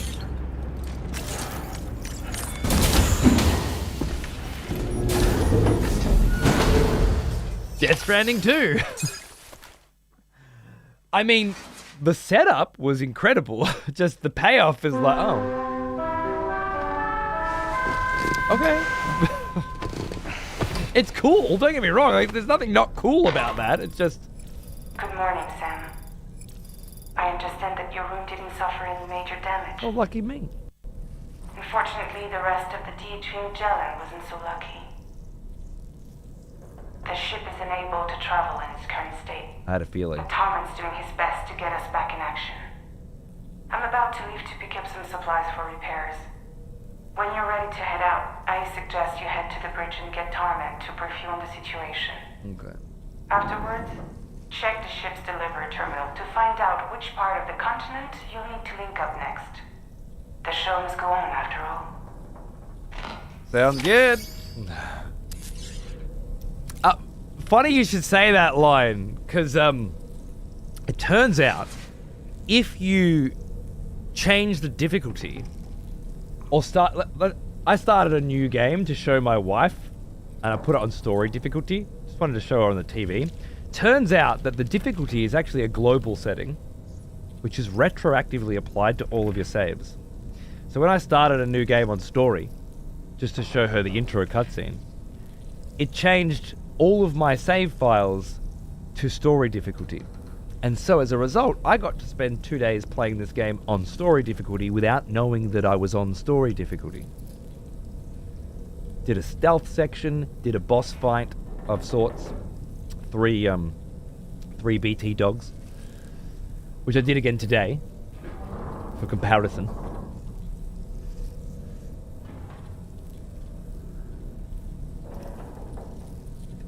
I was not able to determine the difference between story mode and brutal difficulty for 2 fucking days, and then today spent the majority of the day trying to compare the two, both in terms of exposure to the elements and again in boss fights. And so putting aside the fact that if another person starts a new game in Death Stranding while you're playing it, you then get their difficulty. Or if you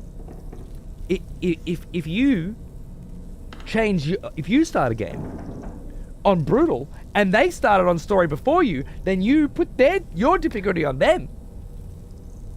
Putting that insanity aside, which we had concluded must be a bug or an accident, an oversight.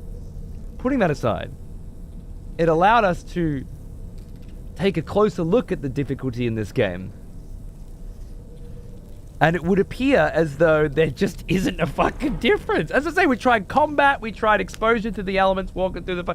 Can't tell. You can't tell. What other games are there where if you go from the lowest difficulty to the hardest, you don't know?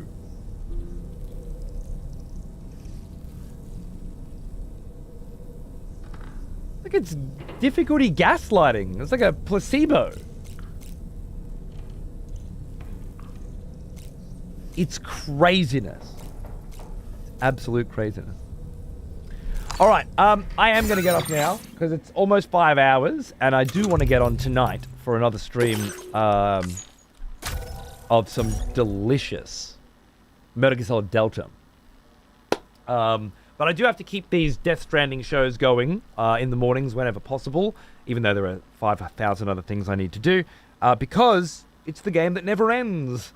And honestly, I'm not here for the fucking story, as awesome as it has been.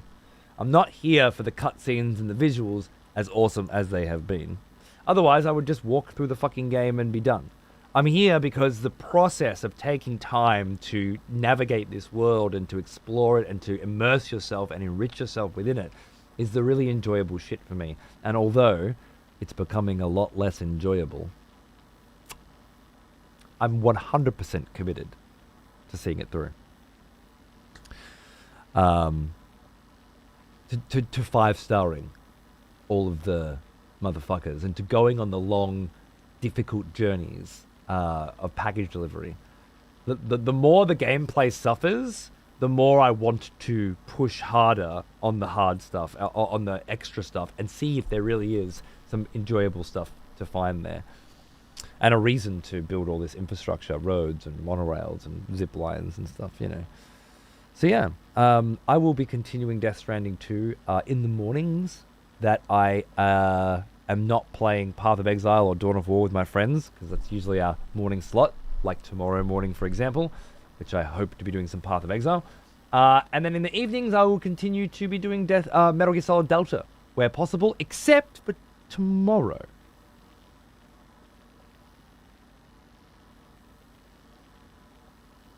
No, Hideo, I do not like your game. You've fallen off.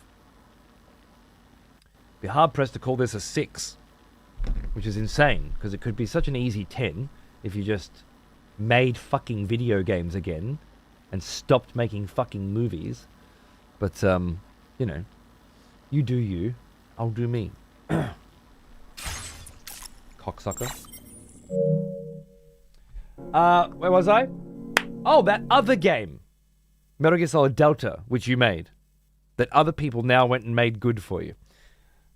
I'm kidding. You can't beat the original Metal Gear Solid 3. I was just joking. Delta's a pretty good fucking attempt at it, though. It's very respectful and very fun, and it's got lots of new stuff in it that I'm enjoying playing through. And again, I'd like to come in tonight and play some more of it. Tomorrow night, however, there's a new game coming out, which I have to fucking get into. It's called Hell is Us.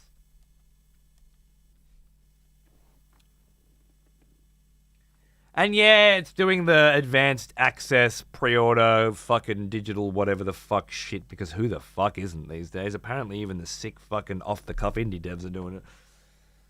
I guess it's just become such an obvious print more money button for the video games industry that it just can't do anything but. Yeah.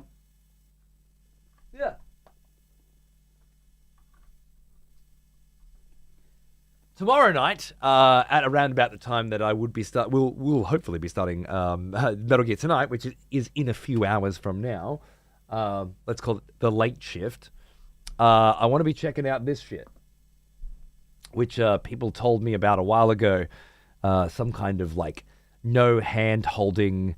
You have to keep a notebook with you. You have to keep an eye on the map, and exploration is as much a part of the gameplay as combat, kind of thing. And all I can tell you so far is from booting it up after downloading it to make sure it works, the goddamn fucking audio design, just of the part of the game where they ask you, like where they show you the warnings at the beginning and ask you to set the HDR levels, right? Like that, not even the intro, the pre-intro audio design had my balls vibrating in the right way. So we're going to do a little sneak preview of this. It says 1 day and 11 hours is when it unlocks. So I must be getting in early, because I'm getting in 1 day and 7 hours. Unless I've got the fucking time wrong. I guess I'll just have to double check that tomorrow. And putting aside the possibility that I have got the fucking time wrong, I will tomorrow be checking this out. And yeah, it's one of those things where kind of like a Returnal or something, you know? It's like I'm gonna commit to one show. A sneak peek, a preview. So we all learn more about Hell is Us. But I reserve the right to put everything aside and just play it and enjoy it, should the need arise, you know? Because sometimes that happens. Sometimes a game just comes out of nowhere that you weren't really expecting, that just takes your breath away, and you just have to do it, right? So if that's the case, then it'll become our nighttime slot for a while, and Metal Gear Delta will have to take a back seat. But then again, Ninja Gaiden just took a back seat for Metal Gear Delta, so I mean, you know, it's just how it goes. I'll continue to create, direct, write, and produce video games until I die. Good luck with that. Calling them video games is a stretch, but again, you do you, Hideo. You do you. You played the demo? Yeah. I didn't play the demo. I remember Lance McDonald playing the demo, but I didn't have a chance to play it. But I'm very interested to see what you guys have already seen, and maybe a little more. Anyway, that's for then. I still haven't fixed my outro, so it's still a no music outro scenario, because this computer is broken as fuck and nothing works. So I will cold drop you back into EXPTV yet again. Thank you so much for hanging out and watching me play some fuck you. What the fuck does that mean? Did it just not raid? Did it just not raid?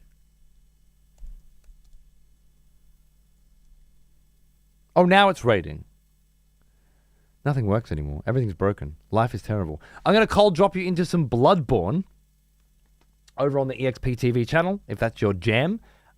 There's a good chance that you could switch it over to some Peace Walker or some Metroid or some variety, random. There's one channel there now which is basically just a total random draw from everything that I've ever played, bar a couple playthroughs. Outside the main stuff, just like random days, shows, whatever. So you can just fucking chuck it on there if you want to sow chaos in Discord. Those of you that do hang out in that channel, it helps me a lot. Thank you very much. Those of you that have other things to do with your lives, I respect that too. Thank you very much. And yeah, I'll see you hopefully in a few hours for some Metal Gear. If not, tomorrow, Path of Exile, maybe some Hell is Us as well. Definitely. Maybe. Definitely maybe. Anyway. Cheers, guys. I'll see you soon.